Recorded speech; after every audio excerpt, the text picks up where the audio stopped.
Hello, everyone, and peace of Christ, all of you. Please invite your friends and let us have some good time together.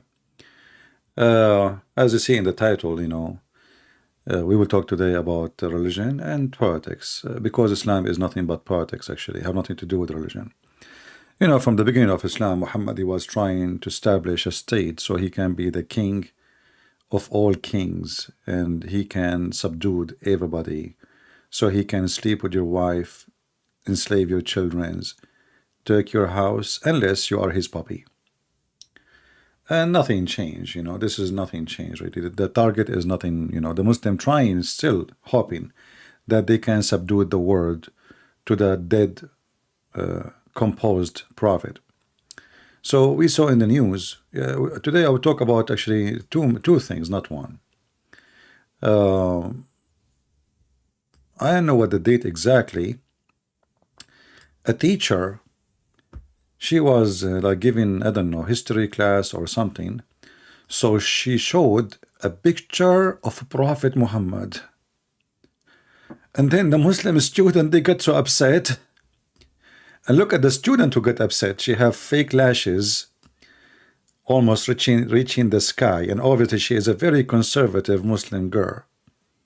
Oh, don't show the picture of my Prophet Muhammad. He's dead. Don't make fun of my dead prophet. And by the way, the women, she did nothing. I mean, it's just picture drawing by Muslims. This is a picture drawing by Muslims. This is not by the infidels. You can see the writing in Arabic around it. So here you see the stupidity of those who they are in charge. So a Muslim student went to the university. They have something called Muslim Association. It's like a gang, a Muslim gang inside the school. So they complain to the dean of whatever you call in the university, and this is her picture in the right.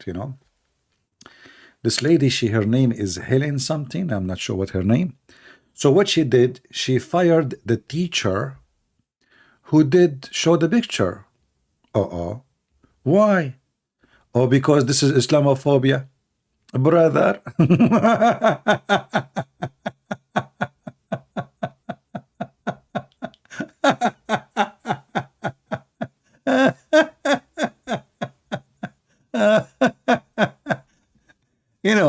I mean, this filthy women, she don't get upset because, they use the F word to Jesus. She don't get upset because, homosexuality, it must be taken as a course in the school. But, she don't get upset from Muslims. They hate, the Christian, the Jews, the homosexual. They hate everybody. But she is against phobia. And what is the phobia? She is showing a picture of a Prophet Muhammad. Just last week, we heard the news, which is very normal news, about burning a black African. And I say the word black. I hate to say those, words, color, like, white, black. I mean, it's even disgusting, really, to describe in such a way. But what we can say, this is the word today, just to make those fool, maybe they can hear it. Because if you say a Christian is burned, it's okay. But maybe if we say black, maybe Black Lives Matter. No, it does not. Not for them. Black Lives Matter only inside USA for election purpose. The picture of Muhammad matter. Burning a man alive.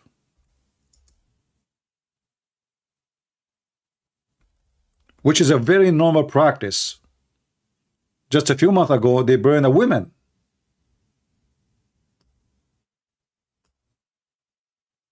Not a single black organization, they complain.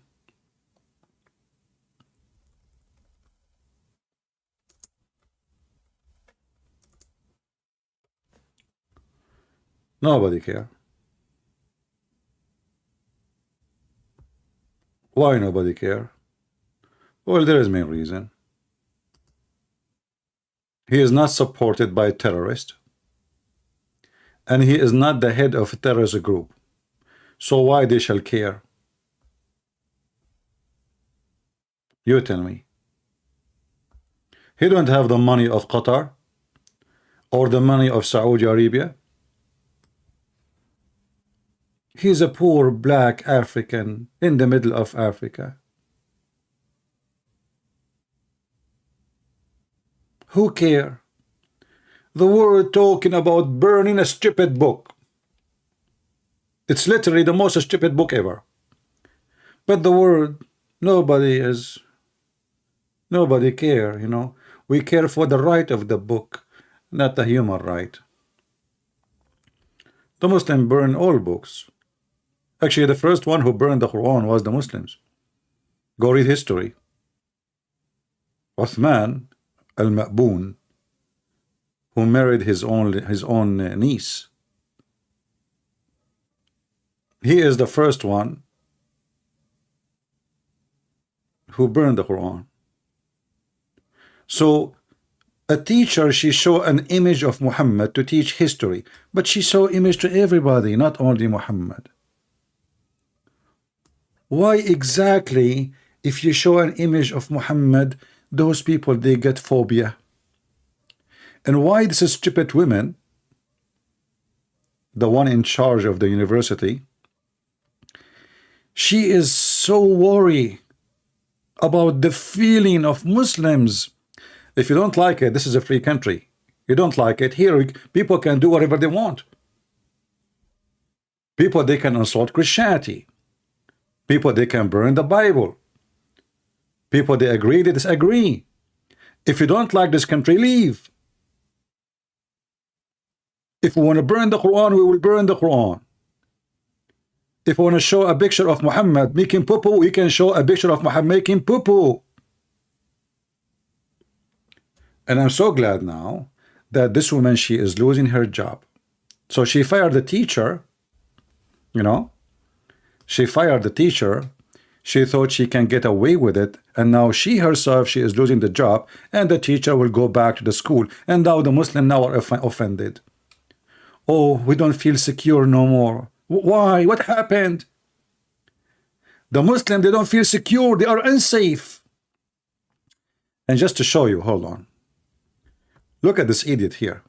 You know, those scammers. This guy here, I just saw the video here. This is how you stop racist burning the Quran. How you stop racist burning the Quran. So if you burn the Quran, you are racist, as if Islam is a race. It's a book, you stupid. This is the book. Do you see the scammers? And you know, the funny is, what I like, I don't like burning the Quran, by the way. I like to laugh at the Quran, not to burn the Quran. If I burn the Quran, I will laugh at what? In fact, I say, thank God we still have the Quran. Otherwise, how we can convince people that this is the most stupid book ever? So we need the book to stay so we can laugh at the book. We don't want to burn the book. If I burn my Quran, which is sadly, if I burn it, I mean, I have it in my head. I cannot get rid of the information in my head. I mean, even if I didn't open the book long time ago, you know, I have it, you know, last time I opened it maybe many years ago. Just to take a picture of page number A. You know, page number A, do you remember last time we spoke to a Muslim? I forgot which one. I think it was a Muslim lady, you know, and I asked her to open page A in the Quran, you know. And what page, you know, in the Quran? It says this Quran is according to Hafs. And the funny, by the way, the Muslim, they say to you that the Bible written 40 years after Jesus. But Hafs, they don't even have the book of Hafs. They have the recitation of Hafs, but they don't have a recorder. 200 years and more after Muhammad, and Hafs was accused to be a thief and a liar. But today, look at the scammers here. You know, those are the ones who jump for opportunity so they can get a view. How to stop racist burning the Quran. My brother, I have an idea. First, you can use the following method. Buy all the matches and all the lighters. And then this guy, if you want to burn the Quran, how I can burn it? Actually, once a Muslim, he wanted to stop me from, he wanted to destroy my book. So what he threatened me, he said, Christian Prince, we will never allow anyone to read your book. We are going to buy it all from the market. I was so happy to hear this news. I said, God, please, let them buy millions of copies, Tomorrow I will be a millionaire, Thank you, God. I will open a Christian school. So the Muslim, they threat me that my books will not be around, okay? How they want to buy my books and burn it? So they burn, I print. They print, unbelievable. Super intelligent people. And as long we are talking about phobia, and those who do phobia, can we count the phobia Muhammadan they have? They have phobia from the Christian, phobia from the Jews, phobia from the Hindus, phobia from the Buddhists, phobia from the Buddhists, phobia from the homosexual, phobia from pork, phobia even from lizard, black dog. Name one thing they don't have a phobia about. This is the religion of the phobia. This is a phobic religion. And their prophet himself have a phobia.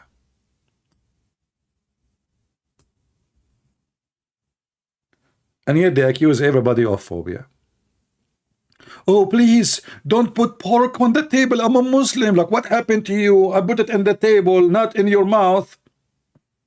And the hypocrite, the Quran even allowed them to eat the food of the Christian and the Jews. And not only that, the Quran says, if you are hungry, you can eat it too. Oh, please, we do child molestation, but we don't eat pork, okay? We kidnap people, Christians in Iraq and Syria and Afghanistan and Egypt and Nigeria and, Kenya and, all of Africa. And we use them as sex slave, but what you need to eat pork, okay? Please, we are very conservative. They have sex with the children, but they don't eat pork.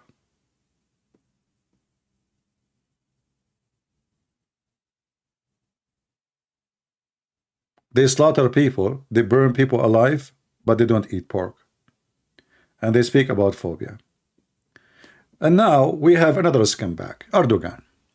This Erdoğan is a very unique person. But, this Erdoğan, he is born in the, let us say, in a funny time. All the time, the American, when you don't have a leadership around you, even if you are a mosquito, you are a leader. So America now, we have weak leadership. We have weak leadership even in the time of Trump. We have weak leadership in the time of George Bush. All of them, they are potatoes. For all those people, they are just businessmen. They are seeking money and their own personal power. Like, Trump, he say, make America great again. Yeah, maybe he's smart in the economy, etc. But he is the most scumbag ever when it's come to make America great again. Actually, this guy, Trump, when Erdoğan, because he knew Trump would do nothing, when Erdoğan, he forced what is so-called court to convert Hagia Sophia Church into a mosque. Do you know what Trump he posted in that day? He posted a dish he ate in a restaurant. He said, this is my favorite. He acted as if he heard nothing. Nothing. The whole world is talking about it. Trump, he heard nothing. Since then, I put this man under my shoes.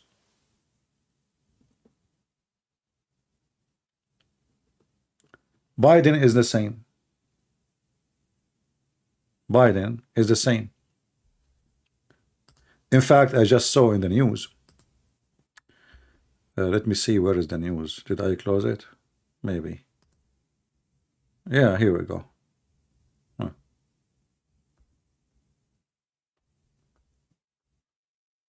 Where is this scumbag who worked for Biden?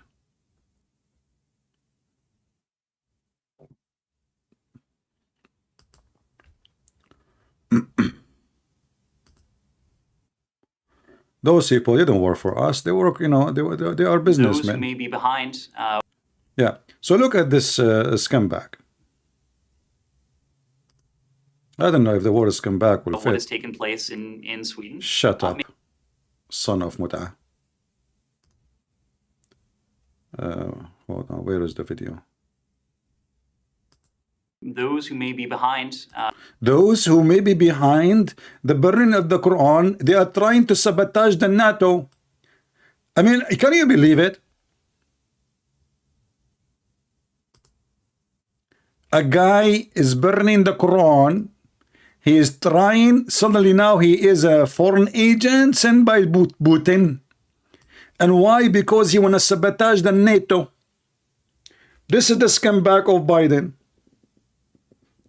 But all of us, we knew that Erdogan, he said to the Swedish, you will never get into the NATO unless you give me the Kurdish. I want to burn the Kurdish. I mean, everybody knows. So now Erdogan is using it as an excuse, you know. But we know, I mean, from the day number one, he said, you have to give me my enemies, the Kurdish. So now this scumbag, this evil man, he's saying, he's there trying to sabotage the NATO, as if you have a NATO. Do you have a NATO? I mean, isn't it Turkey is the hub of Iran and Russia? Who is number one doing business in the world with Turkey, with Iran and Russia? And both of them supposedly is your enemy. Anything Putin want to buy from the West, you go to Turkey. Anything the Iranian they want to buy from the West, they go to Turkey. Anything Putin he want to sell to the West, he give it to Turkey. Their oil, their goods, their wheat, even the stolen wheat, which is coming from Ukraine, sold in Turkey. Even the stolen oil from Syria in the time of ISIS, sold to the son-in-law of Erdogan. So since when Turkey really is a member of the NATO? Can you remind me? Can you be a member of the NATO and you are a friend of Putin in the same time? I mean, isn't you trying to get Swedish people into the NATO because there's a threat? It's called Russia. Like Olga from Russia is a threatening Swedish people. So how you are going to stop the threat of Russia when your NATO friend Erdogan, he is number one friend to the Russian? And by the way, this Erdogan, he have no friends. I mean, this guy is a hyena. You know, he feed in dead bodies. You know, like now he is feeding on the dead bodies of the Ukrainian. The more the war continue, actually, the more the Turkish they make money, because now both they, you know, it's very funny. He's a friend for everybody. He's a friend of the Ukrainian. He's a friend of the Russian, and he sell them weapon for both. Hyena. And they are trying to fool us and say to us that burning the Quran is to sabotage the NATO, as Turkey was ever part of the NATO. Turkey never was part of the NATO. Go check how many times they supported the NATO. Just go check. They take just our money. And actually, this is why USA secretly, slowly are moving on arsenal out of Turkey to Crete. They are going to shut down their American base in there soon. It's just a matter of time. They knew that this country is not a country, is not a stable, and can collapse anytime. So Erdogan want to burn the Kurdish, but don't burn my Quran. And nobody care. Every morning, Erdogan, before he drink his coffee, they give him a report about how many Kurdish they killed today. Every morning. This guy like Stalin, you know?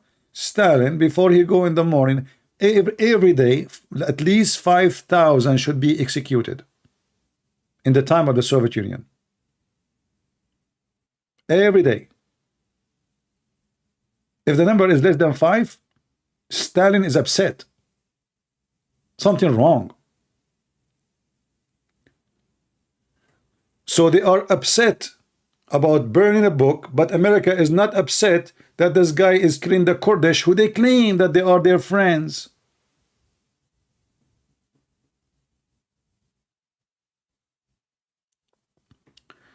So anyway, this dirty game, we know how it works. But let me tell you, Muhammadan, The more you make noise about burning a book, the more you prove to us that you are stupid. Why? Because look what happened. You see, I don't know if you notice, I changed the title. What was the title before when I started the video? I mean, before I go live? Anyone remember? What was the title? Let us see if any of you remember, like the first one who came here. The title was about false prophecy in the Quran. False promise of Allah in the Quran. The stupid Allah, he promised the stupid Muhammad that we will prevent anyone from making fun of you. Actually, it did not say we will. It says we prevent. Promise. And guess what? So what's we see now? People drawing Muhammad, making fun of Muhammad. You see, you are witnessing me speaking to you. Truly, we will suffice you against the successors. What the heck? I don't understand this language too. Inna kafaynaka al-mustahzi'in. We are going to stop, and we are stopping those who make fun of you. Did you? This is a promise Allah he made 1400 years ago. And obviously the promise of Allah is a shish kebab. People, they keep making fun of Muhammad, laughing at Muhammad, and the proof in front of you. Pictures of Muhammad, cartoon of Muhammad, burning the book of Muhammad, and the Muslim making noise about Muhammad. Do you see it? And look, look at the translation. For sufficient are we into thee against those who... What's sufficient? What does that mean? I mean, the Muslim, they say the Quran is clear, by the way. I mean, why three words become a story and none of them make sense? It says, Inna kafaynaka al-mustahzi'in. How in the world that become here? What for sufficient are we into thee against those who scoff? What the heck is that? Somebody's saying he wanna call me to expose me. Potato, how many times I ask you to call me and you refuse to call? How many times? Okay, I will open my Skype just for you. Don't forget to ask your permission from your wife. Wash dishes first and call me next. I don't want your wife to drag you from your ear while you are talking to me. That will be embarrassing. Okay, my Skype is open. Let me know when you are ready. All right.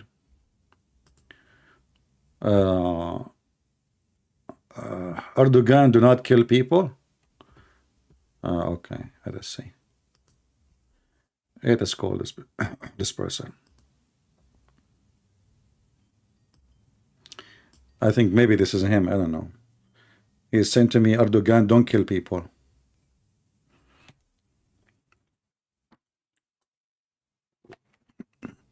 Hello. Yes, hello, how are you? Good, how are you? Speak louder, please. Can you speak louder? Good, how are you? I'm fine, I'm fine. Are you celebrating burning the Quran? No, but burning the Quran is a disrespect to an entire civilization, and you're laughing at it. How do you So feel? why you insult all the civilization of the Christian, and you say the book of the Christian is corrupt, and you burn it, and you throw it in the garbage, and you throw it, you don't even allow it to go to your country. Do you hear me? The Quran is the word of God. The New Testament has contradictions in the Damascus. So how come you can say this, I cannot say about your book? Hold on. So how come you can say this, I cannot say that? So if I burn the Quran because it's a stupid book, it says like Suleiman, he dies standing, and nobody noticed that he's standing because he was holding a stick.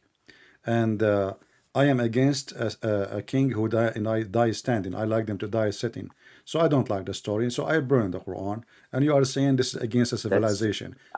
So are you saying to me your civilization? Hold on. Are you saying to me your civilization, which is based on a prophet who have sex with 6-year-old girl, and he order you? She wasn't six. She wasn't six. Don't make up lies, baby. She wasn't six. She wasn't 6. Listen, I wouldn't even. No. What was her age? What was her age? Okay. Isaac married Rebecca. Rebecca was 2 That years old. you I can think 2 years go ahead old. to prove it. Give me the number. Where in the Bible it says she was 3 years old, guys. She was 3. Are you sure not 2? I'll show you. I'll show you. No, we know the verses doesn't say I'll anything. show you. That's your falsity, my It's friend, my friend. Hebrew. It's Hebrew. Rebecca, It's she Hebrew. was carrying You know Hebrew? water. Hold on, Lie. Abdul. Rebecca was carrying water in the top of her head, and she is 3 years old. Have you ever She heard is of a 3 years woman? old. She It could can be a carry small water bucket. for the house at the age of 3 It years could. old? I'll show. It could be a small bucket. No. Yeah, I'll Okay. show you. So, okay, I will go with you. Let us say for the sake of argument, this is true, which is false. So, are you saying your prophet It's is a true. child molester? Nahara. Are you Nahara agreeing? in Are you Hebrew agreeing that your prophet is means a child 3 years molester? old. Huh? No. Why? You just said that Rebecca, And she's married at the age of 3, and your prophet married at the age of 6. So, But in either way, if this is true, it that will not wasn't change the marriage. fact Yeah, that your but it prophet. wasn't marriage. It's engagement. Huh? Marriage was at 12 years old. Marriage was at 12 years old. Not Okay, 3. can you show me the It was reference? just Here we go. It engagement. says in the front of me, this is Aisha. Are you saying Aisha is a liar? Well, we only accept Bukhari. What do you accept? Do you burn the Bukhari? Listen, we No, would no, read it answer. Muslim. Do you burn the Muslim. Bukhari? Do you burn the Bukhari?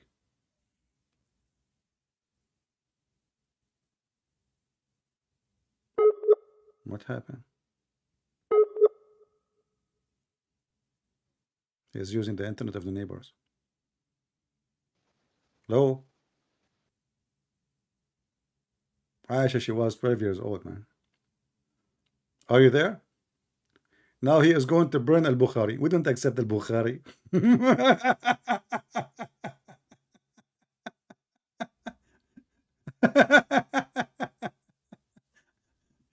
Are you there? Hey, Mr. Bukhari, no.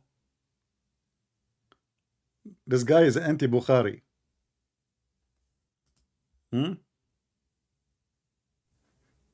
Don't worry about who curse me and insult. It's okay. I mean, what do you expect them to do? Say thank you? He's a Muslim. What do you think? Let us call him back. Do you think really I'm worried about a Muslim insulting me? What do you expect him to do? Hello? Hello, I'm saying Muslims have never burnt a Bible. We're respectful. We don't disrespect other people's You just told me that the Bible is corrupted. You just told me the Bible is corrupted. But we correct? won't burn it. Okay, hold on. Burn it. We don't want to insult Okay, another okay. So civilization. why? We won't burn it. Okay, where I can buy the Bible in Saudi Arabia if you don't burn it? In Saudi Arabia? Yeah, where I can buy a Bible in Saudi Arabia or in Afghanistan or any of those nice, friendly Islamic countries. You can prevent sales, but we won't burn it. Oh, but isn't the same? You are preventing this. So if you see a book in there, if you see a person, he have a Bible. Hold on. So if you see a person have a Bible with him, what do you do to him? No, nothing. Of course. You are a liar. He will be arrested and you burn the Bible. I'm not a liar. You are a liar. Okay, let's go back now to the Al-Bukhari. You said you don't accept. You said you don't accept Al-Bukhari. Listen. Your prophet killed people. Okay, no problem. Okay, no problem. No problem. Why do you ignore So now you said you don't accept Al-Bukhari. Should we burn Al-Bukhari? No, I said I accept Bukhari. We only accept Bukhari. You accept Bukhari? But this is Bukhari. Bukhari said Aisha, she said it is 6 and he F her at the age of 9. Yeah, 9 years old is when she hit puberty. Oh, so she was at the age of puberty when she was 9 years old. Oh yeah, for sure. Okay, what if I show you? What if I show you that she was not, and Aisha, she is witnessing that she got her first time. Actually, not only that, after the age of 14, what you would do? If I show you that. Show me. Go ahead. Okay, what you would do if I show you? You said if she was 14. 14 is above the age of 9. No. It's not only above the age of 9. At the age of 14, still she do not have her period. Oh, that's a lie. Go ahead, show me. Okay, but if I show you what you will do, you will burn the Bukhari? Well, I want to see the chain of narration. No, I'm asking you. You want to see it. So now you are the expert in chain of narration. What chain of narration mean? Chain of narration, it's ancient citation. Go ahead, show me. Stop trying to. No. I'm asking you. Beat around the bush. I'm asking you. And I'm asking you, Okay, why so is if there I contradiction hold in on, Paul's story for Damascus? Why is there contradiction in Paul's stories of Damascus? hold Why on. is there Paul You talk too much. You talk too much. I want to know contradiction in Damascus? if I You show, don't want to explain it. huh? You don't want to explain the contradiction in Paul's stories in Damascus. There's contradiction. Contradiction in what? In what? Contradiction in Paul's story and his road to Damascus. Jesus said, just because you saw the Messiah doesn't mean you saw me. It could be a devil. That's Paul. Paul saw a devil. Okay, Yeah. I will go Why with is there you. a contradiction? Are you Why is there a saying your contradiction? Quran is written by a scumbag because the story in the See? Quran, the story in Why the won't you Quran, the story in explain the it? Quran, hold on. Are you saying to me that the story in the Quran is false? What story? What? In the Quran said there's a 3 messengers sent by Allah, aka Jesus, according to the Quran, and one of them is Paul. That's a lie. Okay. Why are you lying? Okay, let's see. Let us see. Here we go. Everybody will see in a second, if this is true or not. Okay. Do you have your Quran with you? Yes, you are. Okay, why won't you show your face? You are fat. Probably. Listen, don't be silly. I am fat like your prophet. I look like him. Yeah, I look like your prophet. He was bald. He lost his teeth. He lost his teeth. I can show description. And not only that, I have a stomach like your prophet, and his belly button was coming out like nipples. So now read with me. Chapter 36, verse number 14. Chapter 36, verse number 14. This verse speaking about who? Is it true? It's about Paul? Let's see. Give me a second.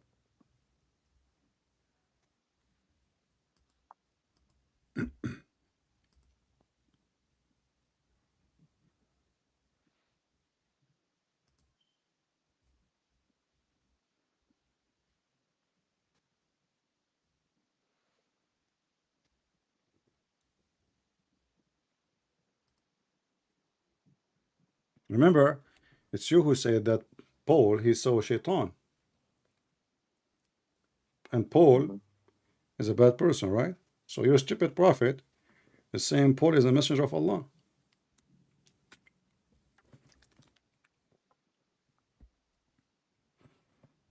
Why is taking you time? I'm thinking.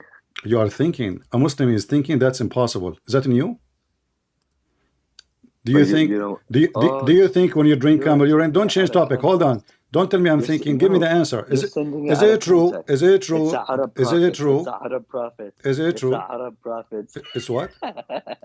And just trashy. Scam back like your prophet. You can't have a conversation. Do you look ugly? You stupid son of Muta. Following a Muta prophet, and you are talking about Paul. Here we go. This is your stupid Ibn Kathir, the son of Muta Ibn Kathir, saying that Paul, he saw the angel of God sent to him by Jesus, and he hit his eye and he made him lose his image. And this is his way into Damascus. Who is talking? This is the scumbag Ibn Kathir. He is Ibn Mut'a like you. And here we go. I will use Google Translation. And now what you will do? You will have a diarrhea. The beginning at the end. Ibn Kathir, part number 2, page number 119. And this is your stupid. Not only that, it says here that the book, the disciple of Jesus who wrote the Bible, sent by Jesus and commanded by Jesus, Jesus told them, go and teach all nations. They said to him, oh, Jesus, how we can teach all nations? We don't speak the languages. So they want to sleep. And then in the morning, they wake up and they found, he told them, you go to the east, all the way to the east, all the way to the west, all the way to the north, all the way to the south. But how we can go and teach people about you? He said, don't worry, you go sleep. And then when they woke up in the morning, each one of them, he spoke different language, a miracle of Jesus, in the book of Ibn Kathir.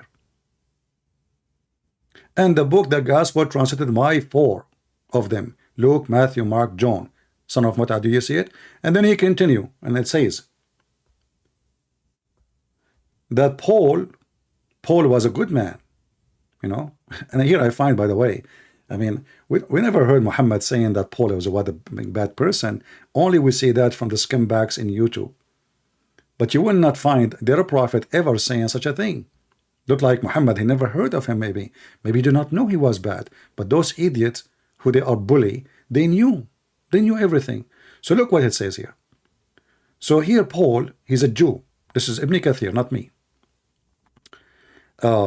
He was unjust and brutal, hating Christ and what he brought.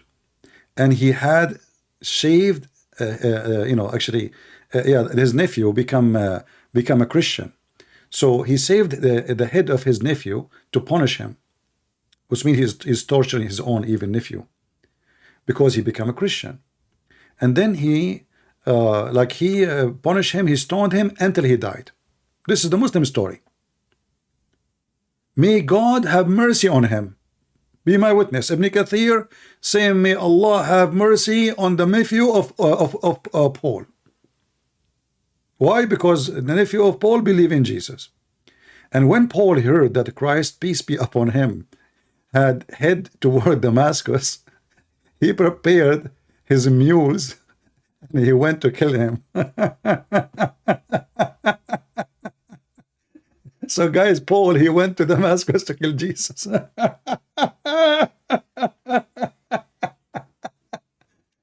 I mean, Muslim stories are so cute. By the way, this is what they believe in, what you can do about it. I mean, this is garbage in, garbage out. I mean, that's it. You know, they're a prophet said. The prophet said, who's going to ask him? You stupid.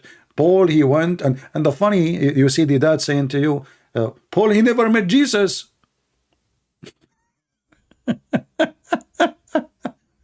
And then he met him. He met him in an area. In the translation is not. It's called Kaukaba. When he faced the companions of Christ, an angel come and struck his face with the tip of his wing. Bling, bling, bling, blinding him. And when he saw that, he fell into his heart, believing in Christ. And those dummies, they call us and they insult Jesus and this insult Paul. And this is their stupid book. Do you see why we laugh at you? Do you see it? We laugh at you. You are not only stupid about our belief, you are stupid about your belief. You are a certified idiot like your prophet. Now go and burn oh, he said okay, hold on.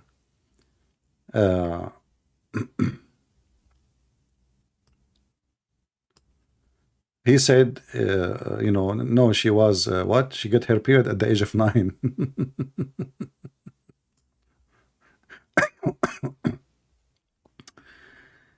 Okay, let's see if we can show the hadith in English. Give me a second.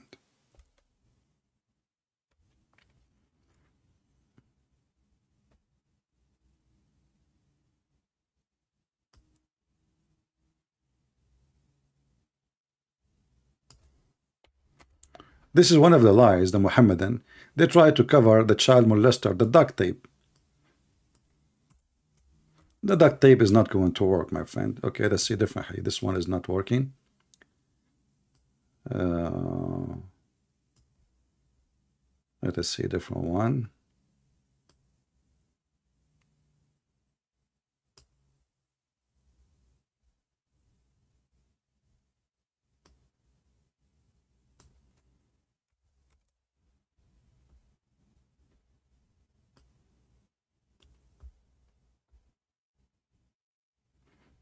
Actually, I have a fatwa in front of me. You know, it says clearly that yes, Aisha, she did not have her period.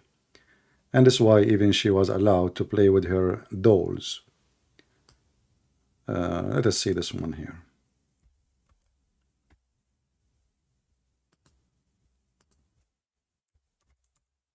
We have all your laundry, Abdul. All your laundry. This is Aisha playing with her dolls. But let me see. And as you see, this is Sahih. But I want to see where it says clearly that even at the age of 14, still she don't have her period.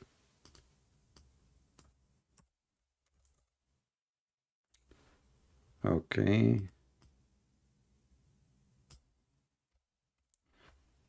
And here they are explaining why she was allowed to play with her dolls, because they say, well, she did not have her period yet.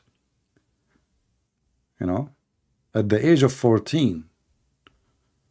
Where is the hadith?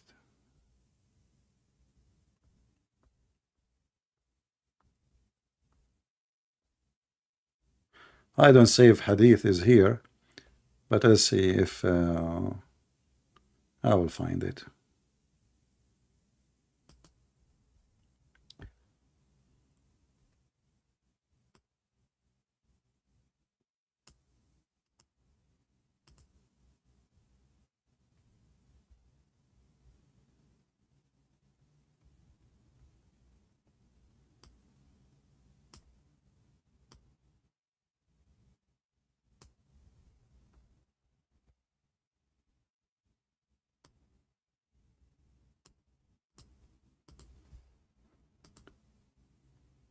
Actually, it should be here, because I remember I saw it here.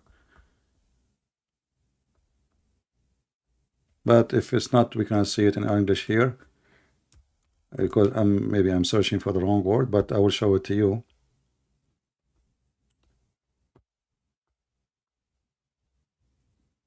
Here we go. Okay, here we go.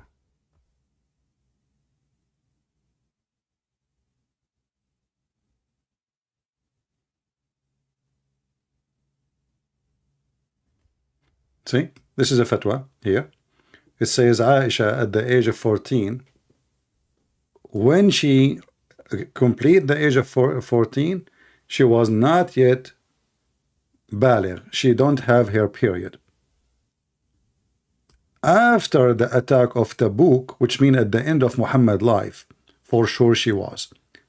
And this is Al-Hafidh ibn Hajar, from Abu Dawood and Nasa'i, etc. Those all are Sahih Hadith.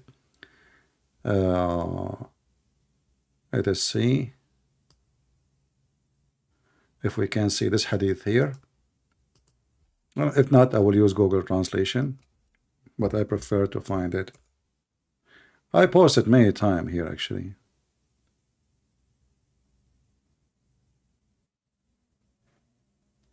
Yeah, I found the hadith, but the rest of it here, it doesn't show.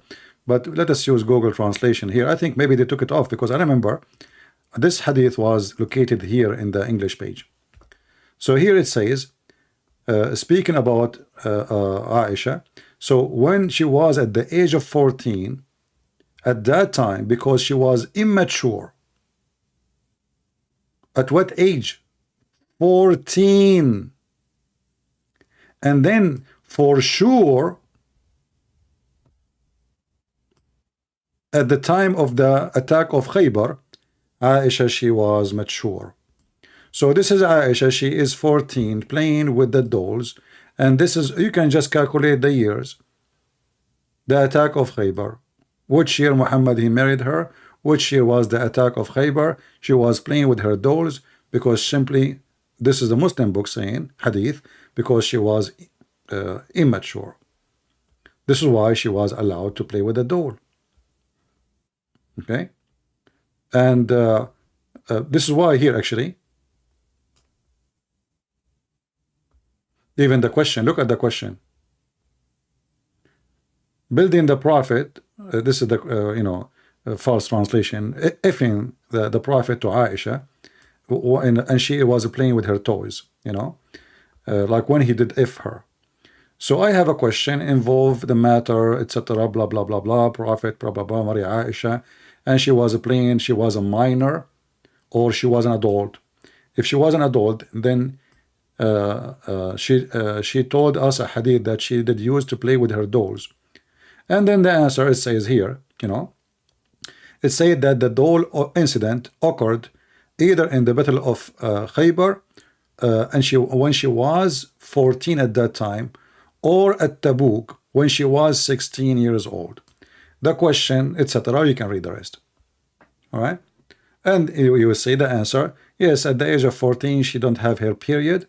And they are saying for sure, when she was like later, in the time of the attack of Tabuk, which means when he attacked the Roman, and he failed actually, she was in her maturity. She was 16.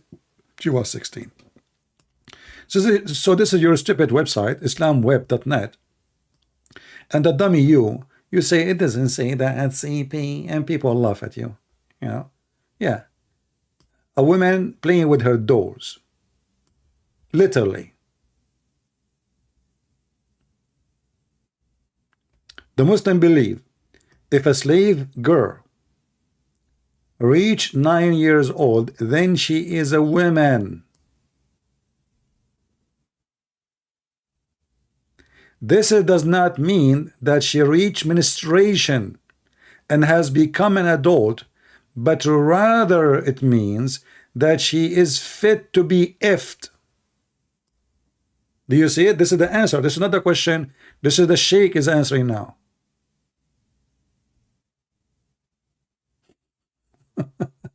And this potato.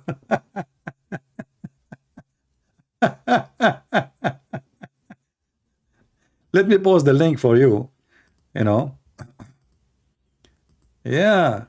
If she reached 9 years old, in fact, in Yemen, they marry them in very early age. Usually the age is 6 years old. Or sometime even younger, because there's no age in Islam for marriage. It can be even way younger. So when the idiot you deny it, we laugh at you. And this is why we make mockery of Islam, because Islam, if it was a good religion, no Muslim will make a will deny what his prophet did unless it's disgusting. Correct, people? Why anyone will deny what his prophet did unless it is disgusting?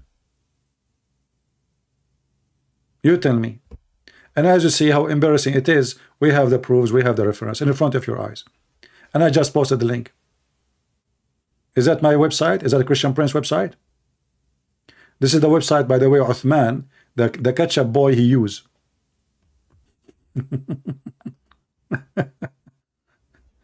So the only time a human being he deny something belonged to his prophet when he knew for sure that his prophet is a disgusting creature. Otherwise, why I will deny it? You know? And why the Muslim they are saying what they are saying? Those are very Muslim, Sunni. Those are not Shia. Those are Sunni, very Sunni.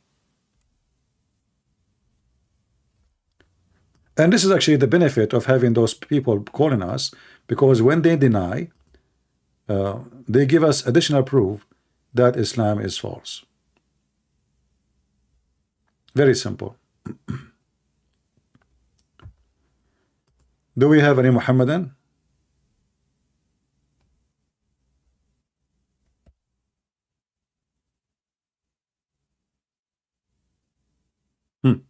Guys, somebody sent me a news. 2 people in Germany killed in a train by a Syrian, a man from Syria. Oh, but the people are, the news is busy with the burning the Quran. So you bring those Syrians to your country, you give them refugee passport, and then what they do? They attack you in the train. Well, you deserve it. You brought the fire to your house.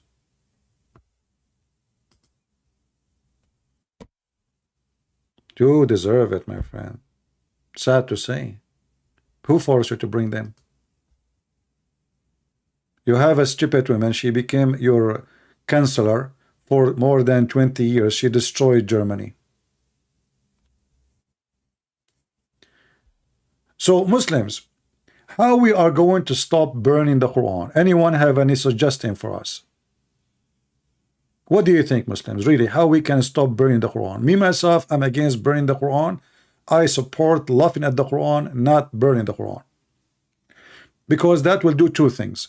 First, will prove that Islam is false. Look, your prophet, he says in the Quran, Allah, that Allah, he prevented anyone from laughing at the prophet. Chapter 15, verse number 95. How Allah, he made such a promise and he failed. And until now, people are laughing at your God and your prophet.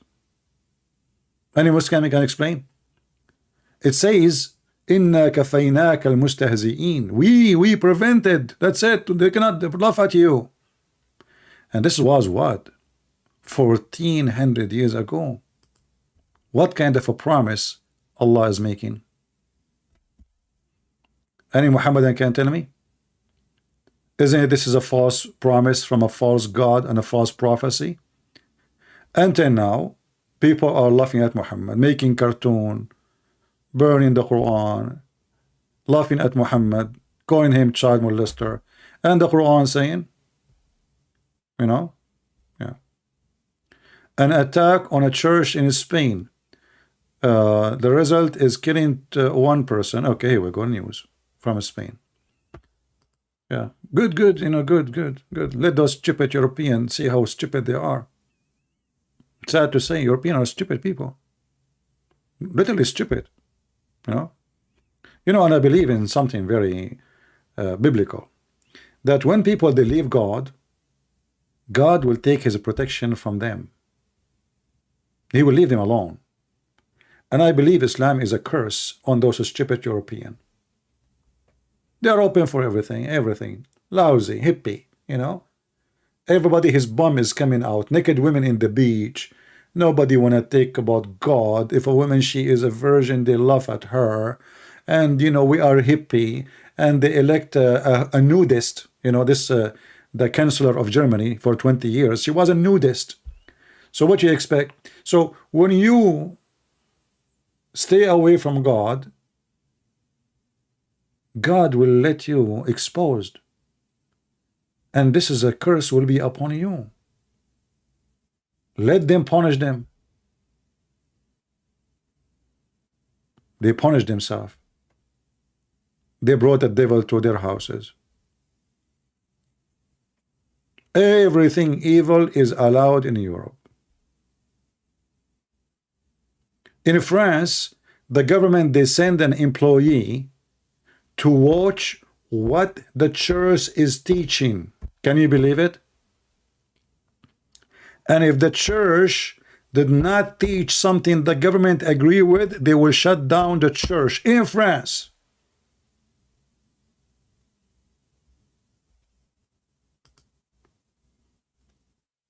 Let them come to you, my friend. Good for you.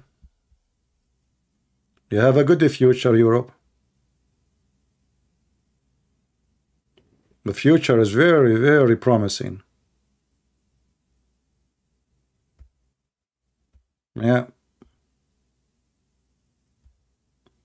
Just wait when all of Europe is going to be burned. All of it. Look at this Swedish country. Okay, anyone he have a problem in the Middle East, he jumped to Sweden. Free food, free apartment, free salary, free education, free. And the second something happened, they don't like, they burn your schools and your buses, your trains, why you do that yourself? Swedish became a hotel. I mean, if somebody really in danger, okay, I would say, but don't you know that 99% of those who they are coming as a refugee, they are coming just for sake of free? I mean, shouldn't a Muslim go to a rich country, which is a Muslim country? What about we go to Saudi Arabia? Are they poor? They cannot support Muslims? Is Saudi Arabia a small country? Maybe small, you know, so it's so tiny. Saudi Arabia almost in the size of Europe. Empty, totally empty. Why didn't go there? Because you are stupid.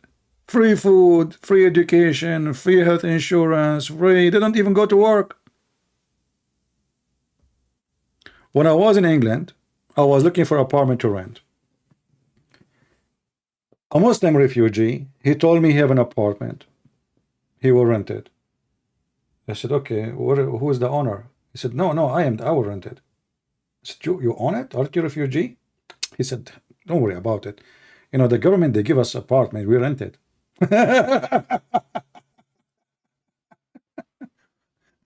So the stupid British government, they gave him a free apartment because he is a refugee. Free electricity, free school, free food, free, everything for free. He go and work as, a taxi driver or whatever, make a lot of money and you don't pay tax because all of this is not reported. And a free apartment, everything free. So they get rich. And the rich people, the government suck them. You have to pay a lot of tax and etc. And those people, they go and they come and they enjoy.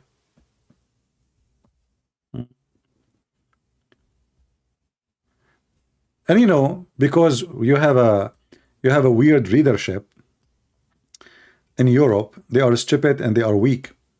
Like somebody saying, like the prime minister of the Swedish prime minister, he condemned burning the Quran. Okay, and why you condemn it? Why? Politics, we understand. But why you will not? We'll take that into consideration that this guy is doing politics, and we have many fraud leaders. They don't dare to say the truth, right? They don't.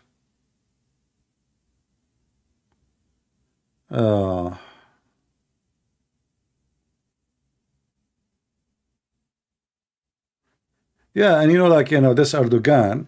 Nobody is upset like American. Nobody is upset. What Erdoğan he want? He want the Swedish to deliver the Kurdish in Sweden so he can burn them. As simple as that. This guy, they hate the Kurdish. They want to kill every single Kurdish in the world. It's not a secret. And I want to tell you what I believe in the future will happen. And time will come and you will remember what I say. I believe that the Kurdish are going to be the very reason for the destruction of Turkey and building a new country. Country will be divided two countries. One of them is going to be a Kurdish country. Count my word and you will see. Just remember it. And this is why the Turkish, they are focusing too much on the Kurdish. You see, many people do not know that the Kurdish population is so huge. And Turkey, at least they have at least between 20 to 25 million Kurdish. At least. And in Syria, there is at least 1 million or 2. In Iraq, there's a couple of million too. In Iran, there's many millions too. So those, they can make a huge country. So this is why those Kurdish, they are surrounded by enemy. And everybody want to destroy them. Because having a Kurdish country mean destruction to Iran, to Turkey, and maybe they will take part of Syria. A huge population. If you go right now, search how many Kurdish in Iran. Just ask Prophet Google.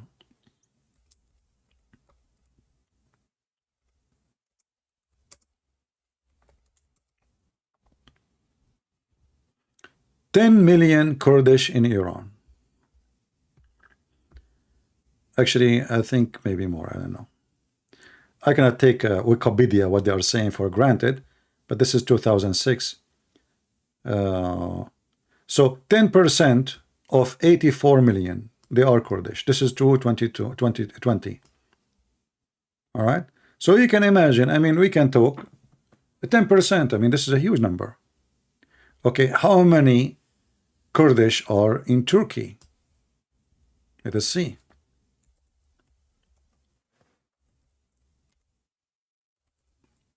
Why they have fear? Why the Turkish have a lot of fear from the Kurdish? Let us see.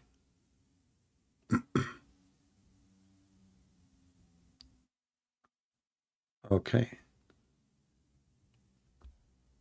Well, here they are having. Okay, hold on. Let's see. I don't know. I can't trust numbers. By the way, this is internet. You have to check your own. And like if you want to do a real study about the numbers. So properly between 20 to 30. We know that the Turkish, they try to put the number down so they don't give them any rights. And you know, even sometimes people, they exaggerate and they add their own, you know. Middle Eastern, they always add numbers, you know. I mean, like I remember when the story in Muslims, when the Muslim defied the Roman, it was an army of 50,000, and the Roman were 500,000.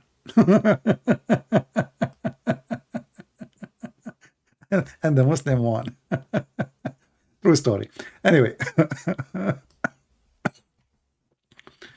So simply, you know, the Kurdish, they are a bigger threat, not because they are bad. Well, they want to have their own land. They are from there. They are not coming from the moon.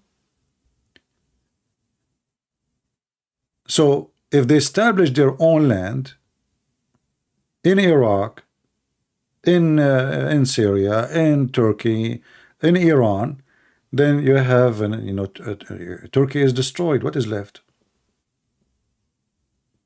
And Turkey, not only there is, you know, Kurdish, there's other minority, if we can call them minority, they will ask for their right too.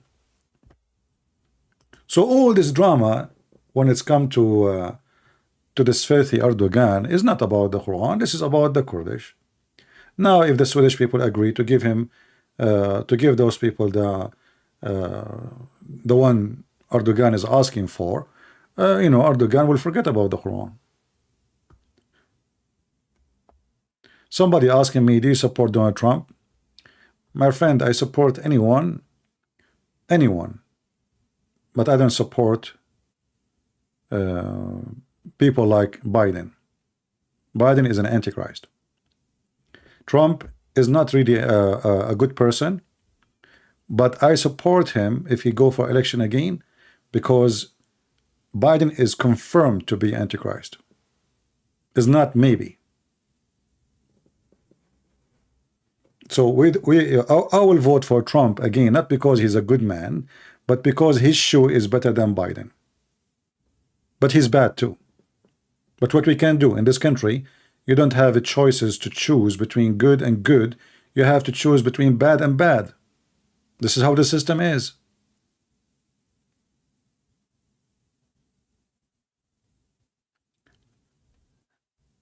So all this game about, you know, but you know, for me the important really, I don't care all. I mean, for me, I will never burn the Quran.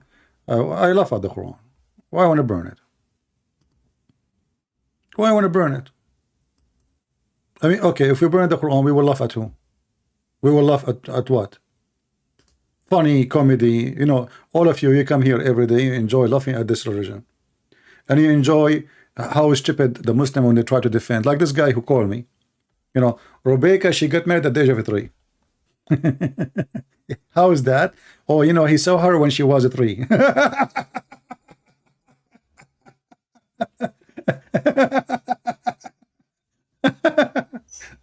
So if I saw a girl, she was 3, and then I married her 20 years after, she's still 3, you know, that's it. Yeah, he saw her first time, she was 3. Hello? It says there. Yeah, I mean, they are funny, and they are so desperate trying to find an equalizer. You see, we show them that their prophet is a homosexual. You know, he's a homosexual. He sleep with men. He kiss men. He play with men. They say, oh, you know, they start like, you know, making stories from the Bible. They say, do you know that the daughter of Lot, they slept with their father? Oh, my friend, they are bad. Okay, they are bad. Who said they are good? So what does have to do with this? They are not prophet. Oh, do you know Aaron? He, you know, he did made them worship the cow. He's a bad person. We say he's a bad. But you Muslims, you praise the bad person. This is the difference. So the Muslim, because they try to think, if we find someone equal to Muhammad, he's a scumbag like him, we saved Muhammad. No, you did not. We have 2 scumbags now. You know? You did not solve it. Did you?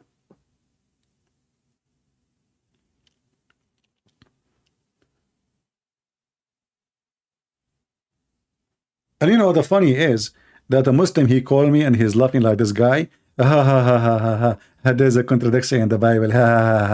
And then we find that the stupid Quran confirming our gospel.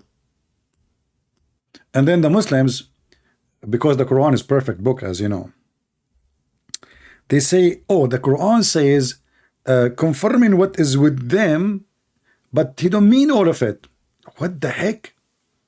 This book is perfect to the point it says something, it means something else, totally different, the opposite. So the Quran says confirming what is with them, which is the gospel and the Torah. Okay, but the Allah, because he is so good in Arabic, you know, he's from Pakistan, so he said Sadiq, Sadiq.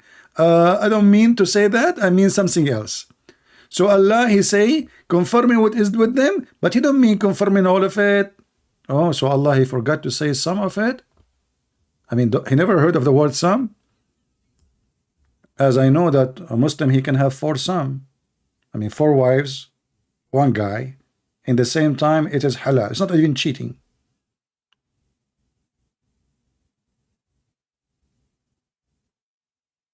This is the stupid Quran. They have to add words to fix it. Because if it is some, it's mean Allah, he was not smart enough. Don't you? Allah knew that people will read and this will be confusing. So if he meant some of it, why he says confirming what is with them? Same time, the stupid Muhammadan, they come to us, they say there's no Bible. Show me one Bible. I challenge you to show me the Bible of Jesus. So the stupid Quran confirming what?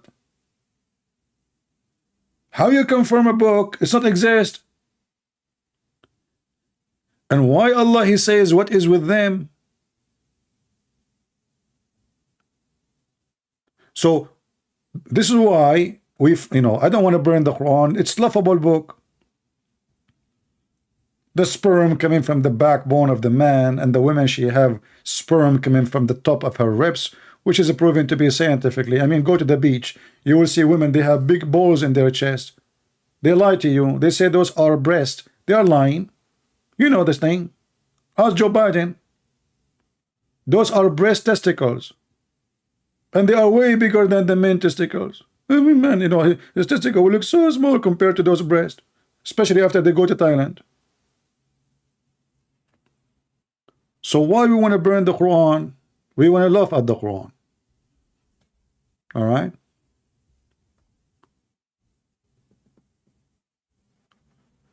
Do we have any Muhammadan? No, I mean, seriously, those women, they lie to us. Look, listen. You know, how many women, they go like wearing those clothes like bikini and stuff like, yeah, you know, and like every one of them, she's like, boing, boing, boing, and they are bouncing in front of your face.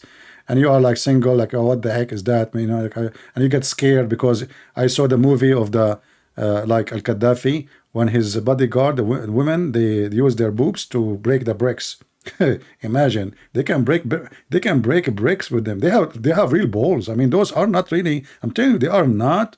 This is why in the English language they say you have real balls, man. You have balls. I mean, the language is very funny, by the way, a very sexual language. You have balls. What the balls have to do with somebody have a brain or brave? The bravery is there in the balls. Are you sure? Oh, okay, I see.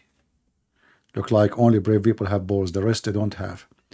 Yeah, so you go in the Quran, chapter 86, verse number 6 and 7, and then the Muslim, they will say to you, the Quran is this amazing book, nobody can make like it. Okay, I agree, nobody can make like this book.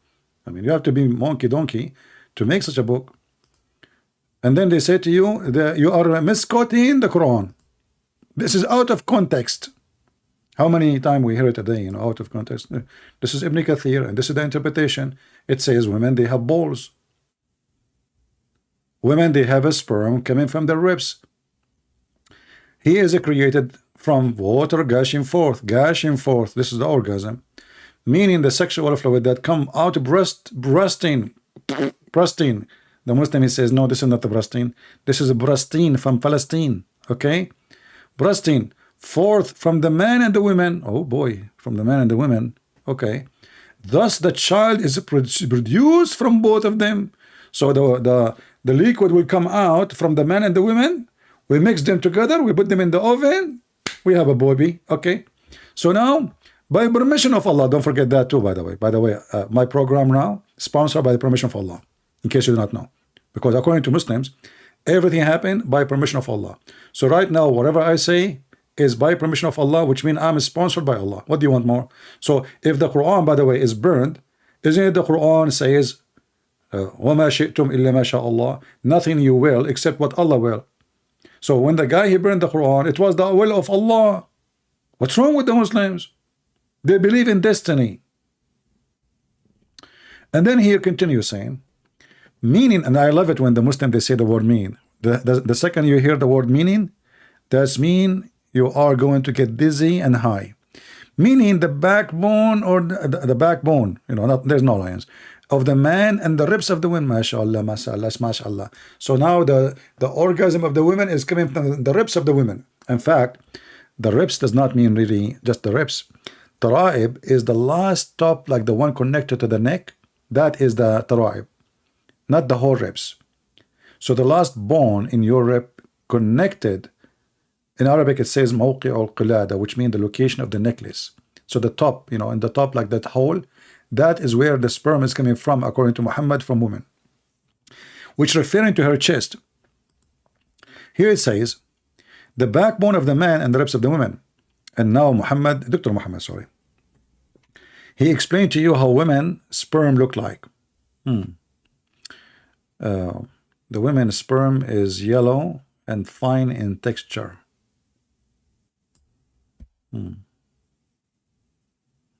There's no like red, blue, orange. Does it come with the chocolate color? Expert. I mean, who is more expert than Muhammad? A lot of women, but all of them, subhanallah, all of them, they have yellow orgasm, which most likely, you know, infection. And then the Muslim, they are angry for burning the Quran. We are saving you, my friend. Okay, Muslims, why you don't make a day to prostrate against the goat eating the Quran? How come the guy he burned the Quran, you go crazy? The goat ate the Quran. Huh? You don't make by the way, Erdoğan, he made a conference, I forgot which year. He made a conference, he gathered Muslim cleric from around the world, sponsored by Qatar, because Qatar is the one behind all of this garbage. So the conference was about how we can delete all the scam of Muhammad, and claiming that this is a fabricated stories about the Prophet. So anything will look or will make Muhammad look bad, they want to delete it. So Erdoğan, he gathered all the scholars, or so-called scholars, to get a check from the Prince of Qatar, and they have a meeting conference. They want to delete the hadith, but nobody agree. You cannot do that. It's too late. It's published all over. I mean, this can happen if Erdoğan was Uthman. In the time of Uthman, he forbade anyone to write anything. Like when Uthman, he burned the Quran. He burned all the other Quran. So they are trying now to burn the hadith, so we will not know how stupid Muhammad is. So look what happened here. The verse of stoning and breastfeeding for adult 10 times. Okay, brother. You know what? If I know this verse, where it's located, and somebody tried to burn the book, I'm going to sue you. That is the best verse sent by Allah. I feel hungry. What verse? Breastfeeding an adult 10 times? And you want to burn the Quran? Are you crazy? This is a book all men in the world should support. Actually, we should call Joe Biden, you know the thing, and he should make a law with the Democratic Party, because they are the most awkward people in the world, to sponsor Shatallah. You know what? I want to have a breastfeeding for adult in the subway of New York. I want to enforce Islam in the subway. People, they are going to work in the morning, they are hungry. Somebody, he missed his breakfast, did not drink milk. We will find a good believing women serving Allah. We will open holes in the driveway of the subway, or actually next to the train. You just you don't see the women, by the way. Haram, haram. You can't shake hands with them, but you can suck their boobs. Just to let you know. Very haram, very conservative religion. Yeah, I mean, this is the conservative religion. We can't shake hands with women, but we can play with their boobs, and we have to suck them 10 different times in 10 different days until I am satisfied. And I am a guy who is always hungry. I never get satisfied. This is why restaurant, they don't welcome me, you know, especially if it's an open buffet. Keep going backward, backward. They look at me, this guy is, they don't like, he's not fat, you know. I mean, where is the food is going? Where is the food is going? Didn't know that breastfeeding for adult is making me like have a good metabolism. Metabolism. I mean, English is funny, you know. Metabolism. What the heck? I don't know who made the English language, but whoever he is, he have a lot of meta problems. Hey Muslims, is that true? Breastfeeding for adult, and it's coming from God. Which God?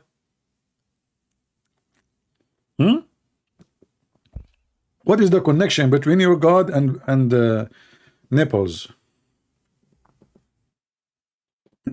Yeah, I wanted to do drive-through breastfeeding for adult in Las Vegas, but nobody supported me. I don't have the money. I mentioned I want to do this project long time ago, but nobody. I even contacted Elon Musk. He said I can open that in Mars, you know. So he said, I promise you, when we go to Mars, we will do breastfeeding for adult, okay? I said, but there's nobody there. He said, for the alien. And I was convinced, like, oh yeah, the alien, you're right, you know? I mean, the alien, they will love breastfeeding for adult. Yeah. Do we have any Muhammadan who... I want to see the Muslim reaction for burning the Quran. So when you go crazy, etc., you're actually asking people to do more. As simple as that. And not only that, here we go. The verse in the Quran proving that your prophet is a false prophet. Because the Quran says that Allah prevented people from making fun of Muhammad. Is that true? Surely? When Allah, he says surely, is that sure?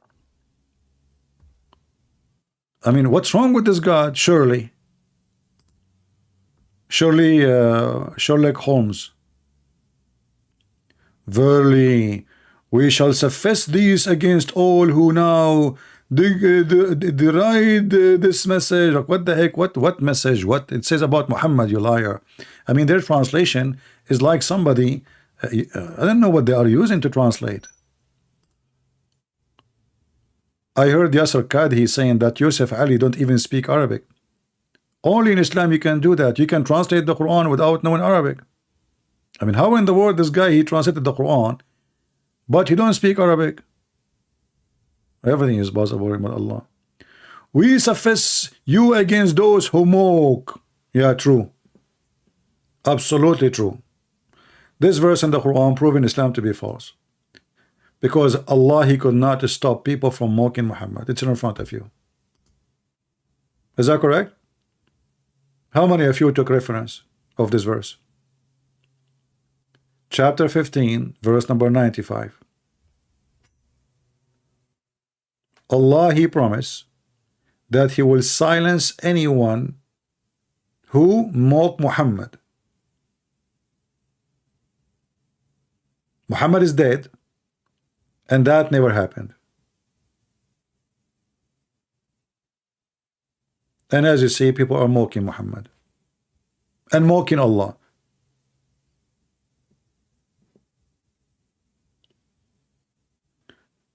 Hey, my friend, Sonny Thomas. Your name is Sonny Thomas and you live in Toronto. My friend, go and live in a different place.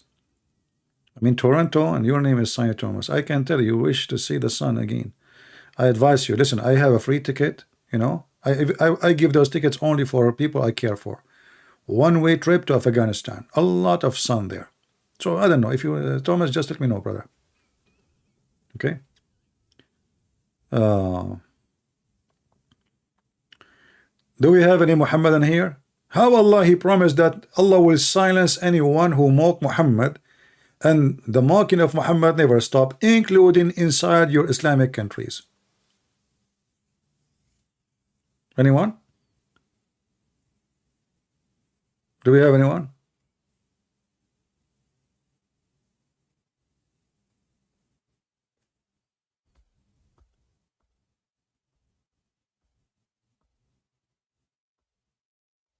I see people talking to a guy, his name is Muslim Prince, but I don't see him. What is this guy? Is he can he be located somewhere? Muslim Prince. Who is a Muslim can call me and tell me why Allah cannot keep his promise? Here we go, they are burning the Quran.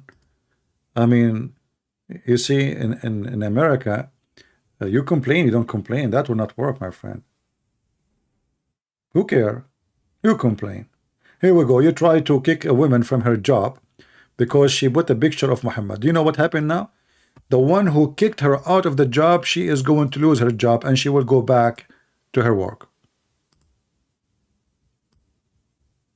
And look. This is student, brother. She filed a complaint. She went to the dean of the university.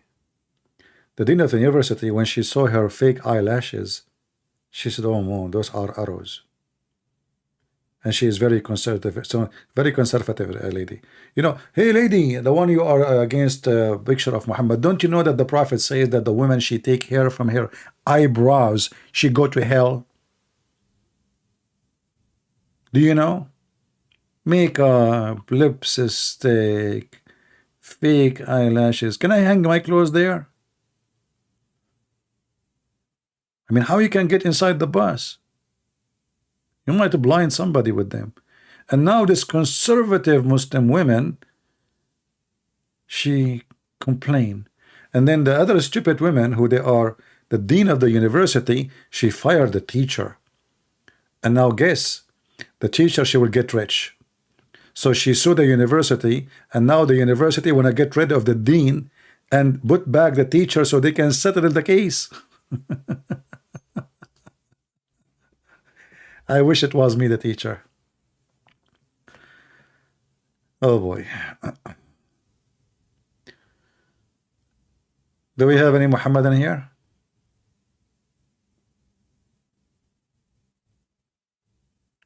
Anyone?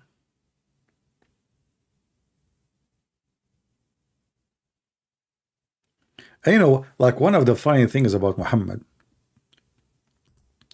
if a woman, she take hair from her face, Muhammad is very upset and Allah is very upset.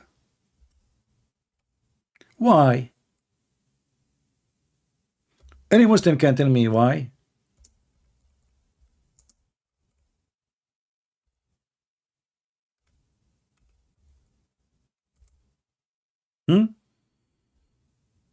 Seriously, why? Allah has cursed those women who practice the following: tattooing, those women who have themselves tattooed, and those women who get their hair removed from their eyebrows. And the funny is that Muhammad, he used sugar to shave his body hair. So how come if a woman, she remove hair from her eyebrows, she go to hell, brother? But the Prophet using sugar to clean his body from hair. He want to be a girly girl. By the way, in the Middle East, it is an insult if a man, he do that. Usually, real men in the Middle East, when I say real men, the one who they are straight. Like, they don't go, you know, they don't care with the other people culture. They have their own culture. They are strict with it. Real man is the one who have hair in his body. If you shave the hair from your chest, your legs, they call you a girl. You remember Mimi Hijab?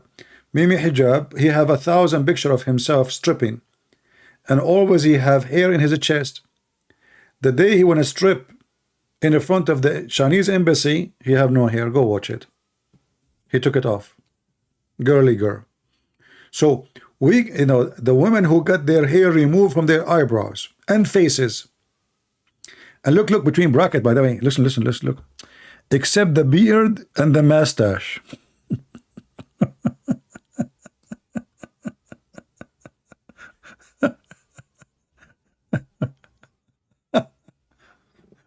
Like this Muslim, he tried to fix it, the hadith doesn't say, by the way, doesn't say beard, and this is why it's between bracket. But what do you mean women they are allowed to shave their mustache, brother? What?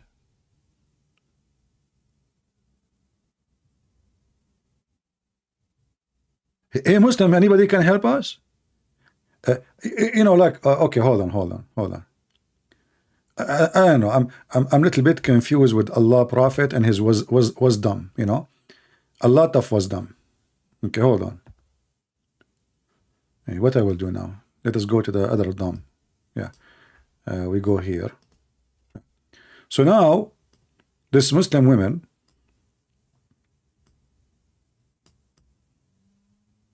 what difference it does make if she is taking hair from here, not from here? How come if the women she take hair from here, let's just draw it.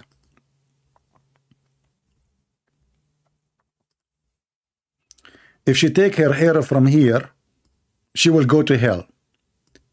But if she take hair from here, she is okay? Why? Muhammad, and anyone can help? Beard? Are you saying Muslim women they have beard? Are you serious? Now we know Muhammad is confused. He claimed women they have sperm coming from their ribs. He's talking about men. What difference going to? Isn't this the face? I mean, do you see how stupid this religion is?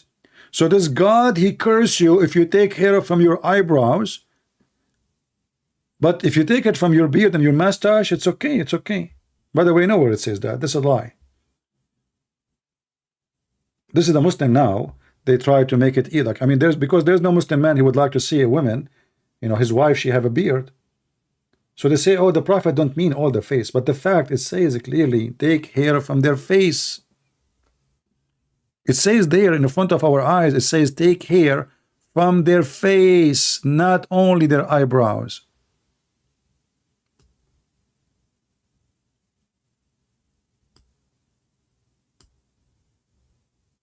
Did you see it, guys? It says, this is their translation, not my translation.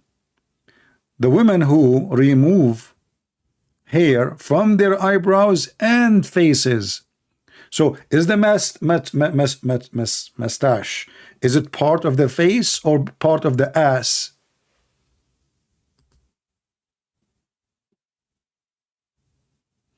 And what is the problem of Allah if a woman she took hair from her face? And why the Muslim men they can do that, but the women she cannot do it? Why Allah don't curse the man who take hair from his face? And why Muhammad taking hair from his body? The Muslim they say to you, oh, you are trying to change the way Allah he made you. Okay, so why you doing circumcision? So the woman she take hair from her face is haram, and you cut your penis is okay? Aren't you changing the way of Allah made you? And by the way, why Muhammad did not take it off? According to Islam, the only one who did that is Abraham. And how he did that? I mean, this Abraham was a man. He's the man. I never heard of somebody, he put his penis in the table and he smashed it with an adze. I will never do that. Ads? What about the pizza thing? Like the pizza? Like now, you can buy from Amazon like those very sharp scissor or something, you know, or pizza thing, like, you know, roll it over, you know. Ads. I want to know, you know what? I want to pay $1 million, which I don't have. I will borrow from you guys. It's okay. This is the good thing about like betting in something you don't own. I mean, unbelievable. I will lose nothing anyway. So I want to bet $1 million to tell me how Muhammad, he knew that Abraham, he used an ads to cut his penis. And how long this penis is. I mean, isn't Abraham aware like if he miss, he can lose it? It must be very long. Like you don't care. What if I chop like the first 2 foot? Who care? It's so long. So the guy, where Muhammad, he got this information from? Hey, Muslims, are you going to burn al-Bukhari? I mean, come on. They are burning the Quran. You're burning al-Bukhari. Are you? What the heck is that? And as long Abraham, he did that. Don't you Muslim, you say follow the step of Abraham? Why you Muslim don't use the ads? I want to see one Muslim hospital or a clinic, or those guys who go in the street and they do circumcision for kids in the Middle East illegally, using ads. Like you knock at your door. Assalamu alaikum. Wa alaikum assalam. I have my ads ready. Please unzip. You take it, you put it in the ground, and the guy, Bismillah, Alhamdulillah, he smashed it. Ooh, what? You missed, you missed, you missed. What? I did miss what? You hit my finger, you idiot. Oh, okay, sorry, let me do it again. What happened? You missed, you missed, you missed what? You hit my hand, you idiot. My friend, I don't know, I cannot find yours, it's so small. I mean, what I can do? Okay, wear your glasses. Unbelievable. So Islam is against the way to change the way Allah he made you. But they cut their penis. Muhammad, he used sugar to take care from his body. Muhammad, he color his hair, wanna be redhead. Hey Muslims, what is behind this redhead thing? Huh? Why you wanna be redhead? Seriously. Not only that, Muhammad, he forbid the Muslims to color their hair black. Do you know that? Do you know that? It's forbidden for a Muslim to color his hair black. I'm not joking.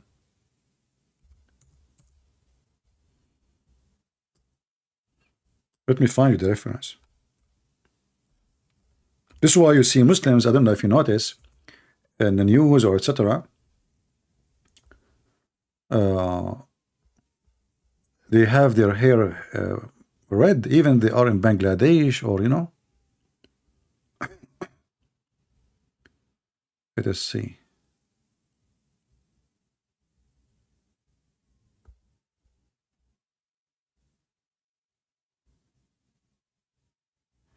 Let us see where I find the hadith. Hold on.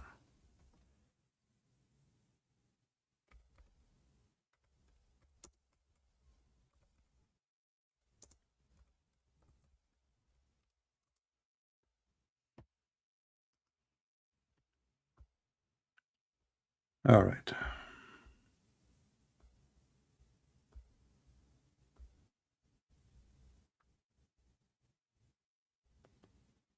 Where is the hadith?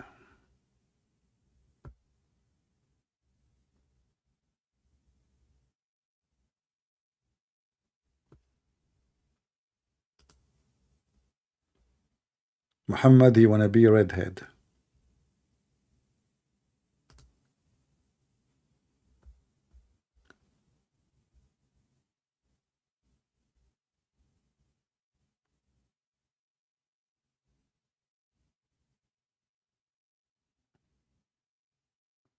Where is the hadith?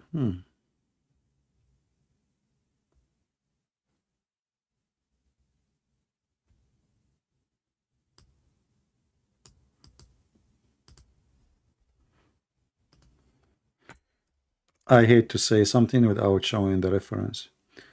Let us see.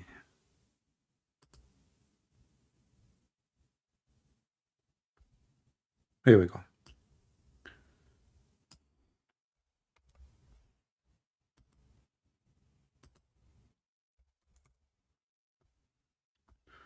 Do you see it? avoid the black.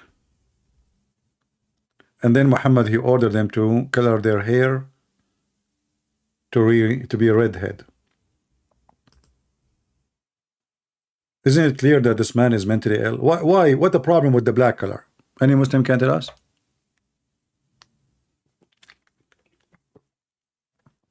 And if you are against changing the way Allah He made you, isn't it Allah He made you having a gray hair? Why you want to change it? Any Muslim can tell me why? I mean, you see how awkward their logic, and those are men. These are men, and Muhammad was coloring his hair blonde, redhead.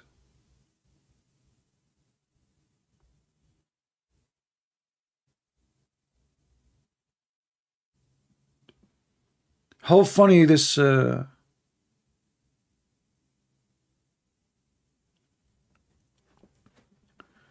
is. Kent Hovind a good guy? Who is Kent Hovind? Who is this guy, Kent Hovind? Is that the one who burned the Quran? Who cares if he's a good guy or not? Are we going to elect him to be a president? Why you are asking us? The question is Muhammad a good guy? You know, hey Christians, is the Kenhead a good guy? What about you call me and you tell me if Muhammad is a good guy? I don't know, maybe he's a good guy. Maybe he's not.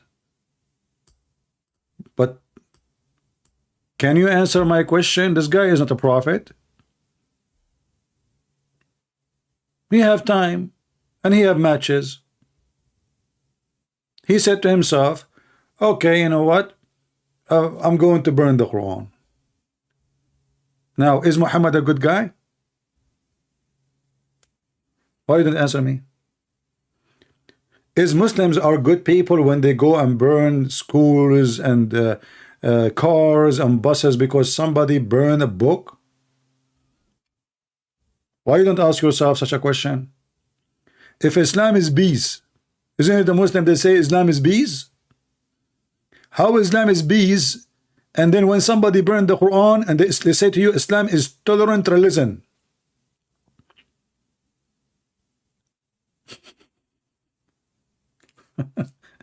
Guys, do you see how tolerant is Islam?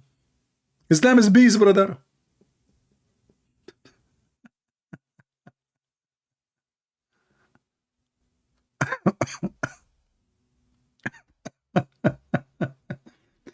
You know, so the Muhammadan, they try to make it the opposite.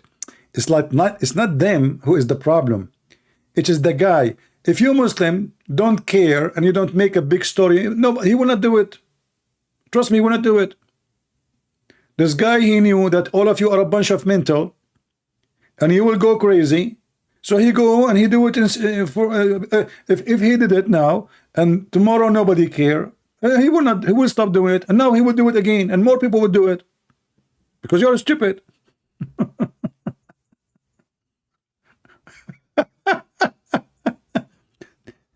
Guys, seriously, if those stupid people don't care and laugh at it, do you think this guy will go tomorrow or anyone else will do it? Nobody. Literally nobody will care. But because now you are making a big drama about it, many people, even the one who is seeking just attention,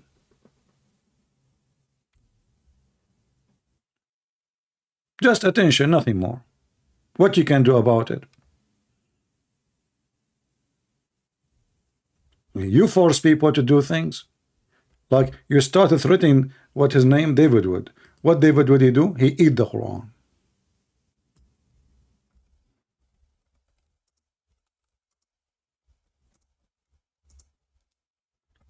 I mean, I don't know even how this guy he can eat the Quran.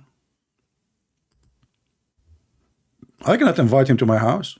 I mean, if I leave him in the library, which is all of it is Islamic library, if I leave David Wood with it, I will come back, I will find 0 Islamic books. You cannot leave David Wood with Islamic books. So here we go. You threat the guy. You start making doing bully to his family and his children and his wife. He ate the Quran. He says, okay, each time you do something, I will eat your book. What you can do about it?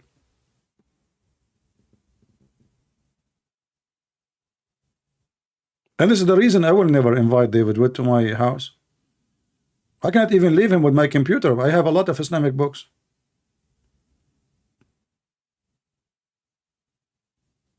You know? I remember when I went to Canada first time, you know, you're Middle Eastern, you're an Arab, you know, I mean, they don't say they are like, you know, because you look like a terrorist. They don't say that, but you know. So the one in the customs says, is it okay if we look at your phone? I said, sure. You know, like for me, like what a big deal. Like, look at my phone. So he went to my browser in Google, and right away he clicked at the like there's an icon, like in the homepage, Sahih al-Bukhari.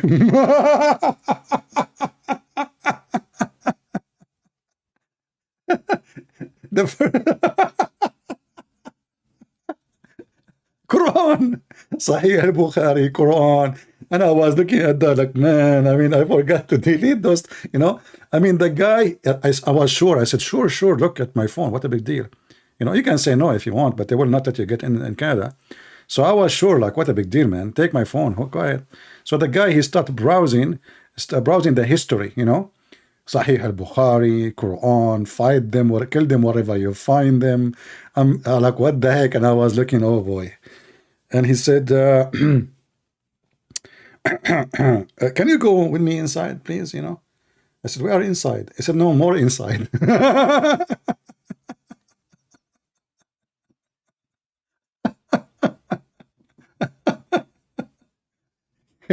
Can you go with me more inside?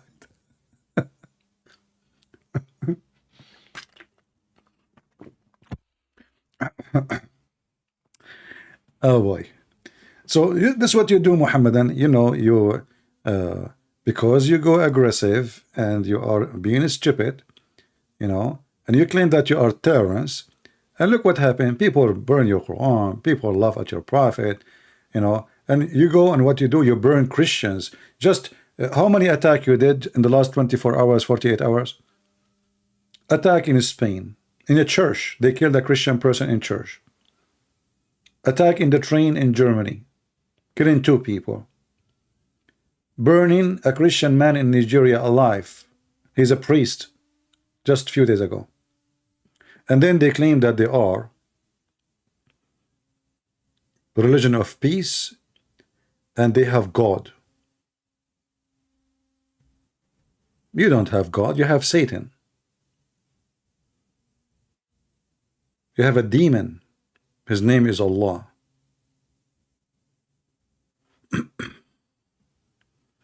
No, I mean, yeah, I mean, they took all my car apart, actually. They took the doors, they took the seat, they brought dogs. I mean, literally, they took the whole car apart. But after that, you know, I go like I drive, they don't really, you know, but only first time. Yeah. Oh boy.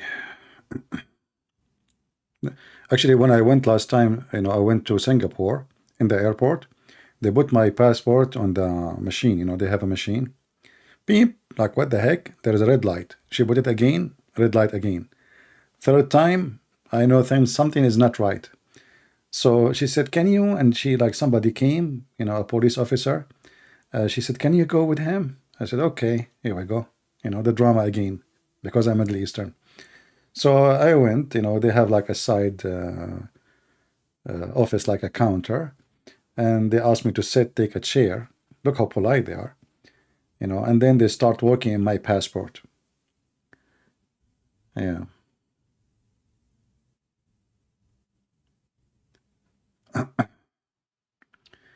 Yeah, but then they let me go, actually. They said there was a problem to process my passport, but they did not tell me what is the problem. But I think it was an error in their computer, not because, yeah, I saw it, the machine making peep, you know, that's all, peep. Don't eat the Quran.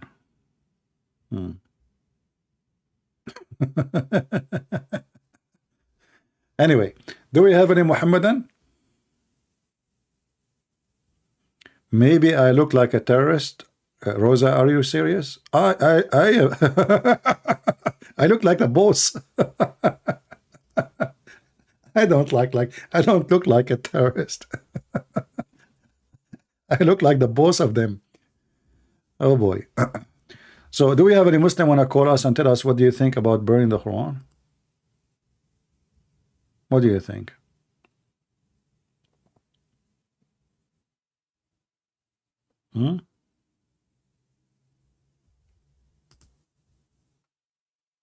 Anyone?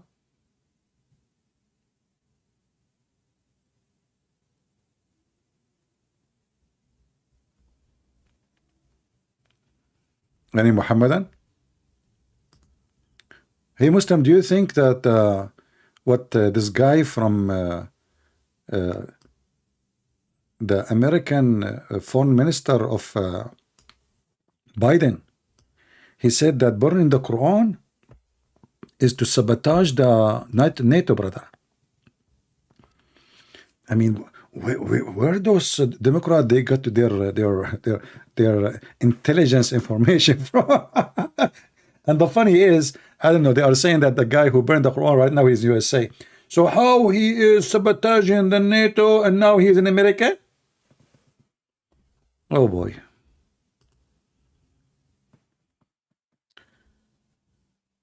Do we have any Muhammadan? Who is a Muhammadan would like to call us and tell us which one you prefer, Christian prince who laugh at the Quran or this guy who burned the Quran? For me, I'm against burning the Quran because we need it so people will see how stupid it is.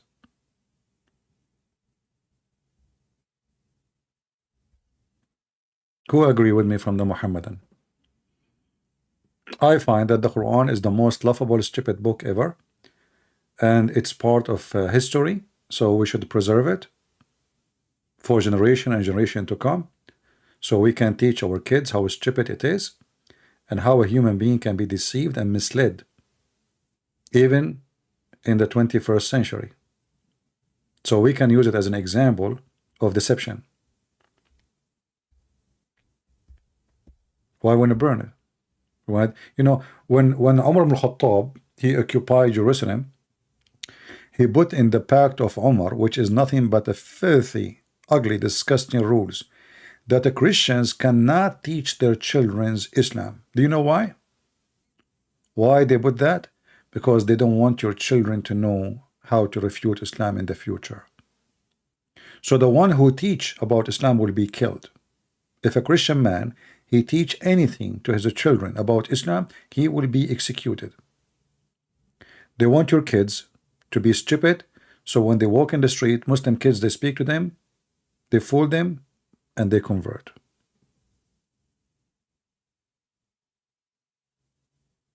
Here we are doing the opposite. You see, the Muslims, they try, supposedly, they want to teach about Islam. This is what they say. The truth, no. The Muslims, they fought Christians not to learn anything about Islam for centuries and centuries. Because that is dangerous. And as you see, it is dangerous. I speak Arabic. Arabic is my first language. I have a degree in Islamic law. And my knowledge is beyond their knowledge. And that is very dangerous.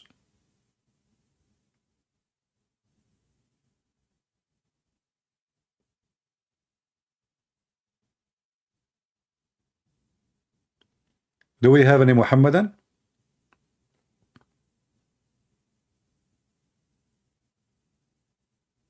No, honestly, even if I have let us say one day I was able to establish having a country, let us say a Christian country, if we can call it, I will be sure that every Christian school have a textbook and class to study the history of the cult of Muhammad, because we want to learn from the past so we can fight against the devil in the future.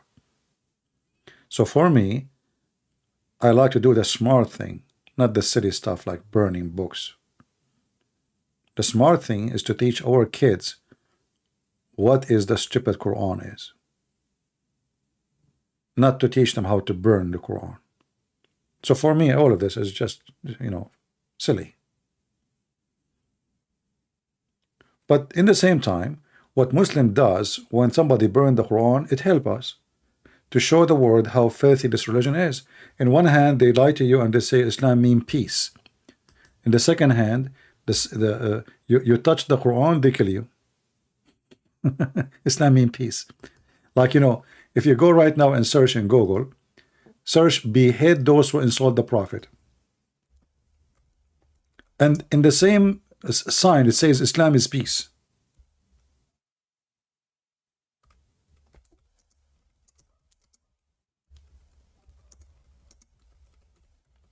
Those pictures are priceless. Those pictures are priceless. I do not need to write a book. Here we go. The book in front of you.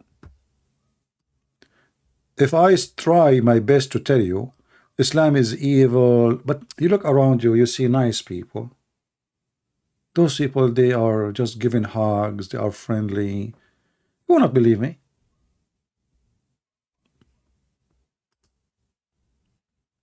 Behead those who insult Islam. Massacre those who insult Islam. Do you see it?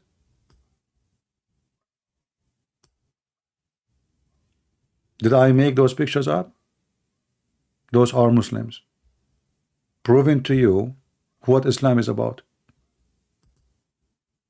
This is a Muslim woman. She live in Europe. She live in Europe and she have a baby with her. Infant. And she have a sign, behead those who insult the Prophet.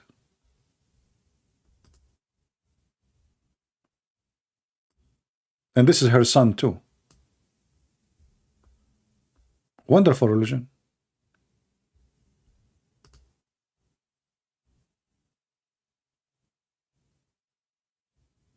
And then you will see as scumbags in the West and the East saying to you that Islam is a good religion, like Putin.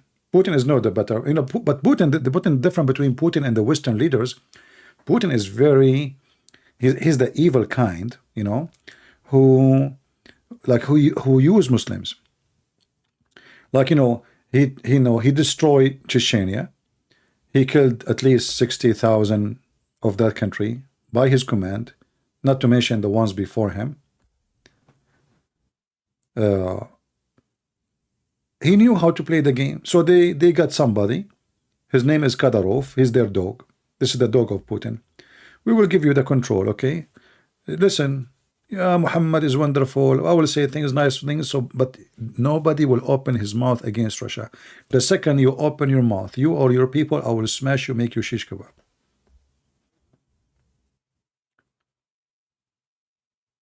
And now those people, they are the one who they are enemy for Russia. They are fighting for Putin, literally for Putin, not for Russia. So Putin, he knew how to use them. The CIA used Muslims for a long time. There's a long history of using Muslims in war. Who is the first one who taught the Muslims how to make bombs in the street? Who is the one who taught them how to do suicide attack? CIA. But doesn't mean that Islam is a good religion. No. CIA, they notice how evil Islam is.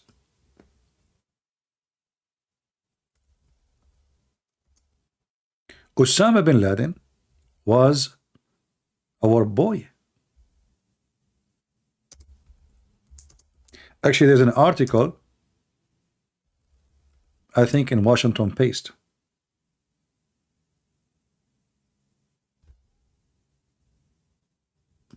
Washington Post, sorry. Let me see if I can find it. Here we go. This is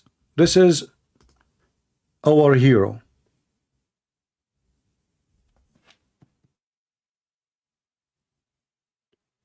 American newspaper, all kind of American newspaper praising Osama bin Laden. And later they killed him because now the dog is biting the boss. So they fed the dog to use him. So he was a hero.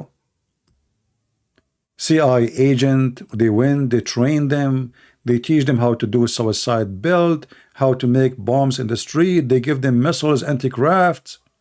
This is fact. This is not just a conspiracy. So always evil leaders in the world, they use Islam because Islam fit perfectly with violence and evil. That is the truth. When so-called the Syrian revolution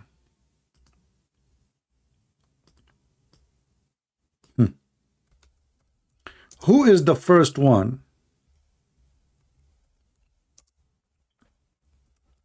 went to Syria to give them weapon? And by the way, once upon the time I thought this guy is a good guy. Look at this. Those are terrorists. Those literally are the terrorists of Syria. And then John McCain, he come back to America to tell us, when somebody asked him about, they are shouting Allahu Akbar when you were with them. He said, oh, in Arabic mean Allahu Akbar mean Allah, God is great. So when ISIS they shout Allahu Akbar, it is jihad. When his friends they shout Allahu Akbar, it's mean Allah is great. Nothing bad with it. You know? This is the truth, my friend. All those filthy in the West and the East, they use Islam to conquer. And the Muslims always, because they are foolish, you know, they are foolish. Literally foolish. USA, when they are done with Afghanistan, they are the one who contacted Taliban to take over. Trump, he himself, he contacted Taliban. He said, listen, we are going to give you the country. We are done here. If you don't believe me, go check it out. Even they decide what day they are leaving the country. I mean, have you ever heard of somebody, he tell his enemy what day he's leaving? Nobody would do that. 4 years in advance, Trump, he sent his CIA to negotiate with Taliban when they will take over. They are done. That's it. They have no need of it. Bye-bye. Saddam Hussein. Saddam Hussein was their hero when he fought in Iran. All the weapon of Saddam Hussein was coming from who? From Saudi Arabia, Kuwait, Emirat, Bahrain.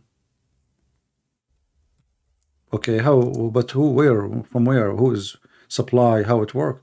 America. Why? Why they are supporting him? He's fighting Iran.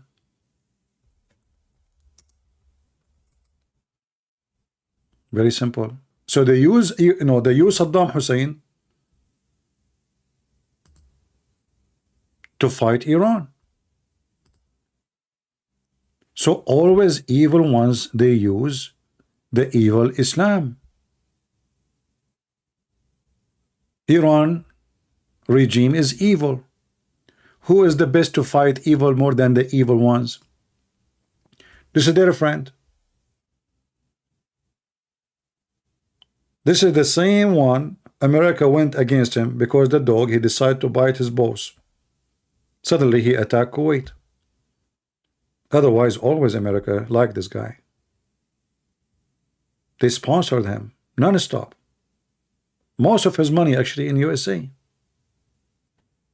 They never complain about him. What about Hitler? Hitler. It's a good history class, huh?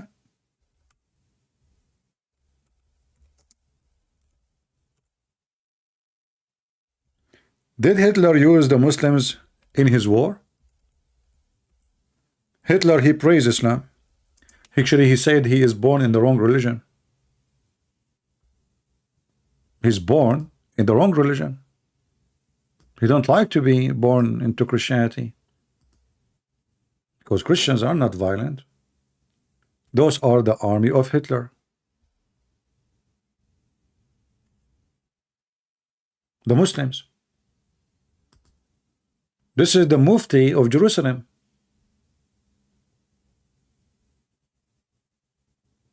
All of them are the same. Which country is now #1 friend for us in the Middle East? Qatar. But isn't it Qatar the one who support ISIS? Isn't it Trump himself? He went in the front of the White House and he said Qatar should stop supporting terrorism. 2 weeks after, Qatar became our friends. So my friend, this is Islam. This is the truth. I want every one of you, if you don't believe what I'm saying, actually I want you not to believe. Go check anything I said if it's true or not. Just check it out.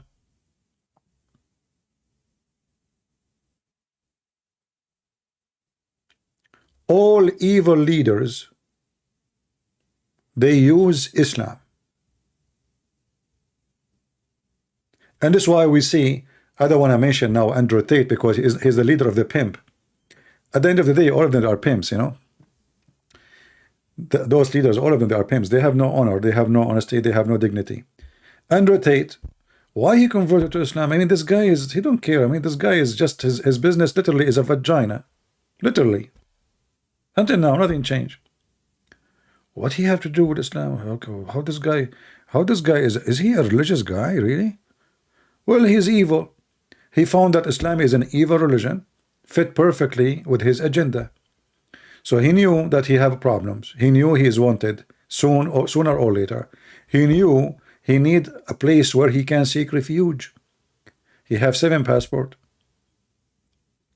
7 passport. You know why somebody want to have 7 passport unless he is really, he knew that sooner or later he will be busted, right? And he mentioned that. He said, okay, who can stop me? I have 7 passport.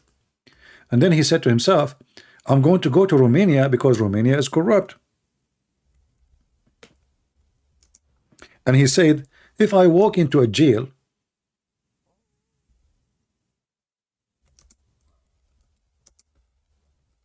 with that much of money, he was in the video,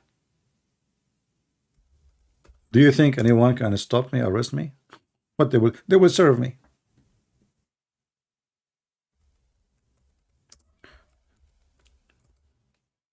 They see corruption. He found that Islam is a corrupt religion, support corruption. So now I'm going to enjoy the corruption. He's a corrupt, they are corrupt. And let us enjoy it.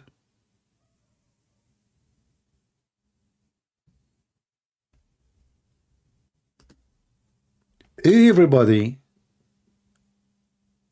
evil, he will enjoy Islam.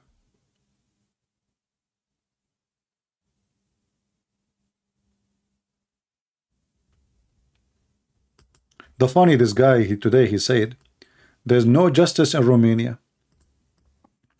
Just a few months ago, Romania is the most wonderful place in the world because it's corrupt. So isn't it, this is why you went there? He went there because they are corrupt, which means there's no justice. And now he's saying today they took him out of jail. He said there's no justice in Romania.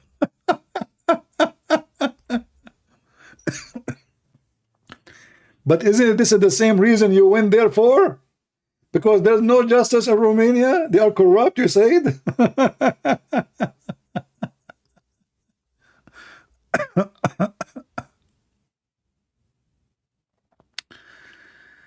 Oh. Anyway, my friend Ginny, don't tell me to go back to the topic. I'm not working for you, my friend. You don't like it, you leave. I mean, some people really are weird. CP, please go back to the topic. Don't you think it's rude even to tell me what to do? Don't you think it's silly that you are coming here to listen to me and now you are telling me I don't like what you say, change it? Do you have a remote control of me, my friend? What about you hit the remote control and that will change? What's wrong with people? No brain. Nobody want to think. I'm a man, I'm talking. You don't like it, you leave.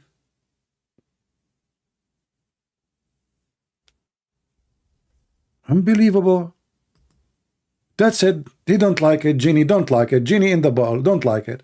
So now he's hitting the remote control. Christian Prince, change the topic, change the topic. Okay, what do you like to talk about? Mickey Mouse?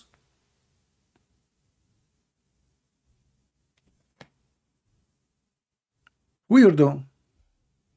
And this is why Andrew Tate now is suffering. You know, a guy, he was his limousine, his car by himself, and now he have God knows who is with him in the jail. Genie. Genie, tell him change the topic. This guy, he never heard somebody saying to him change the topic. And now he have to deal with it. So imagine you are in jail with Genie now. Genie will give you a headache, will make you jump from the window.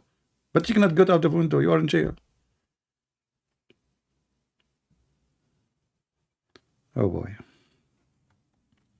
I advise people, before you say something, think about it. And you know, not only that, this guy, he posting non-stop the same thing. Please, you see, go back to the topic. Like not only once. So what we are saying now, that Islam is a perfectly fit for perfect evil people, like Andrew Tate, like George Bush, Erdoğan, Biden, Putin. It's a perfect religion. How come, Biden, when he took the office, he spoke harshly against the Prince of Saudi Arabia. Why? Because the Democrat, they support the Muslim Brotherhood. Obama is a Muslim Brotherhood. He is, Obama, he support two Islamic wings, the Shia, which is Iran, and the Muslim Sunni Muslim Brotherhood. If you remember, when Obama was in the office, he sent Hillary Clinton to Libya, and the only person she met, it was the head of the Muslim Brotherhood in Libya.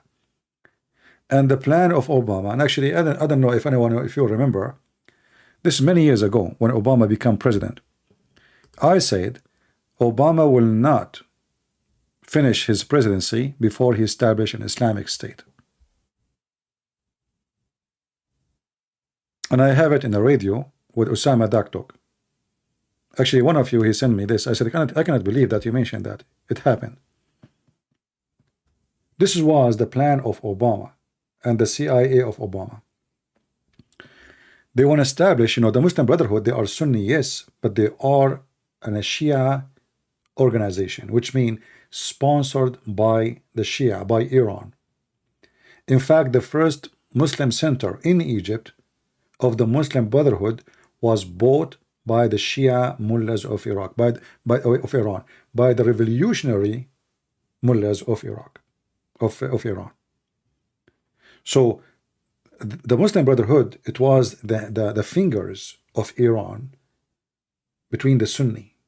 The Sunni, they hate the Shia. And the founder of the Muslim Brotherhood, Al-Banna, he used to make speeches in Mecca during the Hajj to promote his party. And one day there was an argument against the Shia. And because the Muslim Brotherhood, they are just a gang, they want to get support from the Shia too. So he stood and he says, why we are attacking the Shia? What is the problem with the Shia? They love the people of the family of the Prophet. And there was Shias from the intelligence of Iran in Mecca.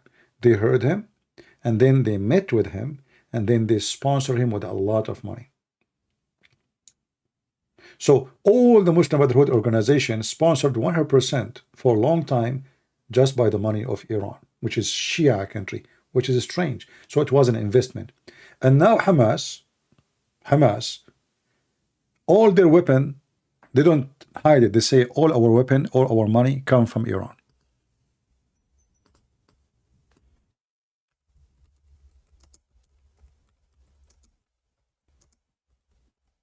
Let me find you the news, which is mentioned by the leader of the Hamas.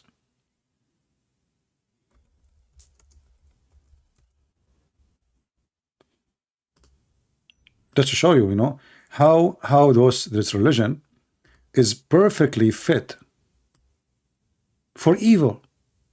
So the Shia who want to kill the Sunni who want to kill the Shia, but suddenly even the Shia, they use Muslims who they are their enemies for the sake of their agenda.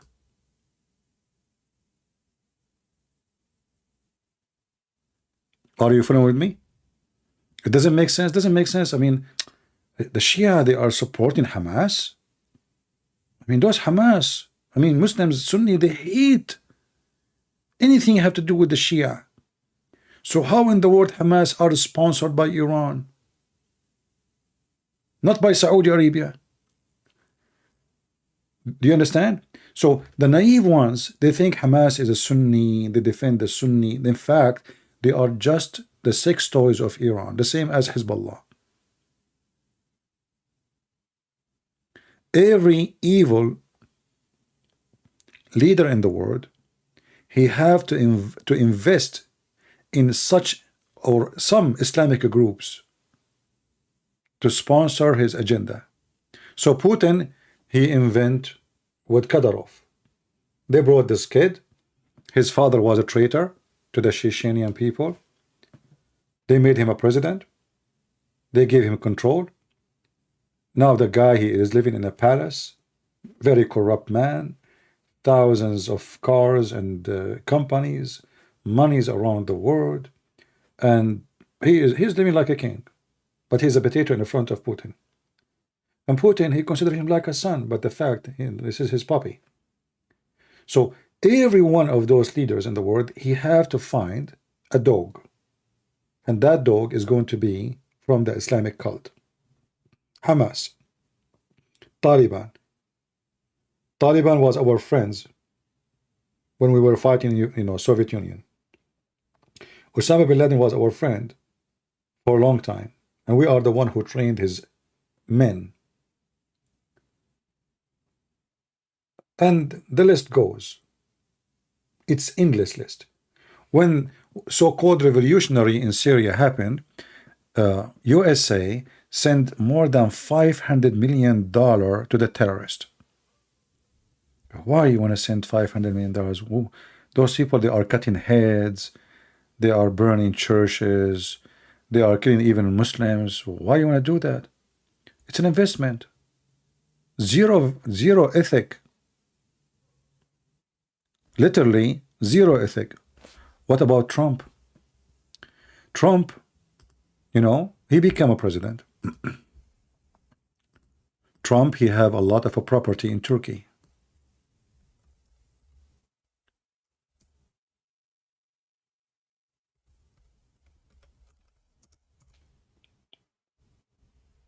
Suddenly Trump, he decided to make Erdoğan happy. So he said, I'm going to leave Syria. Erdoğan got so excited. Finally, I can kill them all. Finally, I can kill them all. Why you want to leave? What happened? I mean, those are the guys who you invest on them, you arm them, they fight ISIS for you. A lot of them died fighting ISIS. What happened? Well, that's it. We are done with you. You are just a puppy. I'm not going to keep giving you bones. This is a businessman. He want to save money, or we are spending money there. Why we want to stay? Zero ethic. So they use those people, and now they are going to throw them like dogs into Erdoğan. This is the reality. All of them, they invest in the evil ones. Israel. Is anybody left? Even Israel invest with the Muslims. Do you know that most of the weapon of Hamas is coming from Israel? Can you believe it? Do you know that Hezbollah, if not Israel, there's no Hezbollah? Hezbollah was a very small group, and they had an attack on the Marines in Beirut, and they killed in one day by suicide bomb car 200 Marines. What the stupid American they do? They withdraw, literally, and that made Hezbollah look like hero. Oh, American run away. When the American, they can take all of Beirut in two minutes. But at that time, we have a guy, his name is Donald Reagan, and those Christians, they think he's a good guy. This guy's an idiot. So he decided to take his tail and put it between his legs and run away. Why? Because he want to save election. They care only for election. They don't care how many people died. And then Israel came. And Israel, they hired Islamic groups to fight Hezbollah, literally Shia, and some Christians. Israel used them for 20 years. One day, Israel decided to withdraw overnight. And they left their friends to be eaten by the dogs.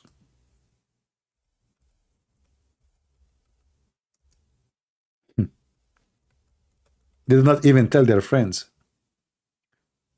that we are leaving. And when they left, Hezbollah took over the area in 2 minutes. So that make Hezbollah look like heroes. They are the one who freed south of Lebanon. Takbir, Allahu Akbar. But it was the Israeli who withdrew willingly. So that what make Hezbollah become so big and so powerful. It was the stupid Israeli. It was the stupid American. The Israeli, they invested with militant who they are Muslims, and there are some Christians. And then they decide to betray them and leave them to Hezbollah. Hezbollah came to south of Lebanon and celebration, victory, and until now they claim that they are the one who freed south of Lebanon. So it was the stupid Israeli who made that happen. They are the one who made Hezbollah grow. Same for Hamas. Same for all Islamic groups. Israel is the one who make it happen, either by planning for it to happen or by being stupid. As an example, who is the founder of Hamas? A sheikh. He was a prisoner of Israel. Israel, they would, they free this guy so he can establish his organization. Actually, already have organization, but it was very tiny, small. But they wanted to establish an organization which can fight, or let us say divide, the Palestinians against Arafat. Against Arafat. And they were successful. They let this guy out.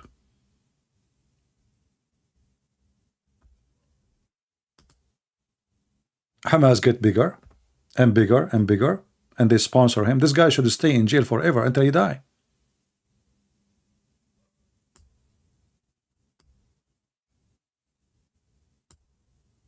They took him out of jail for very simple reason. So Hamas will grow. Hamas grow, and now Palestinian, they start killing each other. Because they knew the nature of Islam. People, they fight, they kill each other over power. So now, until now, the benefit of the existence of Hamas, that the Palestinians are very divided. Hamas and what they call them, the Palestinian revolutionary, whatever, Yasser Arafat group, they are the enemies #1 to each other. They keep killing each other, assassinate each other. So Israel is the one behind Hamas for there's a benefit. But Israel, they do not want Hamas to become the major force. So they have to keep them in balance, both of them. So they feed this guy with weapon, and they feed the other guy with some money. And that's what I call it, evil. I know what I'm saying sounds strange, but this is how it is. This is how it is. But most of people do not know. Most of people, they just watch news. They don't know really what is the news is about. Yasser Arafat, he used to kidnap an airplane almost every week in Europe. And you know what the stupid Europeans do? They give him money. European airlines, they give Yasser Arafat money so he will not kidnap their airplanes. Can you believe it? If you don't believe me, go check it out. They pay him before he kidnap it, so he will not kidnap it. So this organization became so powerful, very rich, to the point they occupy the south of Lebanon and they have their own state, to the point that Fidel Castro, he come to Lebanon and he did not even shake hands with the president of Lebanon, which means they control the airport, they control the country, they control everything. Castro is not coming to visit the Lebanese president. He came to visit Yasser Arafat. Who is this guy? This guy is a refugee in the country. Suddenly, thousands of fighters with arms in the airport, and Castro arrive. And the president of Lebanon have no idea. And the police cannot stop it, because the Palestinians are stronger than the Lebanese police, even their army. In fact, the plan is to control Lebanon and to become their land. Actually, almost they took over it, until Israel came out and kicked them out. So everybody invest in somebody, and that somebody is an evil Muslim organization. I mean, we can cover a lot, you know.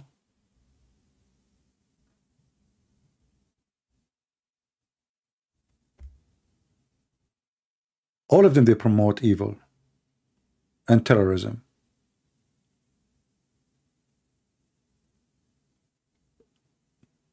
All those who they claim they are fighting, you know, right now Erdoğan, you know, who is protecting. He was protecting ISIS, but then when he noticed ISIS are no way he can protect them, that's it. The American, they decided to take them off. So that's it. He gave up on them because he didn't care really much for ISIS as much he cared for stealing the oil of Syria. He was getting the barrel for $7. And he don't even pay dollars. He give them just exchange, like an emission and a weapon. Very cheap. Turkey was having a very cheap oil from Syria for free. And now Erdogan is protecting Al-Qaeda in the north of Syria. But have you ever heard of Trump when I attack Al-Qaeda in the north of Syria?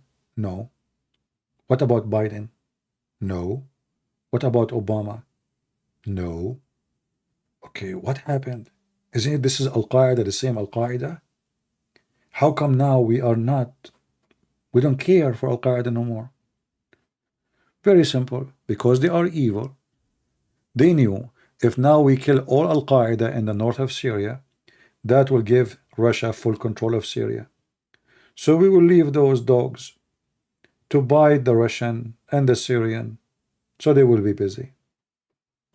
Do you see how they think? Do you see how evil they are? So the evil leaders of the world, they use the evil Islamic propaganda and agenda as a tool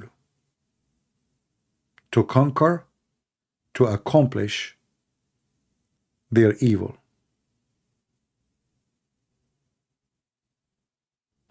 If there is somebody we did not mention, remind me. And you know, Erdogan is against Israel, but he provides Israel at least every year $600 million import of steel. So all the Israeli weapon is made by Turkish imported steel. But Erdogan, he makes speeches for Palestine. But he is the number one provider for steel. He never stops selling the steel. In fact, the Mossad never closed their office in Turkey. In fact, that the first establishment of Israel was by the approval of the Turkish Caliphate, the Ottoman Caliphate.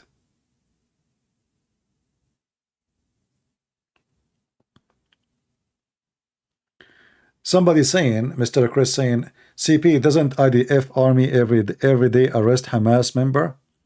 Okay, well, you have to arrest them, the one who's trying to hurt your citizen, at least in the front of your citizen. But isn't it every day Hamas is getting Israeli weapon? Okay, lately in the news we heard something very funny. What is the funny? Israeli soldiers are stealing weapon and selling it to Hamas. What? How Israeli soldiers they do that?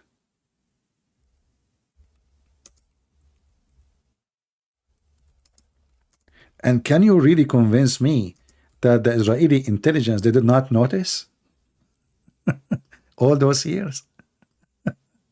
Really? So you did not see your weapon in their hands? Who would believe in such a garbage?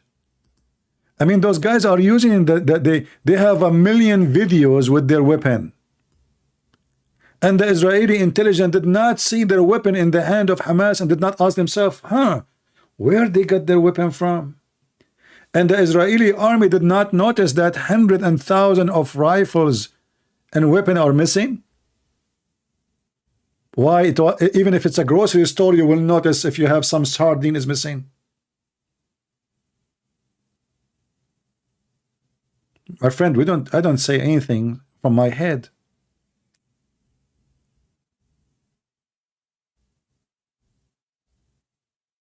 Guns for sale. How is stolen Israeli weapon arms given to Fatah fighter? I told you, this is not stolen. This is the act of the intelligence of Israel. They gave weapon to Hamas, they gave weapon to Fatah so they can kill each other.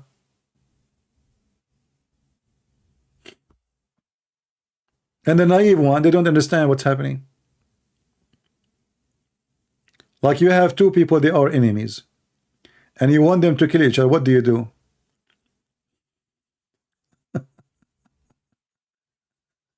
Evil.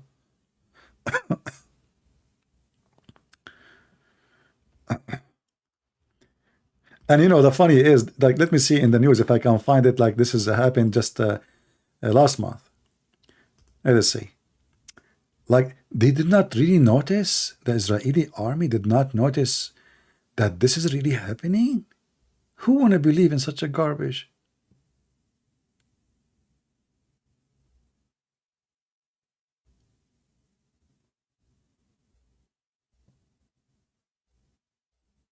Only if you are naive and idiot, you don't see it.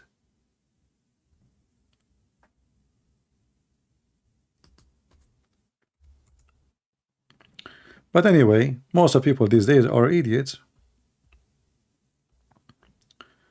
I'm trying to find what was the news. Hold on. Let's see.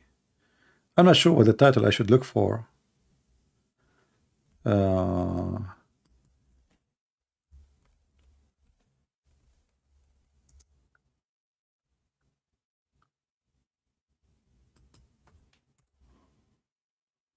Let us see.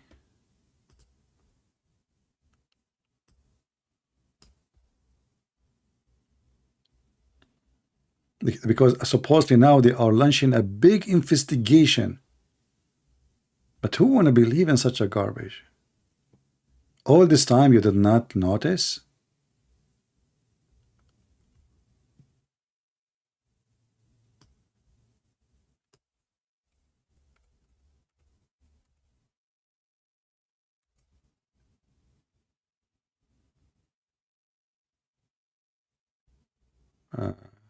You can search it. You know, I showed you one.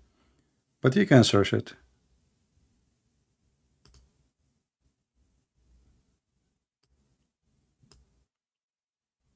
Yeah.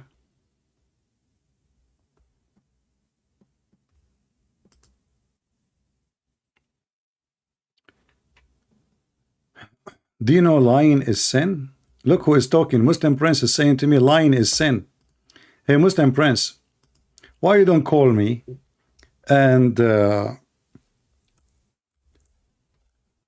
debate me about it? I thought in Islam is not sin. Isn't it your prophet? He says you can lie to three: your wife lying to her husband, husband lying to his wife, lying to your friend, and lying to your enemy. Who's left? So this Abdul is talking now about sin. I never heard of Muslims having anything called sin. What is sin in Islam? Why you don't call me? My Skype is open. Is it sin in Islam to have sex with the children? No. Is it sin in Islam to lie to your wife? No. Is it sin in Islam to steal from a Christian or a Jew or a Hindu? No. Is it sin in Islam to steal from a Muslim? Depends. If he's a Shia, it's okay.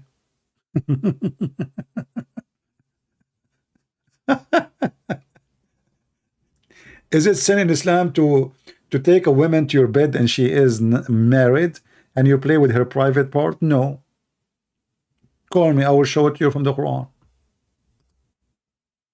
You can put literally your hand between her legs, touching her vagina, excuse my language, and that is not considered as a sin in Islam.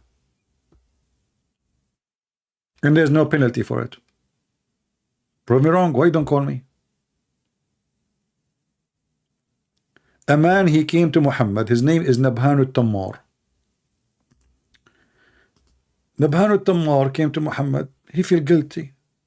He said, Prophet, a woman, I think her husband doing jihad in your army. She came to my grocery store. And I did with her everything the man do with women except putting it in.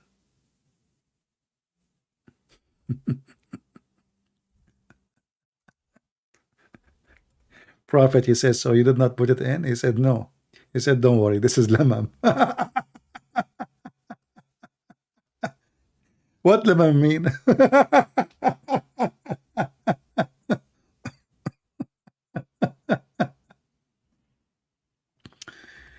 Except what?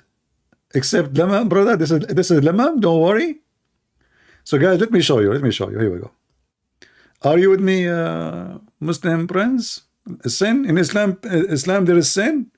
So this is a married woman, and this is the Quran, chapter of the Najm, the star, verse number 32. And I will show the translation using Google Translation. So Nabhan al-Tammar, he came to the Prophet. He have a grocery store. He said in it, Ajwa. A woman, she came in. And he said to her, get in, get in. Come on, get in. Hey, Muslim Prince, is that what you do with Muslim women?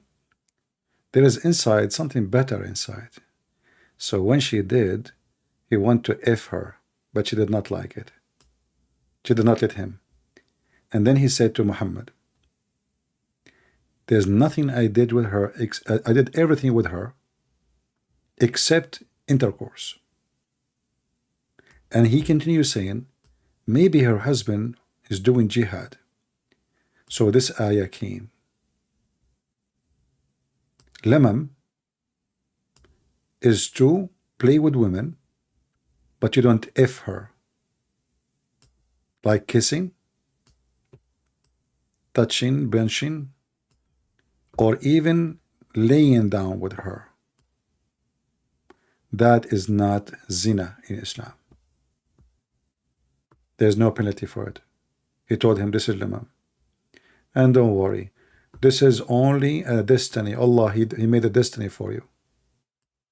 A man, he have his portion of adultery, which he have to indulge in. Adultery by eyes, adultery by tongue, adultery by inside you, in your inner. And nothing make it true or not except intercourse. So all of those is fine. This is lamam. And the verse in front of you. And now let us go to Google Translation. And Mr. Muslim Prince is talking about what? Sin. Get in, get in, get in, huh? Yeah. What is a lamam?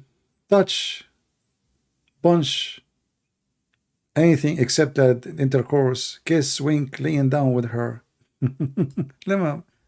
And the guy, he told Muhammad, perhaps her husband is going an invasion in your army. He's a mujahid. So the guy is a Muslim. He is doing invasion for Allah Prophet, and the grocery store guy is playing with his wife vagina. I did with her nothing except intercourse. Everything I did with her except intercourse. What Muhammad said to him? Don't worry, this is lamam.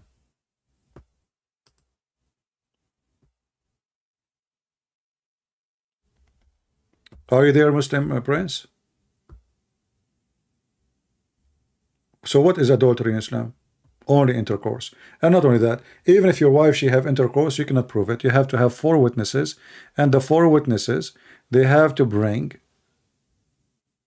they have to see the penis of the man going in and out.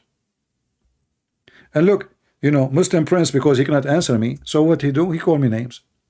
You cannot refute me. I'm showing a reference. This is the official government website of the Kingdom of Saudi Arabia. And this is their scholar, Al-Qurtubi. So what he said to me, you are a Dajjal, which means there's something in the Muslim legends about the false Messiah. Muhammad is a thief. He's still, you know, the Messiah said there's many false Messiah, but Muhammad is one of them. He said, you are Dajjal. Let us talk about the Dajjal. You want to talk about it? You will die laughing. Why you're upset? You are the one who mentions sin, and in Islam there is no sin. And not only that, even if you have sex with 1,000 women, she is not lawful for you. You go in the morning, you say Alhamdulillah, Bismillah 100 times, and before you sleep you say the same, all your sin is gone. Even if it is more than the foam of the ocean. So why you're upset? Because you cannot refute me.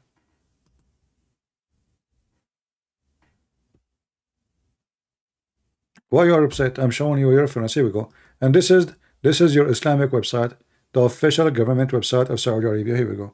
You can use Google translation and translate.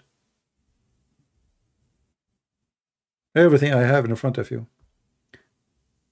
What about your prophet going to his own son wife and he flirt with the wife when the husband is not there? And then, according to the wife, each time her husband, he wanna F her, excuse my language, Allah, he made his penis swell. Is that true story or I'm fabricating? I mean, here we go. Those Christians, they say Muhammad have no miracles. Only Allah can make your penis swell. Who can do that except Allah?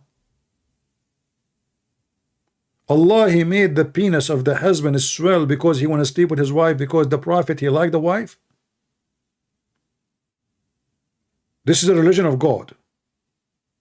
So the husband, he want to sleep with his wife. Allah, he used the broom of holy butter, and he make the penis of the husband swell. And look, the wife, she said, each time Zayd, which means her husband, wanna have sex with her, Allah, he made his penis swell. Look at this miracle, brother.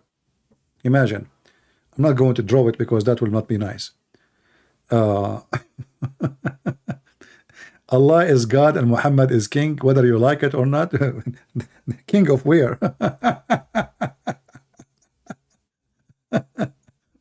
My friend, we have different king now in Saudi Arabia. He's bringing girls to dance and actors, and now they are allowing beer and whiskey in the hotels. Soon it's going to be in the street. Just wait. We have, where is what the king? You know, your king is dead. The only king is alive is Jesus, my friend. He's in heaven. He's the King of Kings. No, I cannot draw it. Anyway, but the miracle is amazing. So let us say, this is Muslim prince. Okay, I will draw Muslim prince. I'm not going to draw the penis. I cannot do that. Come on, haram. Bad boys you guys are. So this is Muslim prince. Okay. Muslim prince. I know he look weird, Muslim prince. This is Muslim prince. Muslim prince, now he like to sleep with his wife. What Allah he do? He make his he make a prince, he make him swell.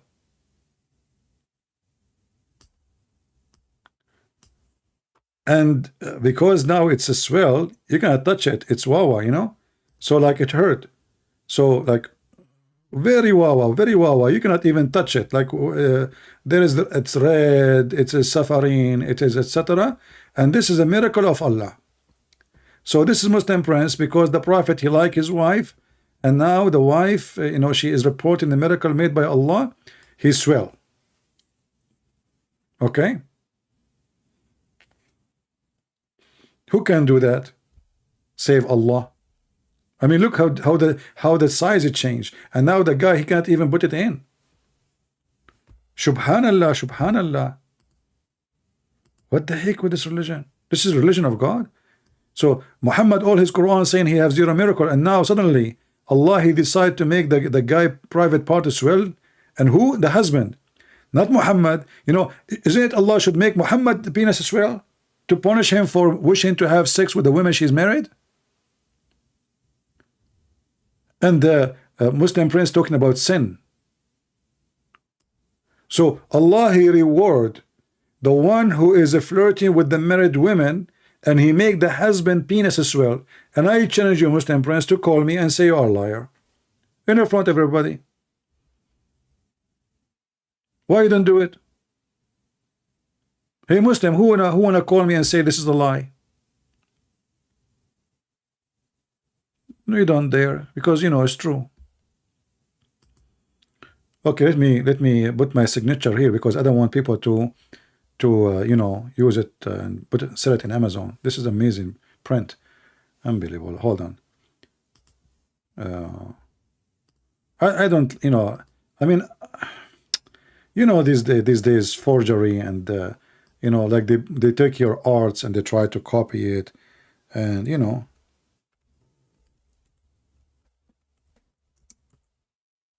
Yeah. So let me put my signature there, so nobody can steal it, you know. And okay. Sheikh Isper.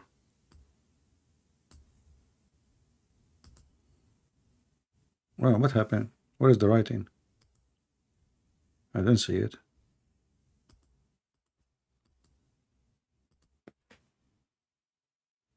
I'm not sure why it doesn't show.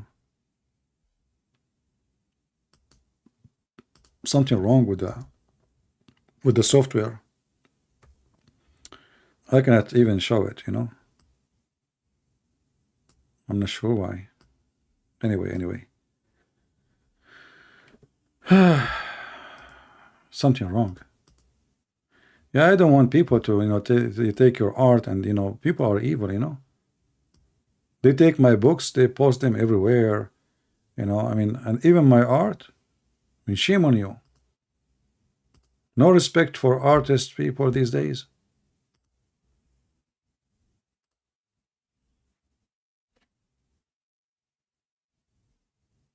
You know, you are not seeing the drawing? Yeah, I can show you the details when I was drawing it until it's finished. The art is not done yet.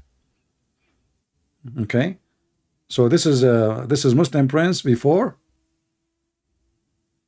This is Muslim prince before, and this is Muslim prince after. This is here before. This is Muslim prince after. Allah made him swell. What a fantastic religion, man. I mean, Allah, he made the guy. What? Unbelievable. Literally, are you serious? Allah, he made him swell? Why red? It's a swelling, man. What's wrong with you? Imagine you close the door of the van over your... What will happen is going to be what? Either red or blue. Choose one. Don't you know the song, Oh Mommy, Mommy Blue? Oh Mommy. Oh Mommy, Mommy Blue. Oh Mommy Blue. Somebody saying this is a bomb. My friend, this is a Muslim penis. What do you think is going to be? What's wrong with you? Think it's the same as your penis? Actually, this is not a penis. This is a Muslim prince now. Sorry. Let's take it off. This is dangerous. So this is Muslim prince before and after. And then the guy, he speak about sin. Sin, you Muslim believe in sin, you have sin.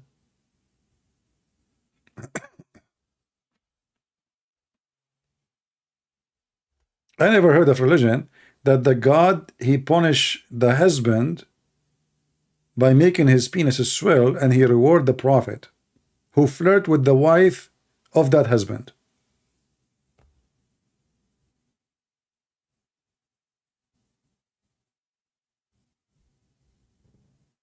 I'm drawing a rocket of Elon Musk. This was a rocket. So his rocket was small, and then Allah, he cursed him, so his rocket swell. Do I need to have all details? And somebody saying I'm drawing. I draw since I was a kid. You know, I remember first thing I drew when I was a kid, it was the Kaaba. You know? Because the Prophet, he says everyone is born as a Muslim. And, you know, my mom told me a lot of horrible things when I was a kid. And that to prove the point. I used to do. Everyone is born as a Muslim.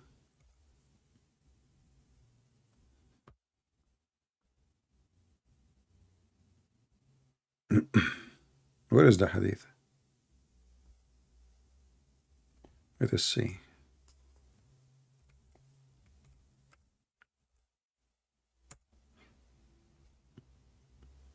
I wonder how Trump used to look like when he was a boy, because he was a Muslim at that time.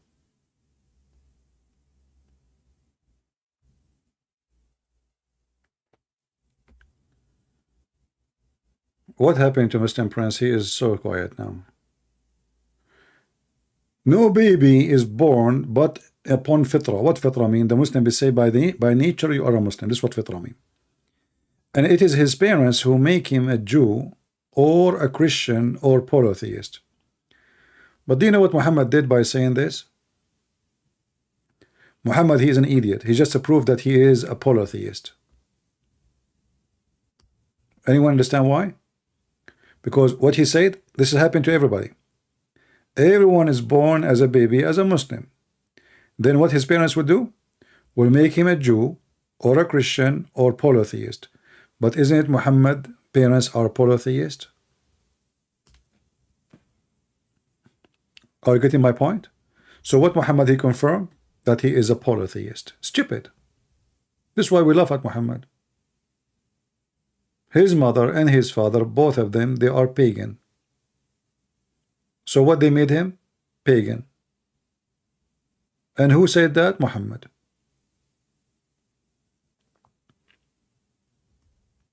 You know, the problem with the Muhammadan, how many people they read this, but nobody notice how stupid it is, and how Muhammad he condemned himself without noticing. People have low IQ. I remember a Muslim, he used to come to a chat room in Paltalk, and he go to the microphone and he says to the Christians, and those Christians do not know what to say to him. He say, you are the sons of the devil, you are the seeds of the devil, the children of the devil. You know, why? The Prophet said, you know, if a man he did not pray and say this prayer before he do intercourse with his wife, the shaitan, he will round himself around the penis of the man, and he will be doing the women, and the babies will be his babies, and this is all of you, you are the babies of the devil. So the admin of their chat room, which I use just to go and said, listen, you know, they know me very well. They said, please, can you answer him? You know, we did not know what to say. Each time he come, he said the same thing. So I took the microphone. You know, at that time it was just like one person microphone, not like Skype. It's a Paltalk. I don't know if any of you are familiar with it. So I took the microphone. I said to him, Abdul, are you sure that this hadith is sahih? He took the microphone again. He says, sure it's sahih. I said, do you swear? I swear Allah it's sahih. I said for the third time, I'm asking you for the third time, are you sure this hadith is sahih? He said, what's wrong with you? It is 1,000,000,000% sahih.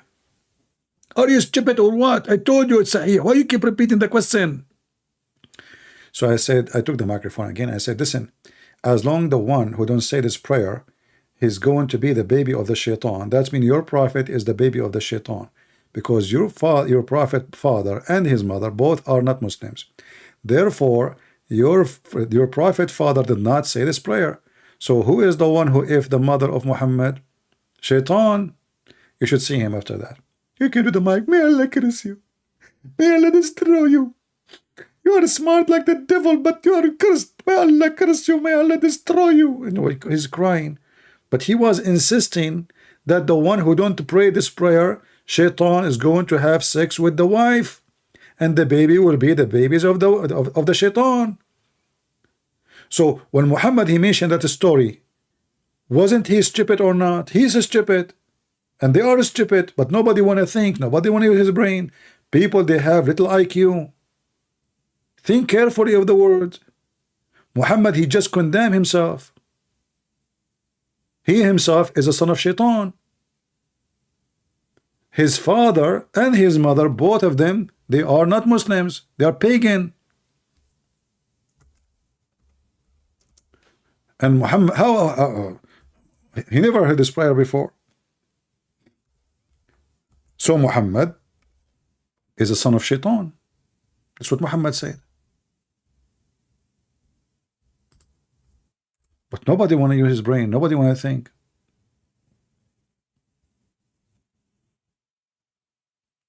This is why they don't dare to debate me. Because they are not matched. They have a low IQ, slow IQ. They're like their prophet. They are just busy, you know, like shouting, the guy he burned the Quran. But nobody can answer us about what the Quran is saying. A guy burned the Quran, they go crazy. You ask them a question about the Quran, Allah knows best.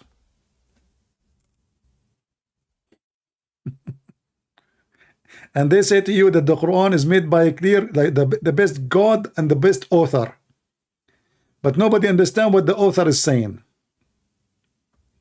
Alif Lam Mim. What does that mean, brother? Allahu Alam.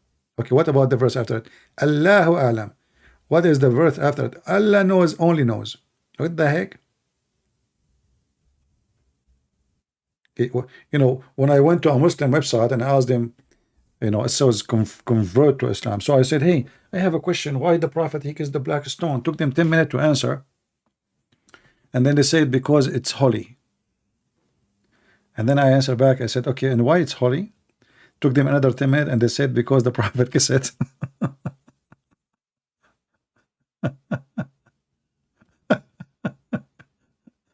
I mean, you see the intelligence. So why the Prophet kissed it? Because it's holy. And why it's holy? Because the Prophet kissed it.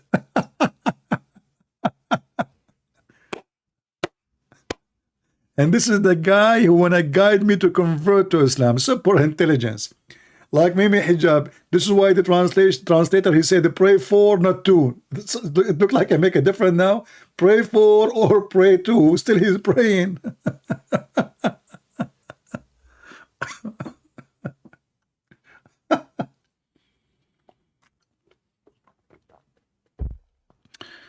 Oh boy. What a stupid religion. Low IQ. Yeah. And you know, if you ask any Muslim, by the way, why you said, he said, oh, this is a stone from heaven. Oh, really? So what? So, okay. How many stones there is in heaven? Remember, they are not pagan. They are not pagan.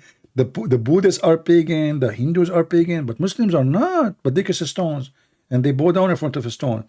And not only that, they believe if they touch a stone, it erases their sin. Yes, it erases their sin. A stone erasing sin? Yes, brother. Look at this, look at this. Not only if you say Alhamdulillah, Inshallah, it erases your sin. There's many ways to erase sin. You go around the Kaaba and you touch the black stone, you finger the black stone, and then you finger the Yemeni corner, and then all your sin is erased, brother. Do you see how easy to erase your sin?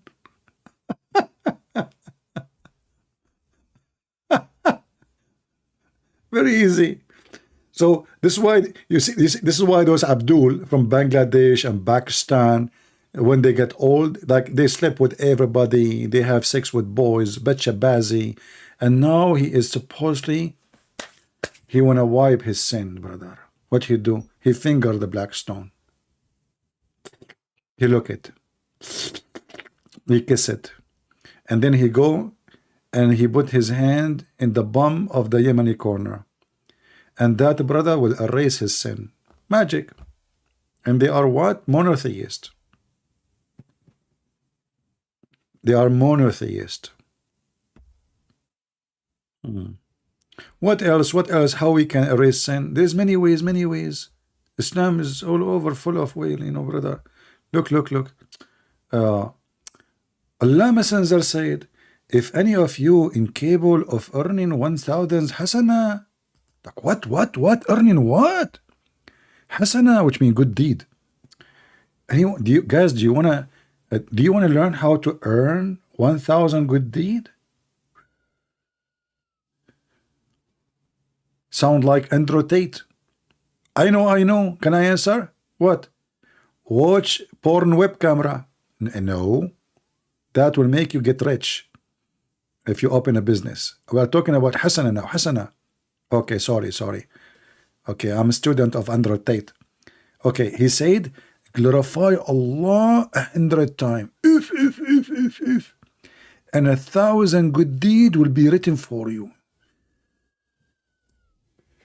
Each time say glorify Allah, get 10 deeds.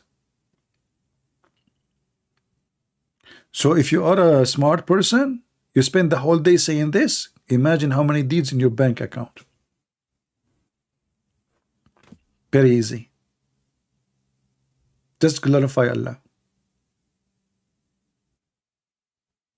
100 times.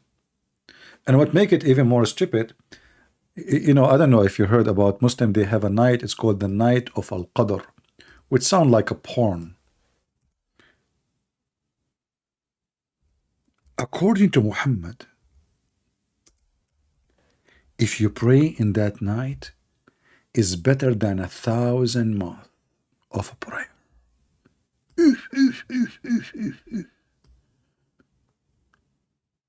Which is equal to 83 years and 4 months.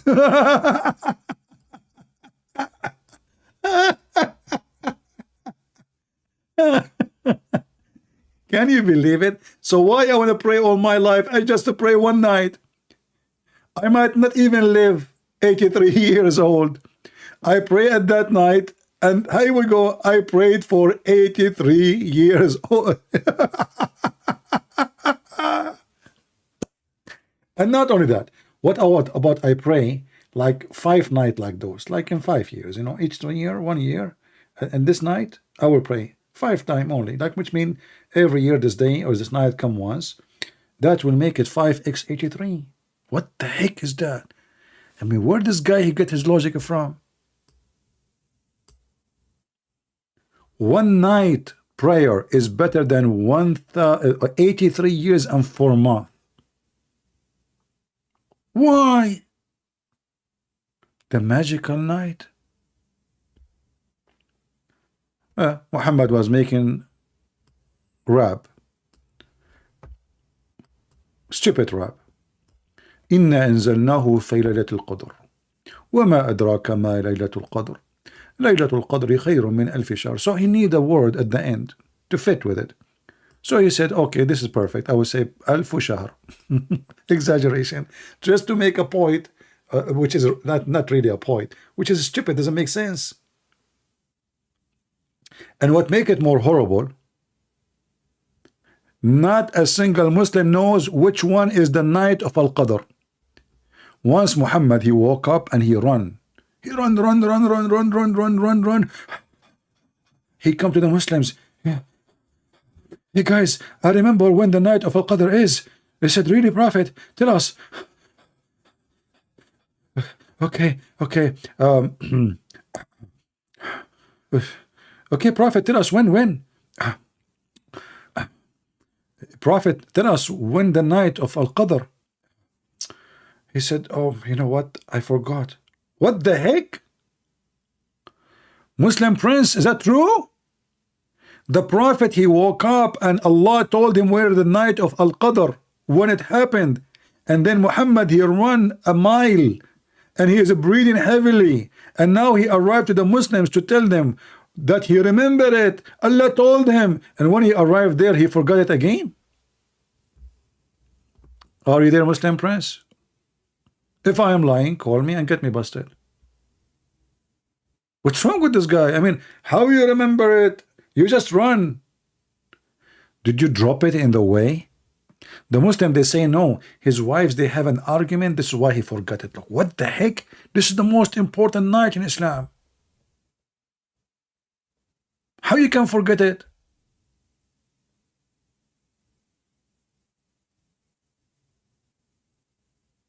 Maybe we should make just a special video about this.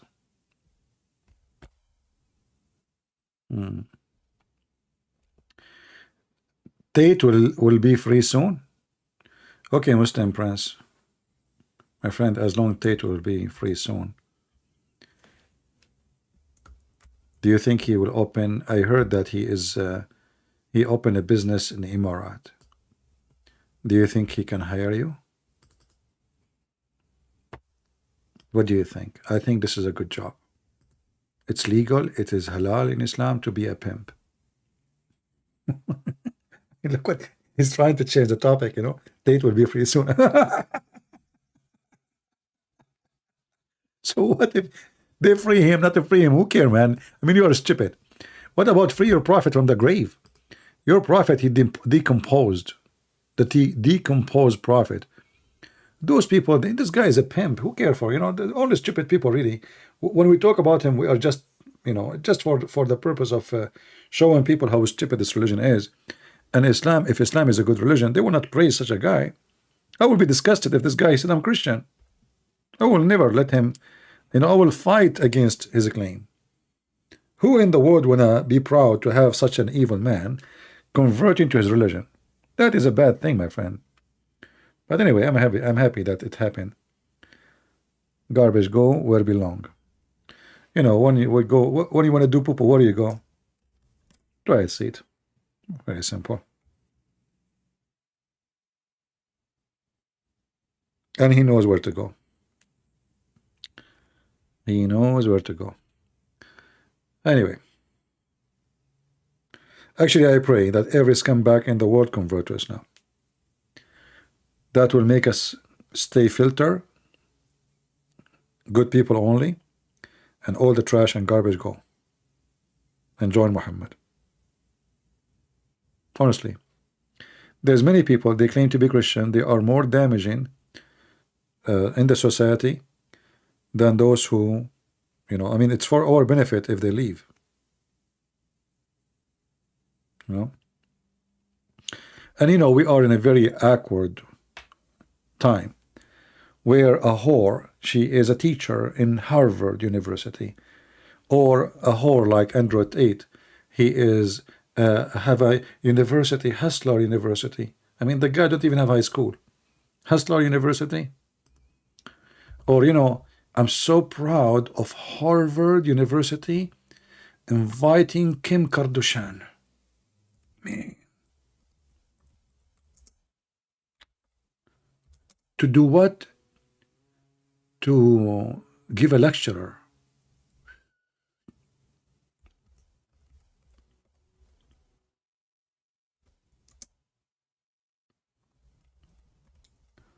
I mean, she fit, by the way. I mean, she is a professor.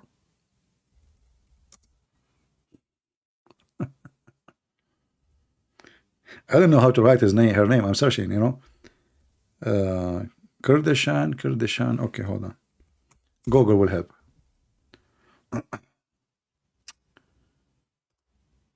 So, brothers and sisters, those are the teachers who will teach your kids. Andrew Tate and Kardashian. Welcome to the new America. Imagine how many people will register in that class. What the heck is that? I remember, we were taking an English class, and there is two Turkish girls. They come to the class. When they come, our classroom is full of boys. I mean, like, we are not even 7, but when the girls are there, they are like, we are 40. They are wearing a very short, bikini short, literally like they are in the beach. So, brother, Harvard Business School. Do you want to establish a business? Like what? Striptease?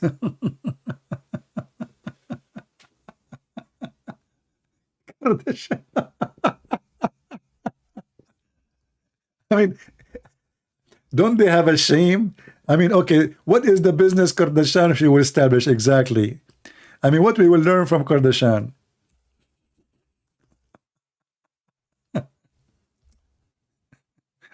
By the way, what this woman she does, all what I know that she have a lot of naked pictures. I don't know what she was doing for a living. What she do for a living?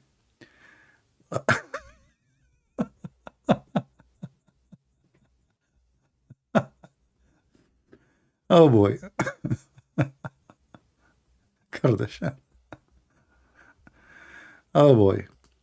Ah, now I know what they do for a living. If. I mean, this is business, not my business. F. Oh boy. I mean, she deserved to be teaching, and the other women, she married a guy from Iran too. An Iranian. What her name, the other one? I saw, not, this is not her. I don't know. I don't know who's she. I forgot. I'm not really good with actors. Anyway. But look, by the way, she is conservative. I mean, we have to be honest here. And maybe she was teaching them, maybe, you know what, we can ask her to go and teach that how is sperm coming from the ribs, according to Prophet Muhammad. I think she was preparing herself for that purpose. Or maybe how to do breastfeeding for adult. Let me change the picture. Unbelievable. She's a model? Is that what they call people these days? If a woman, she is a hooker, they call her a model? What model? Model. Every single hooker in the world, she called herself a model. Every one of them. Model. Do you see how people, they change names? Model. Yeah. Model.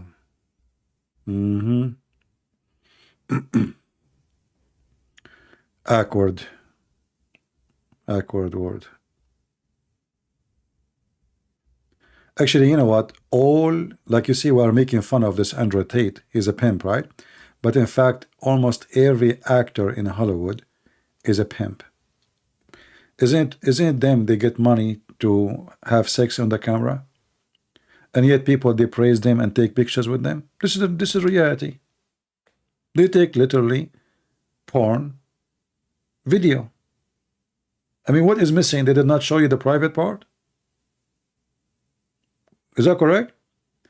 Did you see any, rarely you can find a movie don't have a sexual scene. And all those actors, they are the one who is doing the scene, and people praise them. Nobody say they are porn actors. Who cares if she's Armenian or not, my friend? That will not change anything. That is even a shame.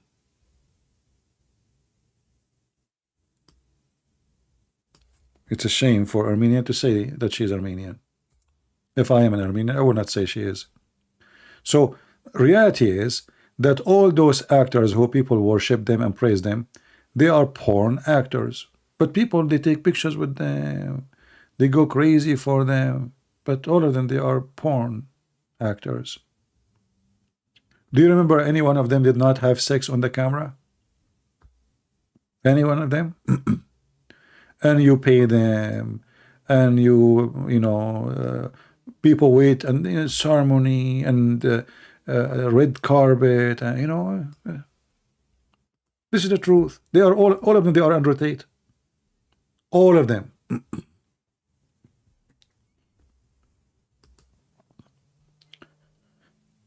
Today in the world,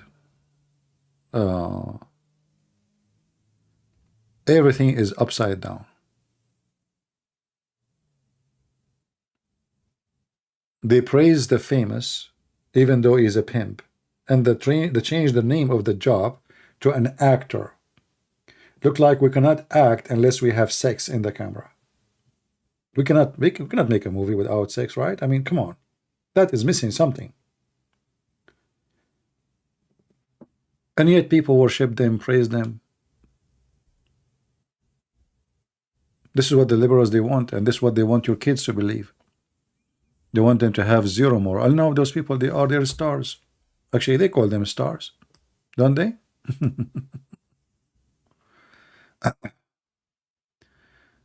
They call them stars.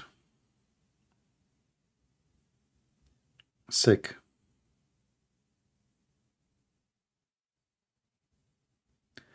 Her dad was a lawyer. So her dad was a lawyer, but her friend, okay, I don't know. I don't know who is OG Simpson. I'm not really familiar with those names, but I'm saying, who is the one who people really praise? If this woman, Kim Kardashian, don't get naked, do you even know her? Just a question. I mean, what people like about her exactly? Philosophy, logic, intelligence.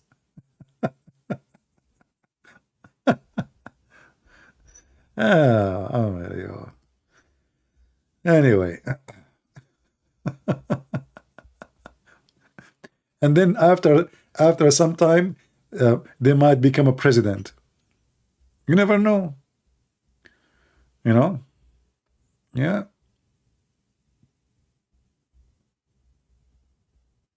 It is the time for the scam.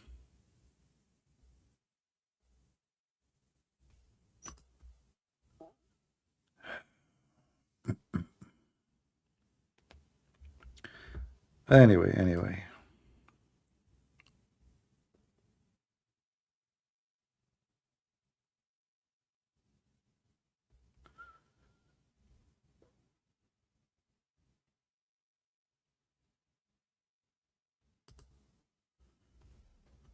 You know, like when I came to the state, I started learning about names.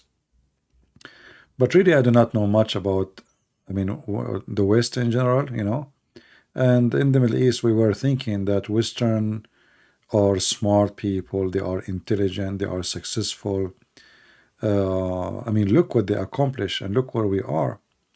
But then I notice that, you know, maybe, yes, they are good in technology, but they are self-destruct when it's come to ethic and to grow up their children. As you see now, kids are lost, drugs in school, children shooting each other. The liberals, they are fighting the Bible, they are fighting against religion, against religious people. They want the country to be hippie, you know. And you see the fruits. Just look around you. See, any state have the majority of it is non-Christians or people who hate Christianity, and see what's happening. Just look around you. Drugs is their food.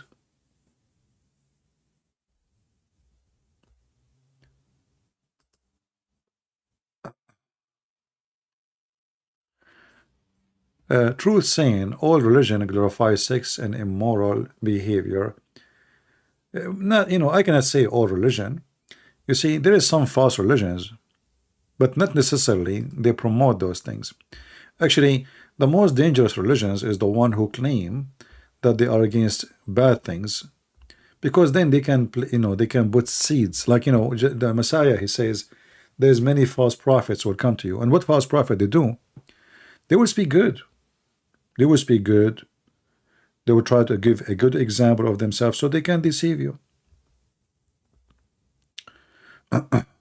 So not necessarily someone he is openly exposed.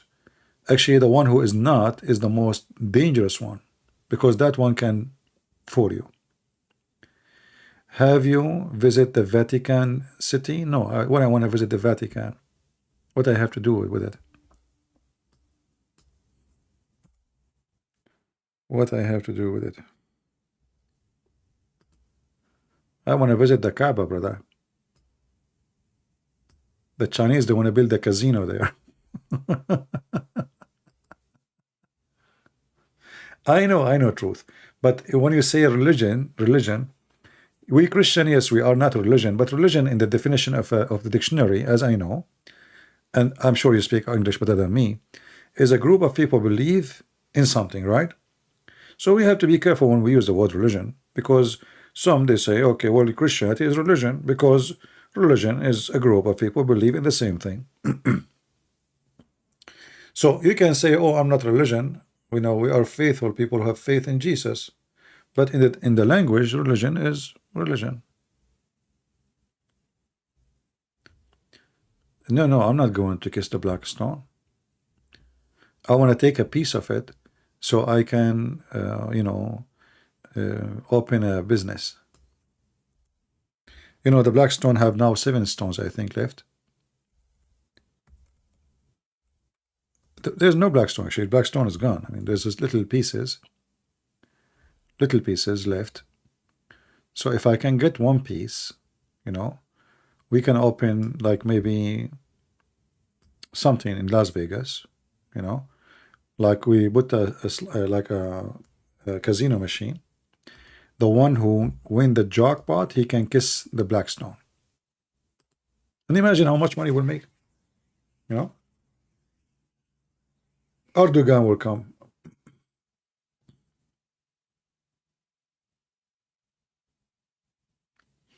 Do you see the stones? You see, in the appearance, it looked like a stone from outside, but the fact that there is only few little tiny stones.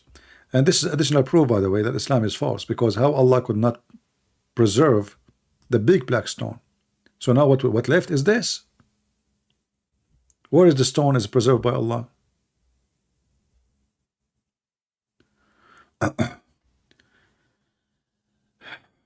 Okay. Yeah. We wanted to start the topic about Al-Jassasa, but maybe next time. Actually, I was going to go live, and then something happened. I don't remember what happened, and we changed our mind. I think not many people they came to watch, so I changed the topic and I deleted the event. Maybe soon. Yeah, we as a Christian, when we speak about Christianity, we have to be careful. Christians always they make mistakes, and not mistakes in what they are believing, no, but in the way they present their belief. As an example, you will see a Christian come in when I bring someone as a Muslim to Christ. So what he say? Jesus paid his blood for you. Jesus healed. Quote, easy man, you could scare the guy. What blood? What is easy? I mean, this is not how you present Jesus to him. Right away with the blood.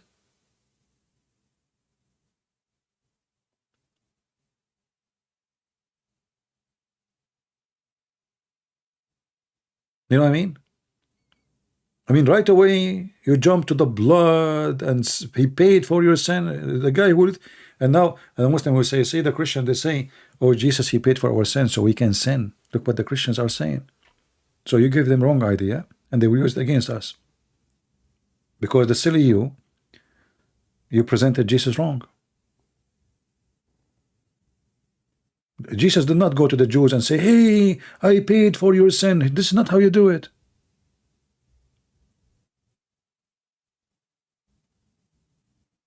The Christian, they want to show the end of the movie before the movie starts. The end, Jesus and the cross. The Christian, they start from the end.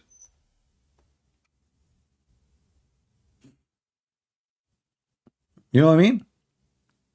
The guy, he have no idea. You have to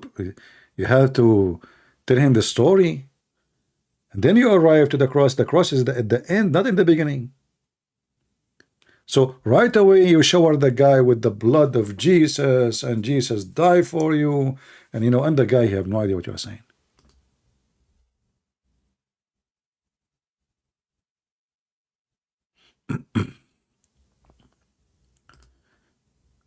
So you have always to learn how to introduce Christianity to somebody. The first question is what he believe in. Try to listen to him. What you believe. He's an atheist, he's a Muslim, he's a Hindu, he's a Buddha, he's a hippie, he is a guy who believe in power or something, energy, Just listen to him. And be smart how you present Christ to the person. Don't just jump to the end and right away put the cross in the front of him. You scare the guy.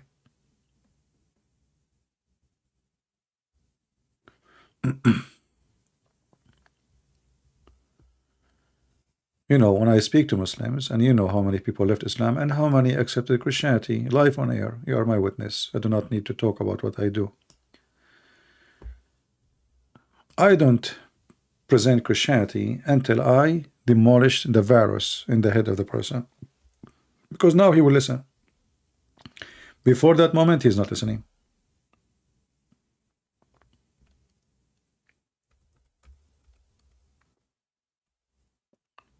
It's like, you want to give a lecture to somebody, he's under the influence of drugs. You don't understand what you're saying. He is under the influence. You have to destroy the influence and then give him the true teaching. Then you share with him. Otherwise, the guy is not awake. He's not even listening. And the Bible said, don't throw the jewels under the feet of a swine. That's what you would do when you throw it. That's why I avoid talking about the Bible when a person is not in that stage yet. Because what he will do then, he will step on it. He will act like a pig. Have you ever led a Bible study group? Yeah, we do sometime. But I find myself that there's many people, they can do good job teaching the Bible, but nobody, not many, can do what I do. You know what I mean? We have a video we made last time in the quality of life channel. I think we made one or two. Yeah, but people don't, not many people they join, and people like fighting. This is a reality. Like here, they like to see a Christian and Muslims fighting.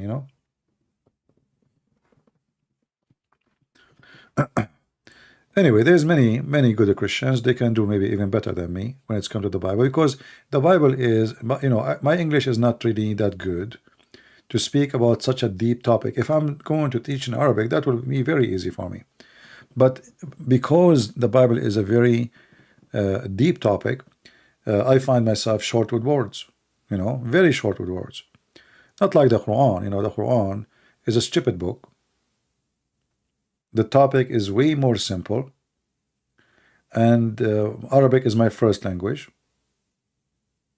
And then I correct their translation. In the case of the Bible, it's the opposite.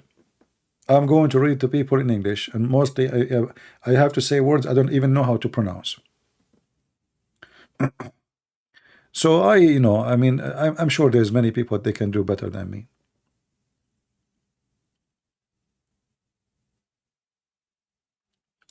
I heard about baptism with water and the Holy Spirit. What is the difference? Well, there's no difference, except if you are baptized in the name of Jesus, the water, the baptism of the water, is the same time as baptism of the Holy Spirit. Because what happened when you are baptized by water? You receive the Holy Spirit. So then that is the baptism of God. Baptism of God, it's meaning you are born again, Christian. So it's a new life. You decide to change the course of your life.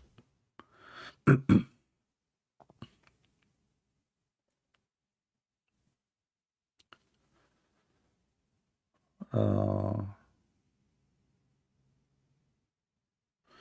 you memorize every verse in the Quran? No, I don't memorize it, but I memorize, let's say, a big portion of it, especially the important topics, because the Quran is a book of rubbish. It's not necessarily, it's not important to do so.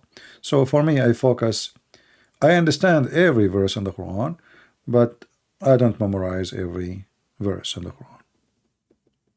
But there is some topics, some chapters, I know them. Yeah, I know them. I don't want to say by heart, but I know them. I might if I'm saying it without looking, I might miss a word, or But why I want to memorize? The important is to understand.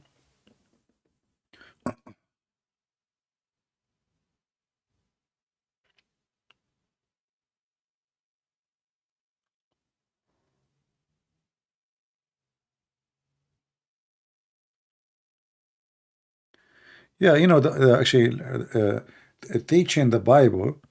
The first teacher who teach you the Bible is you.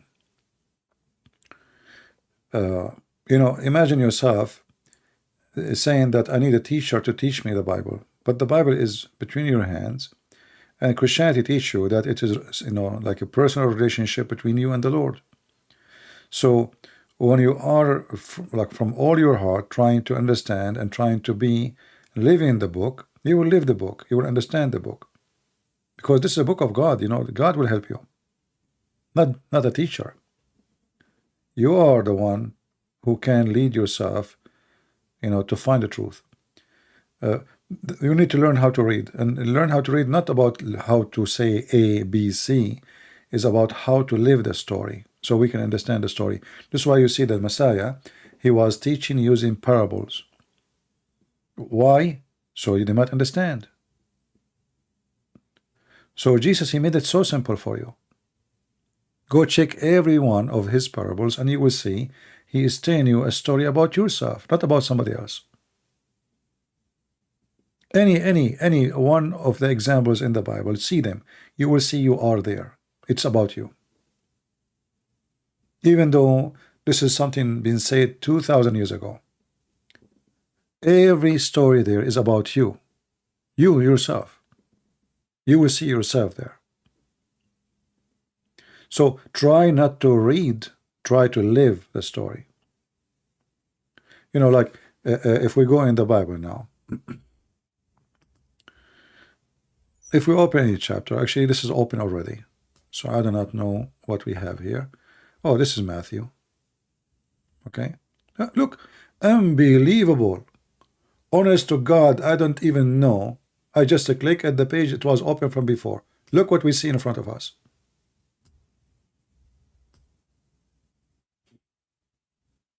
Can you believe it? Isn't it amazing? So I was talking about, and just I click in the top in the banner, I have the icon of the Bible. I don't even know what verse. And look, again Yeshua answered in parable, and he said,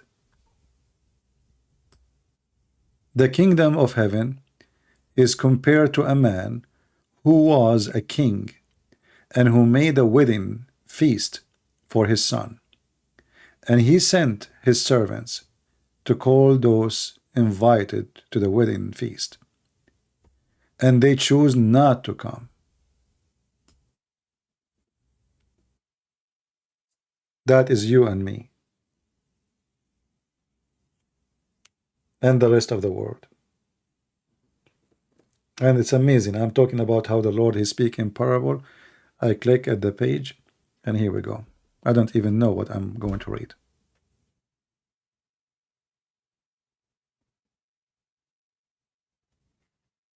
You will find yourself in the story.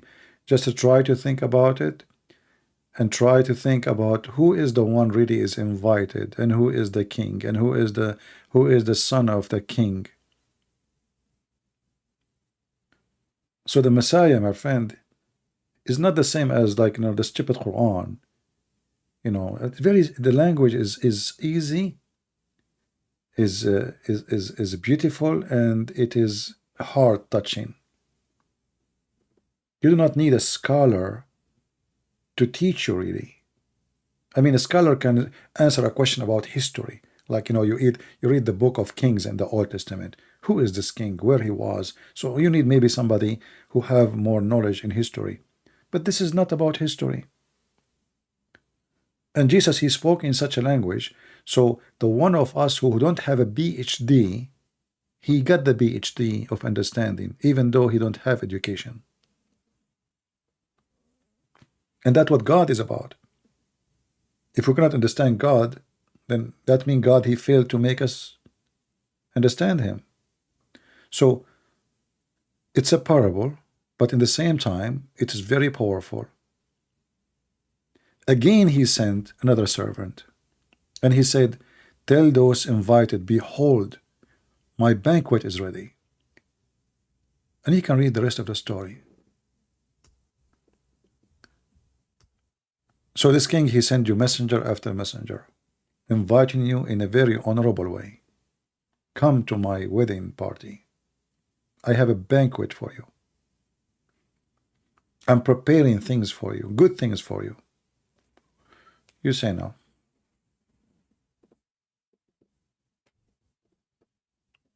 And this is what we do every day, even the good one of us. We are tempted. We want money. We want power. We want better life. We want, which is, it doesn't make you bad if you want a better life, but then you forget about God and you make it, that is the only target you have. So those people are busy. What do you think make them busy not to go? Why? Because they focus only in themselves. And Christ teaches us that number one enemy for you is yourself when you become selfish.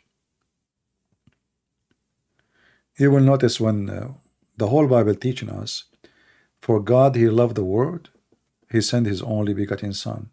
That is not a selfish thinking. The king, he can celebrate the wedding without you and me. He's a king. We are nobody. But he is not selfish. He loves to make you happy. But you are selfish, and because you're selfish, you worship yourself. And then you forget that one day, at the end of the day, this is the king.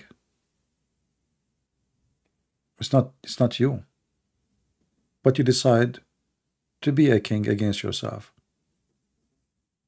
So I advise you, when you read the gospel, don't just read words. Try to live the story. Close your eyes. Maybe you can have the audio, Bible in audio. Listen to it. Try to imagine yourself there. Try to see the story, not just to read it.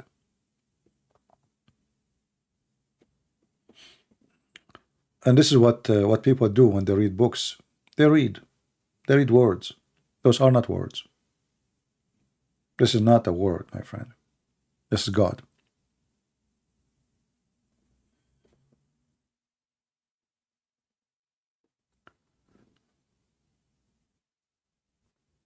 So this is why I say, I think, understanding the Bible is dependent in you. If you are willing and ready to understand, you will. You do not need a teacher. But sometimes, because we have too much noise in our head, we don't hear. You might be living now and you have like a family around you, a son, a daughter, a wife, I don't know what you have. And each one of them, he speak to you asking for something, but you don't see it. Why? Because your head is busy with something else. Maybe your son is taking drugs now, but you don't know because you're busy. You think you are doing your part, you just put food on the table. The house is warm. Your son is dressed, and he go to school. You're busy. You think you did your job. You don't see. You're blind. So always we blind ourselves, and when we open our eyes, it's going to be too late. So I advise people, That's not only when you read the Bible, you need to open your eyes and be careful how you read it, and be living the story. Live your own story. You live inside your house, you are a stranger. You don't even know how your wife she's thinking, what she think about you, because you aren't listening. You don't know what the husband think about his wife, because the wife is not listening. The wife is busy. She what I want to do shopping tomorrow. My friends is coming. Life is going like, very rush, everyone is busy with his own stuff, but nobody really thinking of the person next to him. So establishing life is establishing life with the Lord in his present, in a beautiful house, which is not about a villa. It's about people who listen to each other and they are not selfish. And that's how you can live as a Christian. If you teach your son how he think about his father, what he do to bring money, what my father does to feed me, how I get my bicycle. You need somebody to teach the child since an early age how he appreciate his father. His father is the same as this king. He work hard to help you. He invite you, and then you kick his table. You have a spoiled child. You don't appreciate the sandwich he eat. You don't appreciate what you buy him because he's spoiled. So don't spoil yourself. Don't spoil your children. Don't destroy them. Learn how to appreciate, for appreciation is the key of happiness. Appreciate the Lord who gave you what you have, even if it's nothing. I appreciate the Lord when I have nothing and when I have. When I came to the state, I went through a lot of things, especially financial stuff. Very little income, very horrible. But I never changed. And I never said, oh God, why you are doing this to me? Do I deserve it? I was very thankful.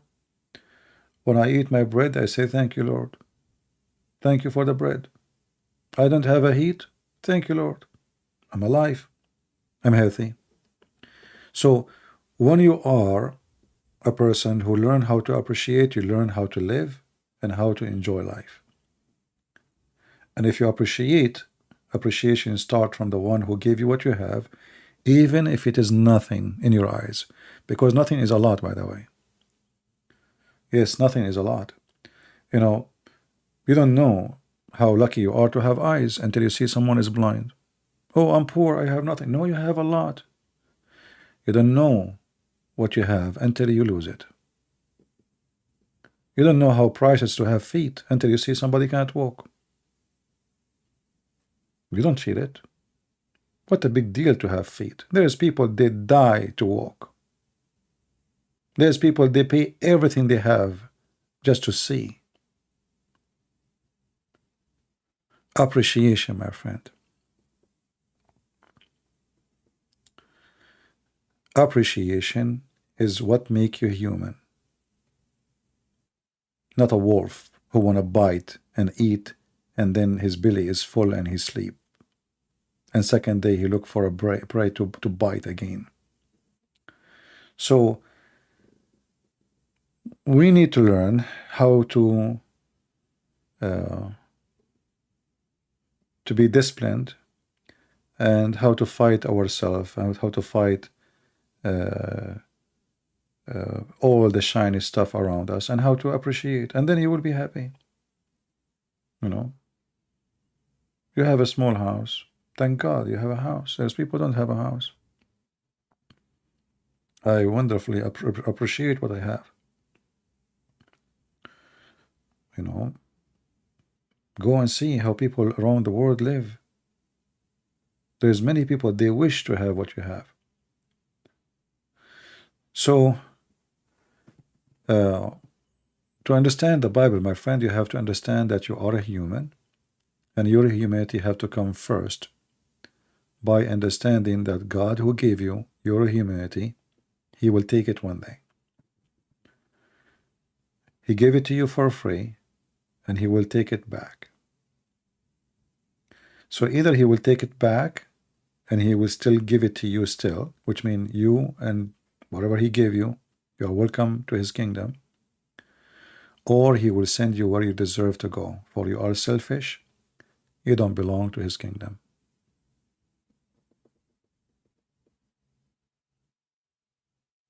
As we say always, everyone goes where he belongs. Fly, go to the garbage.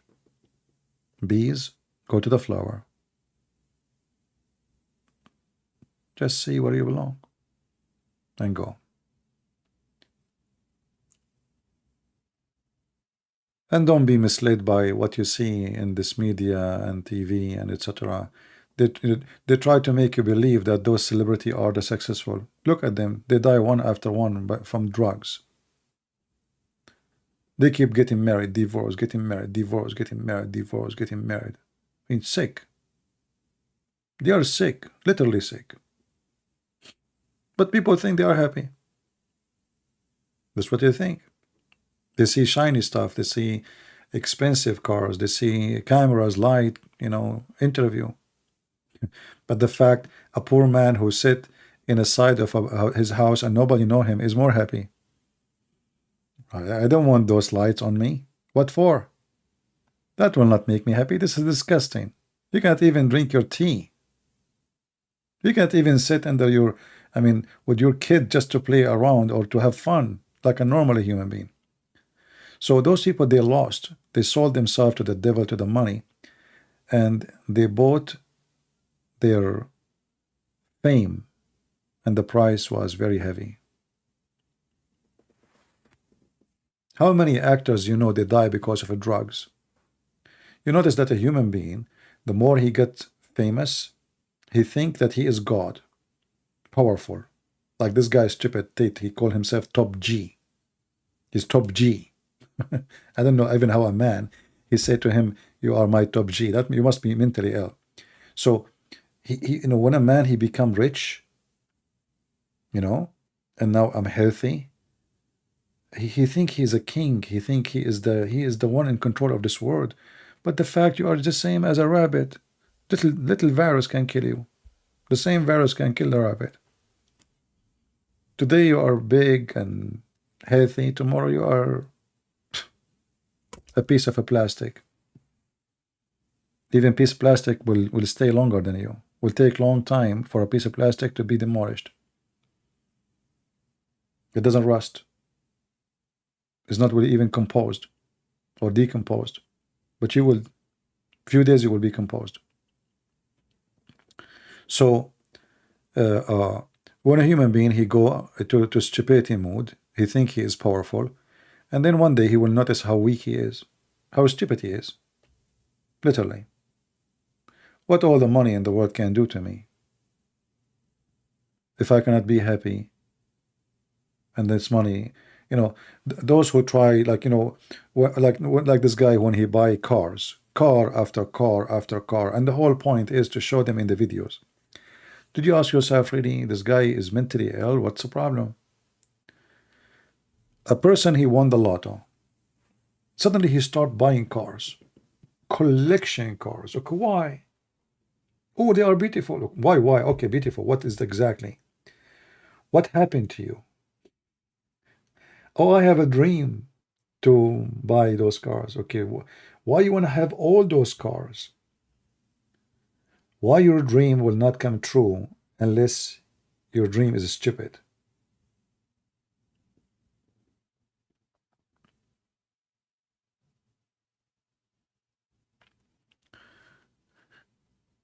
I believe that money and fame, they are the enemy of a human being.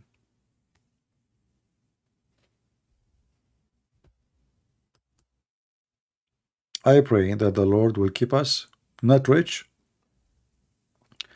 but will give us and provide us what we need, because that will make us make us, let us say, rich in different meaning. But we need our Lord give us our bread,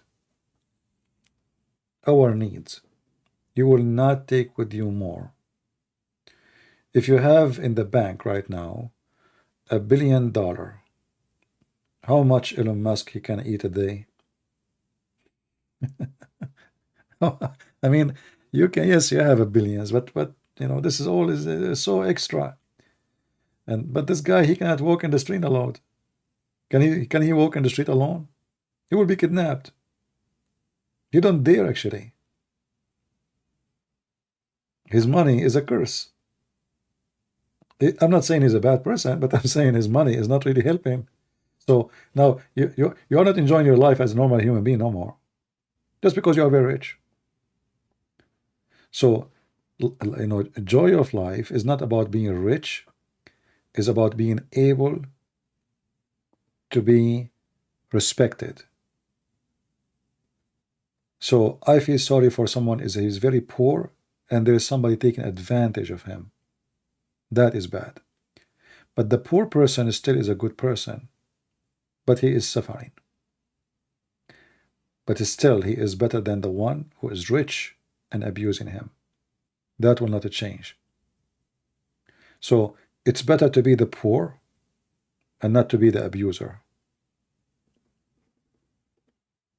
And the Lord in the Bible said clearly that he bless those who they are poor. Always you can get rich if you decide to work as a pimp. Very profitable business. Human trafficking, drugs, there's no question about it. Well, drugs. You know, you get rich so fast. But then when you stay for, I mean, not only you will be guilty for the rest of your life for killing many people by selling drugs, and God will punish you for that, but one day you will be arrested, and then the judge will send you for 20, 30 years in jail. Then all the money you have is stupid. Every day in jail is better than $1 billion in your bank. Did you see the stupid idiot? He says, my friends now are just cockroaches and bugs. What happened to the rich man, the money, the cars, the girls? His only friends is cockroaches. Is it worth it? Just ask yourself, is it worth it? What if this guy now, they put him in jail for the coming 10 years, 5 years? Is it worth it? 5 years of your life in jail, if there is a money can bring it back? No money can bring it back. No money can bring you back on time. It's not worth it.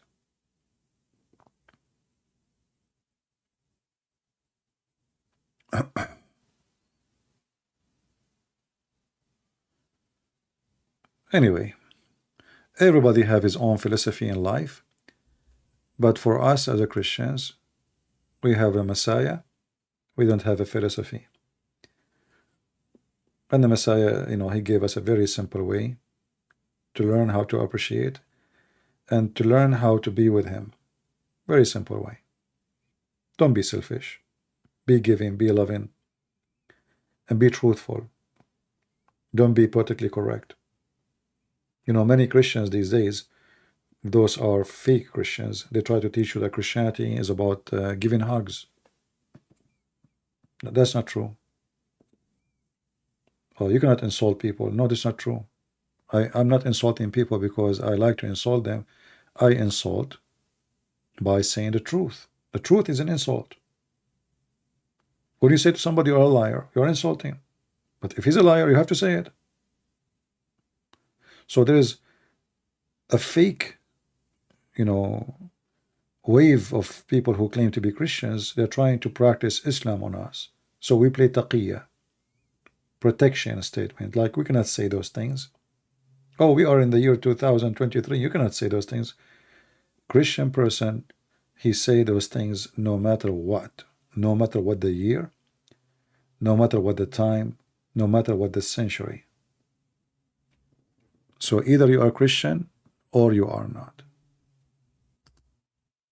And if you cannot handle saying the truth then don't be Christian. You know? But it's a fact. We are in a time, if you say the truth, you are insulting. But yeah, I would love to insult them. Non-stop.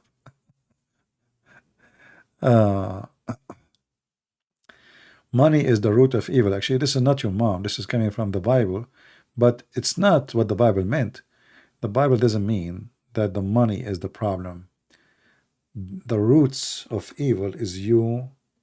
What money is about? What money? Money is just a form of exchange. Like in the time of Adam and Eve, there was no money, but Adam commits sin. Is that correct? There's no money. They have no dollar. They have no bank account. Still, Adam and his children, they commit sin. So what was the problem? Money is just a form of exchange. Exchange of what? Benefit, authority, service. So in the old days, I used to give you some wheat, you give me a watermelon. Okay, that is our money now. But man, because he wants more of his own to be spoiled, so he wants more of this exchange. Otherwise, the money is just a way of exchange. A person, he come to fix my, let us say, laundry machine. What I will give him? Oh, Christian Prince, what do you do? I teach about the Bible. Oh, I do not need that. I need money. So I can go to the market, and so it's just a form of, so the money is not the problem. The problem is when you live for the sake of money. When the money become your target, then you are not alive actually. You are just slave of money. You know, people who have dogs, how many of you have dogs here? How many of you have dogs here? Give me one if you have a dog. And I don't want people to get upset from me speaking about those who have dogs. I love dogs. But you will notice that somebody, he have an obsession with dogs somehow. I love my dog. Oh, he's my baby. Okay, cool, wonderful, no problem. I'm not against you, by the way, to be good to animals. Be nice with them. But sometime you find you are not loving the dog. If you think carefully, you are not in love with the dog. You are in love with yourself. You are lonely. You need a companion. So what do? You bring a dog. And you spoil the dog. Because this is the only, if I want to use it, I want to use the word person. Because for you is a person. So you are trying to fill up a space in your life, which is very empty, vacuum space, by a dog. But this is not really a healthy behavior. A dog is beautiful. Okay, no problem. It's funny. You can play with a dog. Maybe it's a guard dog, whatever dog.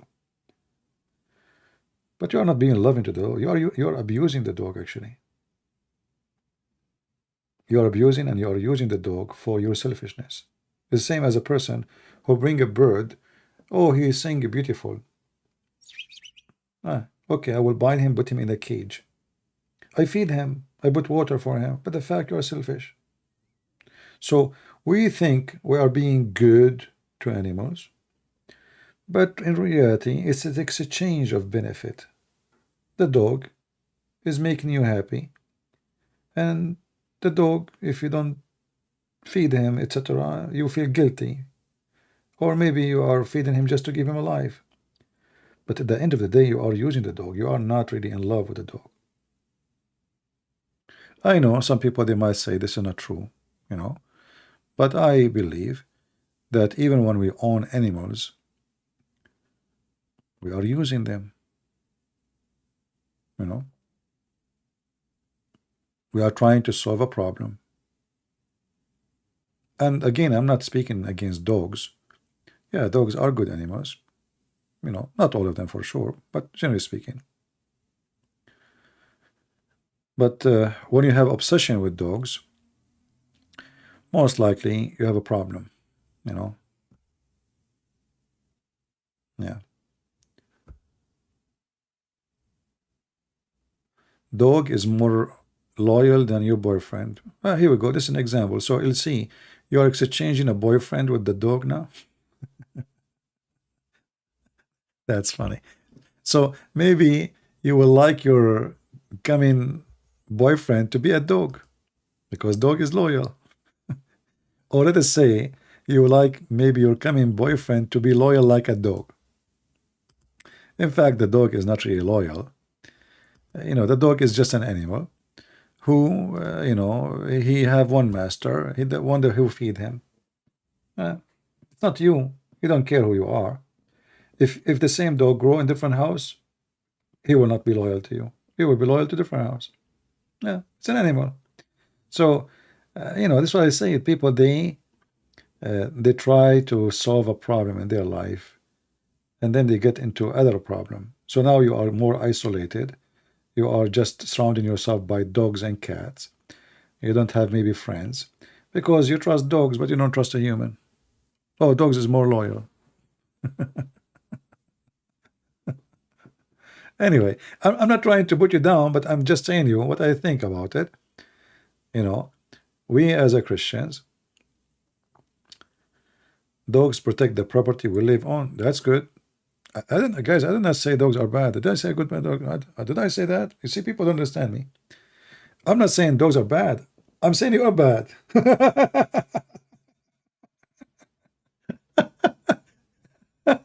I'm not speaking against the dogs. I'm speaking against you. So even when you say dogs protect our property, exactly. So you are not good to the dogs. You're bad.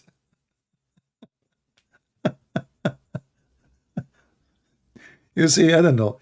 Sometimes I try to avoid to speak about deep topic because that will make people upset. So dog, they protect our property. Exactly. So you are not good to the dog. The dog is good to you. You know, so he's better maybe than you. I'm not insulting you, by the way. I'm just telling you what exactly the exchange benefit between you and the dog. So you feed him, he protect my property. So he's my employee for little cheap money. Give him a bone from the lunch I have. You know? But in your mind, you convince yourself that you are in love with the dog and you are caring for the dog and you like the dog and you are a wonderful person with animals. You know, that's not true. You are using the animal. You know, if you care for a bird in the cage, you let the bird go. You don't put him in a cage. What about I put you in a cage or a chain around your neck and I spoil you with bones and chicken? And I say, hey, protect my property. So anyway, you know, I have my way of thinking. You might not like it, you know. Yeah, chocolate. You never thought about this before. Exactly. That's why I'm. This is why I am who I am. Actually, most of relationship of a human being, even with a human being, we do it wrong. You know, when you meet a person, it doesn't matter what the purpose of this meeting. What is the first thing you want? You know, let us say even you met somebody in the park, a conversation. Simply, you are looking for maybe a company, open a conversation, chat, have fun. And the person who's talking to you too, he's looking for exchange. So a human being, relationship between a human being is an exchange of benefit. We call it social. But reality is, I share some, you share some. The problem will happen when we are people who don't share and we think about ourselves. So when I become interested to know you just for the sake of me, that is the problem. When I am interested to own you for the sake of me, that is the problem. And most of people today, they live this way. Me, not you. Everything I do with you is for the sake of me. I don't know if I am making it clear.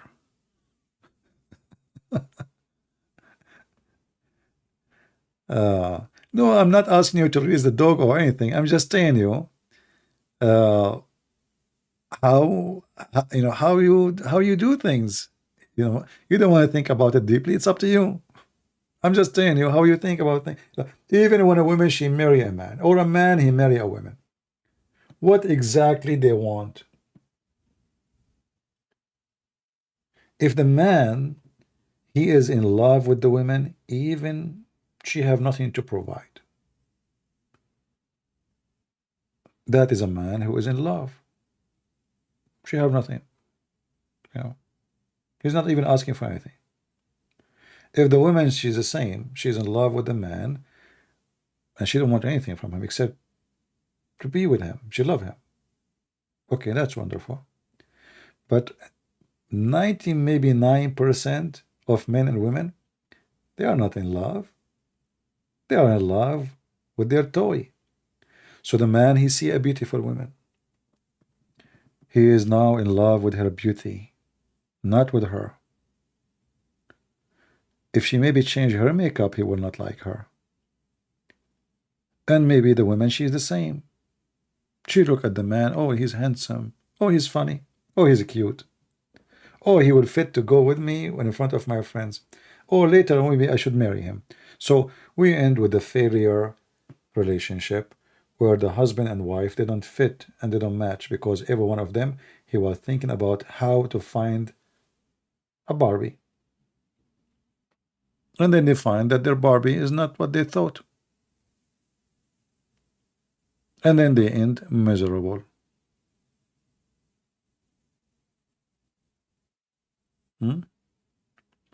Sylvester Stallone wife, she wanted to divorce him because he got a new dog. And do you really believe that, Tony? Tony, what you said is really funny.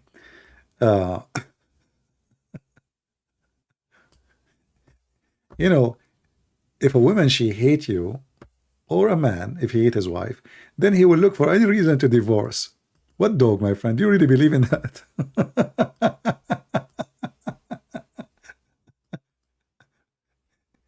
If she liked the guy, even if he have a snake in the bed, she will stay with him, trust me. But now she is looking for a reason.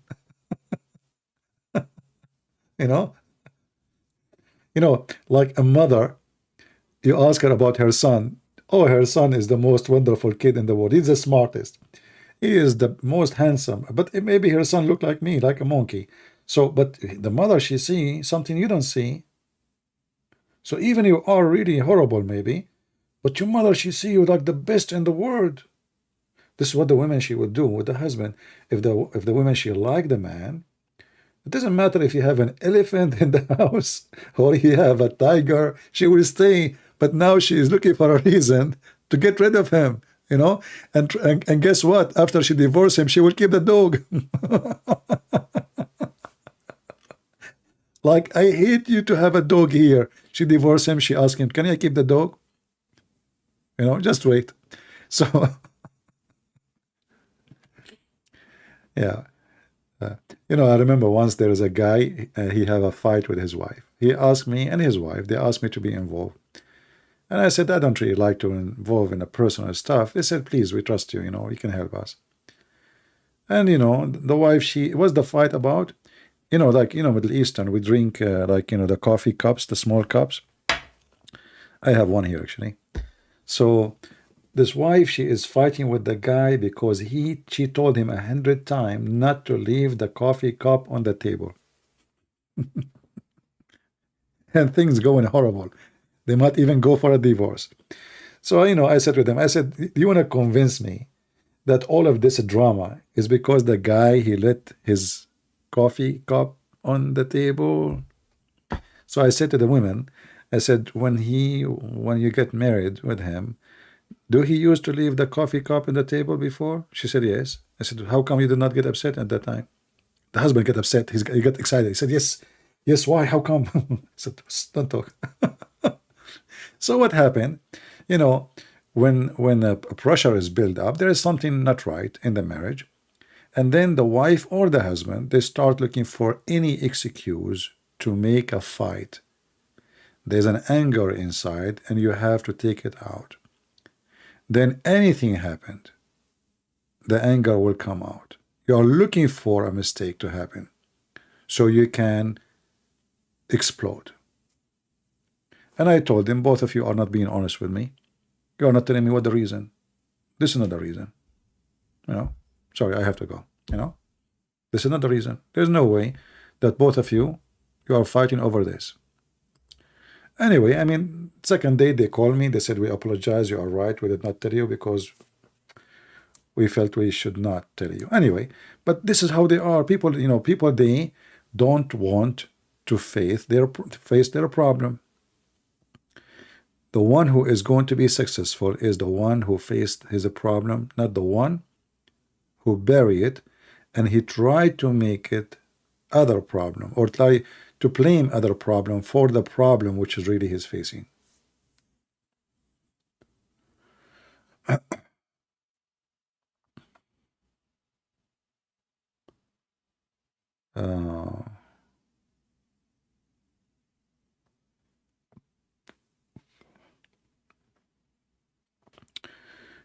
Sumaya, can you give us the reference? There's many caravan.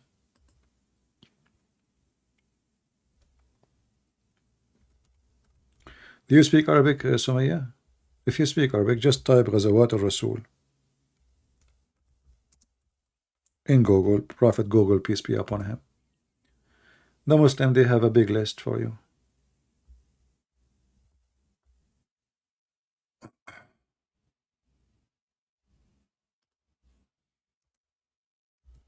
Let me see if I can find you something English Arabic.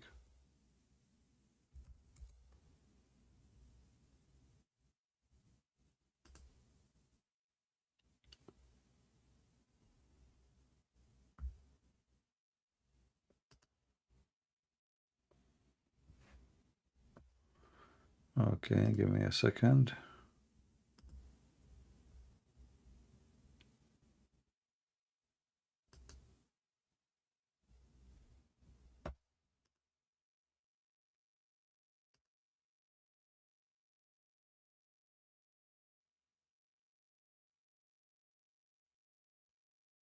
Well, I found a book.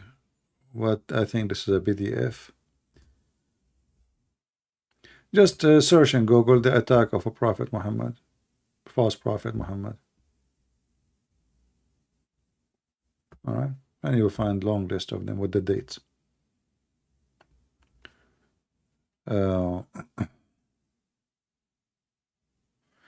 Did you work as a detective before? How you know? Yeah.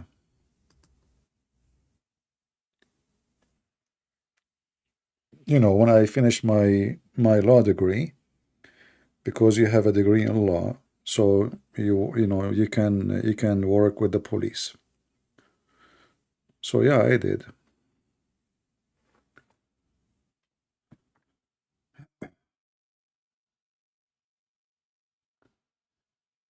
Uh,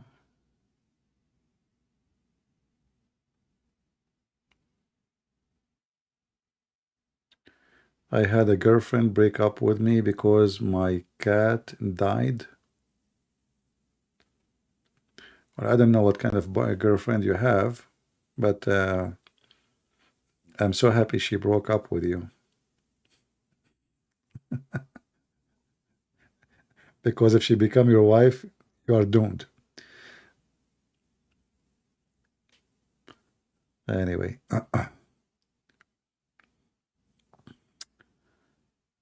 let's see.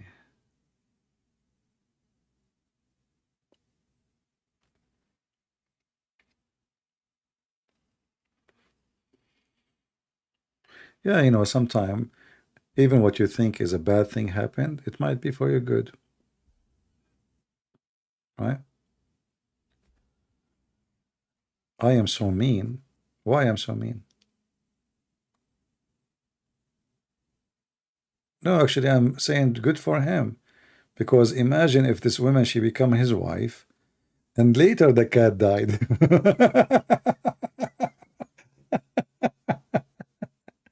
At least now she is not your wife.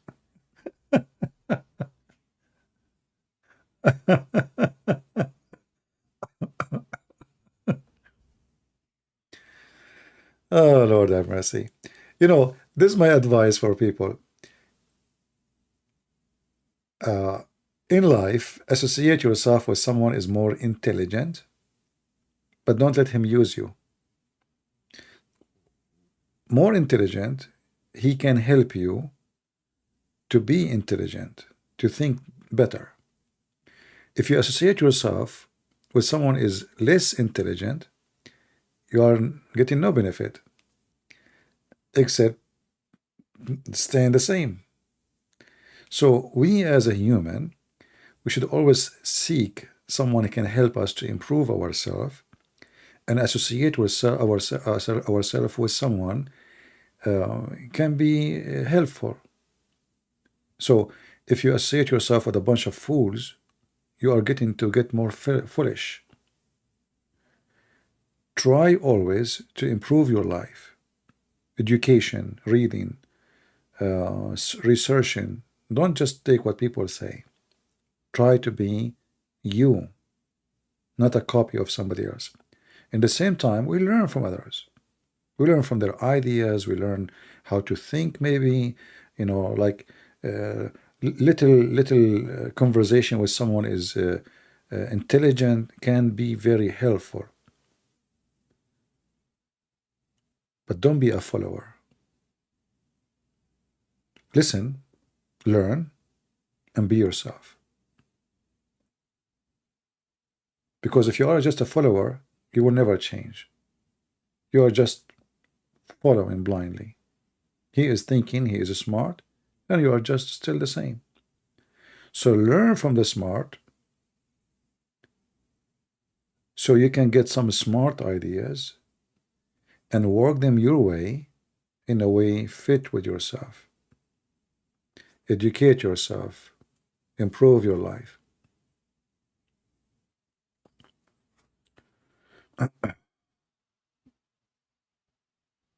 And this is goes for marriage.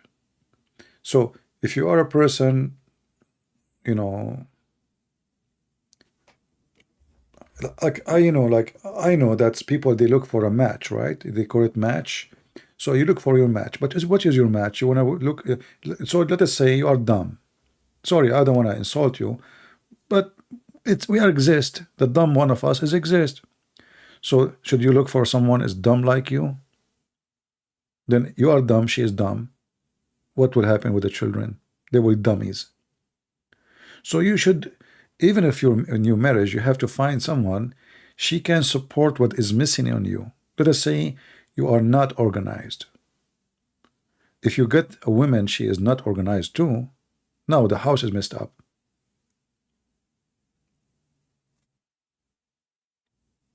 So you have always to find a balance, even in a physical way. You are short, and then you marry a woman, she is really short like you. The kids will be shorter. So you have to balance. So if I'm short, I will marry a woman, she is taller than me. So the kids will not be short. Why I want to do that to my kids?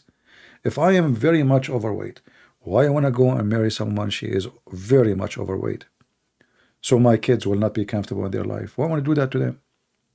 So you have to make choices, and smart choices, not because you are racist or, oh, you know, no, because you are a smart individual.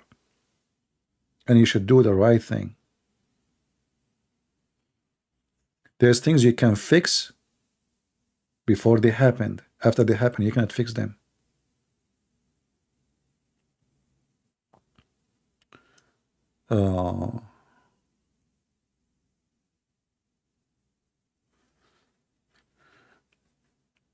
I know that my ideas, they can be maybe too much for some people.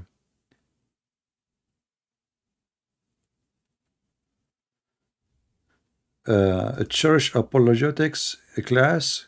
I mean, you are apologetic class and you have doubt about a problem with Christianity. Take a hike, my friend.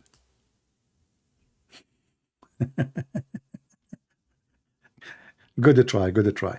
No, my friend, I don't care if you are having a problem or not. I advise you to go to hell, right? What people seeking attention, attention seeker. So you are apologetic, but you have a problem. Look how much apologetic he is. That's deep.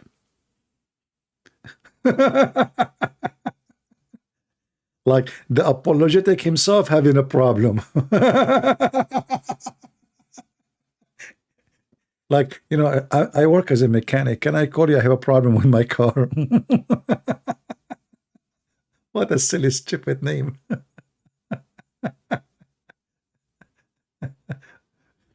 Are you going to call me and tell me why? Can you tell me why my wife, she cannot have kids? The answer is very simple, my friend. You are very shy. What an idiot. Silly.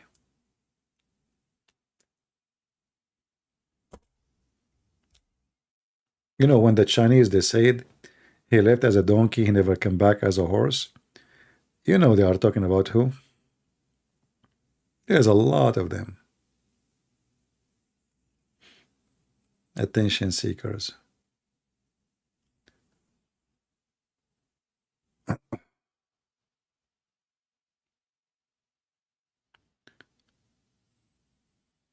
Yeah.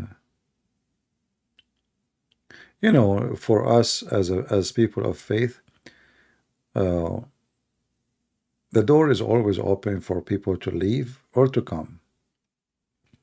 And if you leave or you stay, this is not a gain to the Lord, and it's not a lose to the Lord. It's your gain or you're lost. So get lost.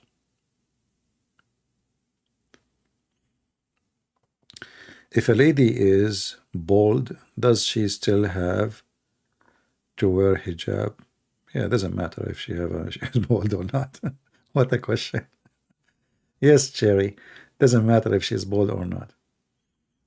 Yeah. Maybe he need help? My friend, those people are just, this guy's a Muslim. What help?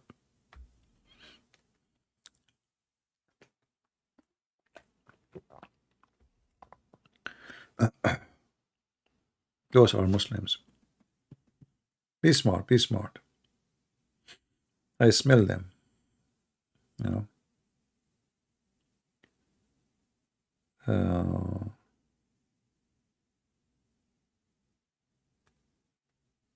How many times Muslims they call us and they say to us, do you remember the guy who says he was a Mormon? Almost every week we got one of those. Oh boy. Anyway, guys, I think we have enough for today. I don't know if I should keep this video or not. Maybe I should delete it. We don't have any caller or any debate or anything. We just wanted to share with you.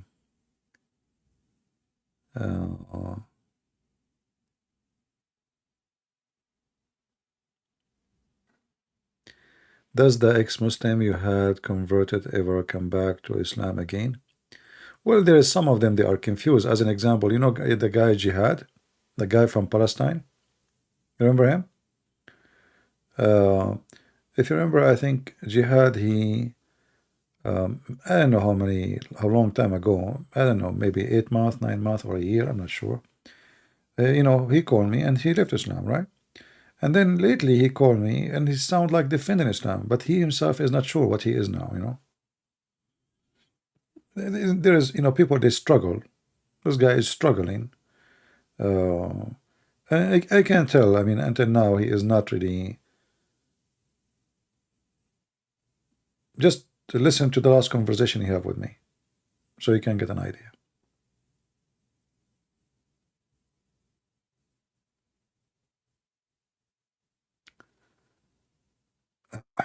Uh,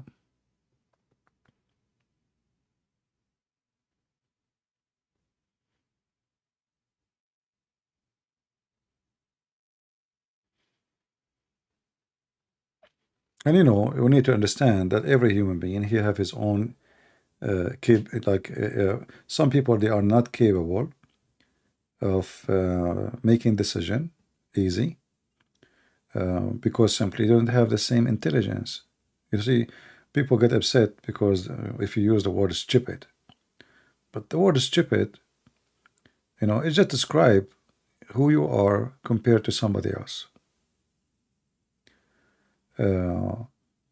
But stupid have many faces, you know, like stupid. What does that mean? Stupid. Stupid as education, ignorant,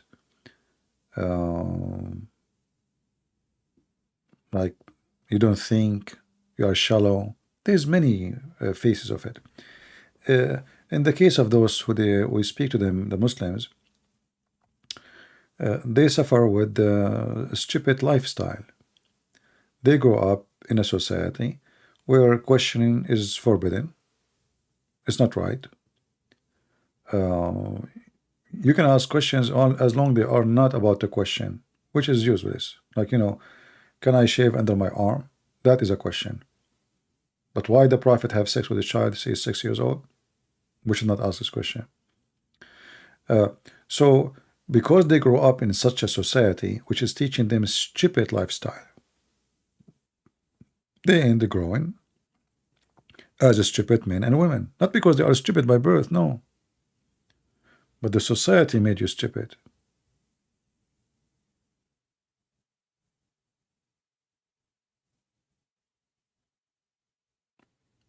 You know what I mean?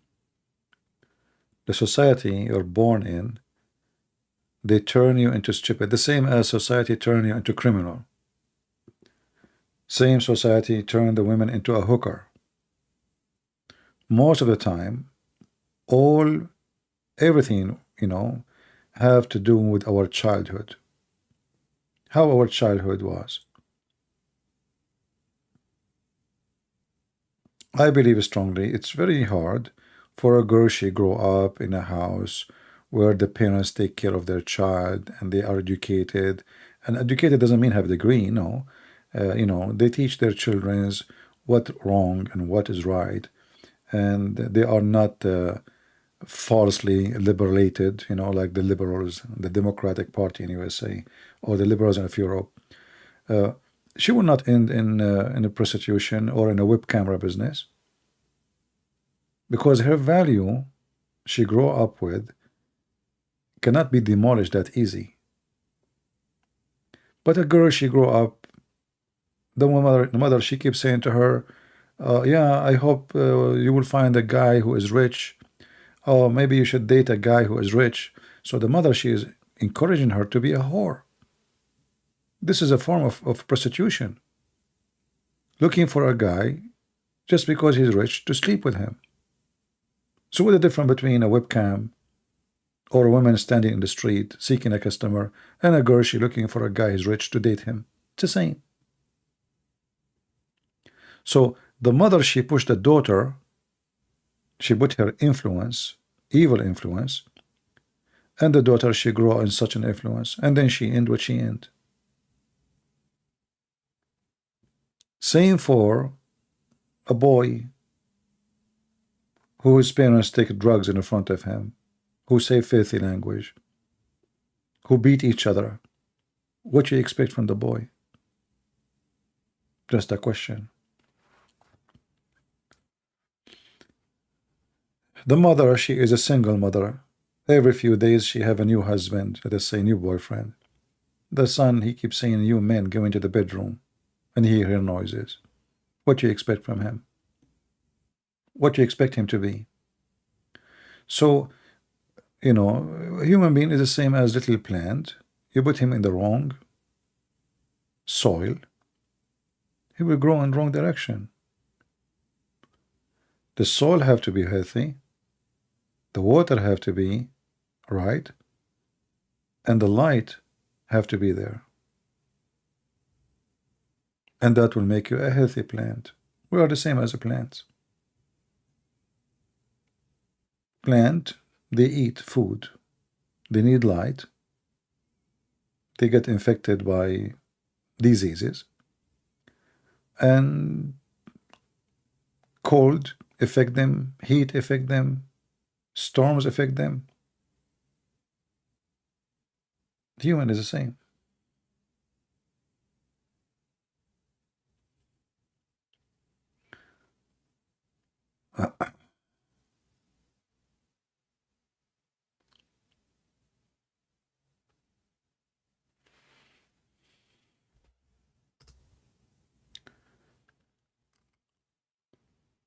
Okay.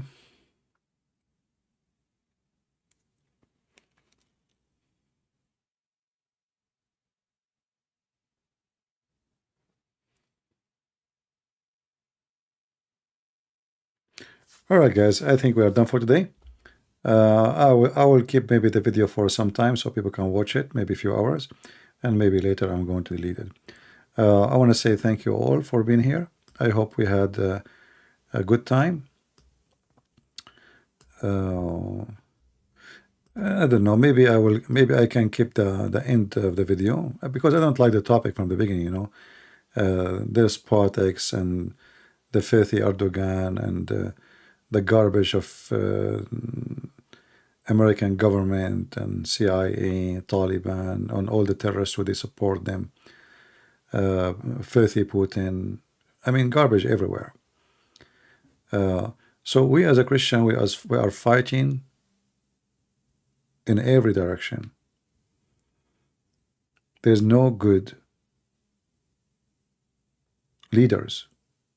All are bad. And the second you do politics, you are just doing bad. Because politics is about how much you lie and how much you gain from your lies. Not about how much truthful. If you are truthful, you will lose election in 2 days. If you are truthful, maybe even you come to war. Truth is a problem in this earth for many. So I want to say thank you all for being here. May the Lord bless you. And until I see you again, this is your brother Christian Prince, was serving you humbly for today. Take care.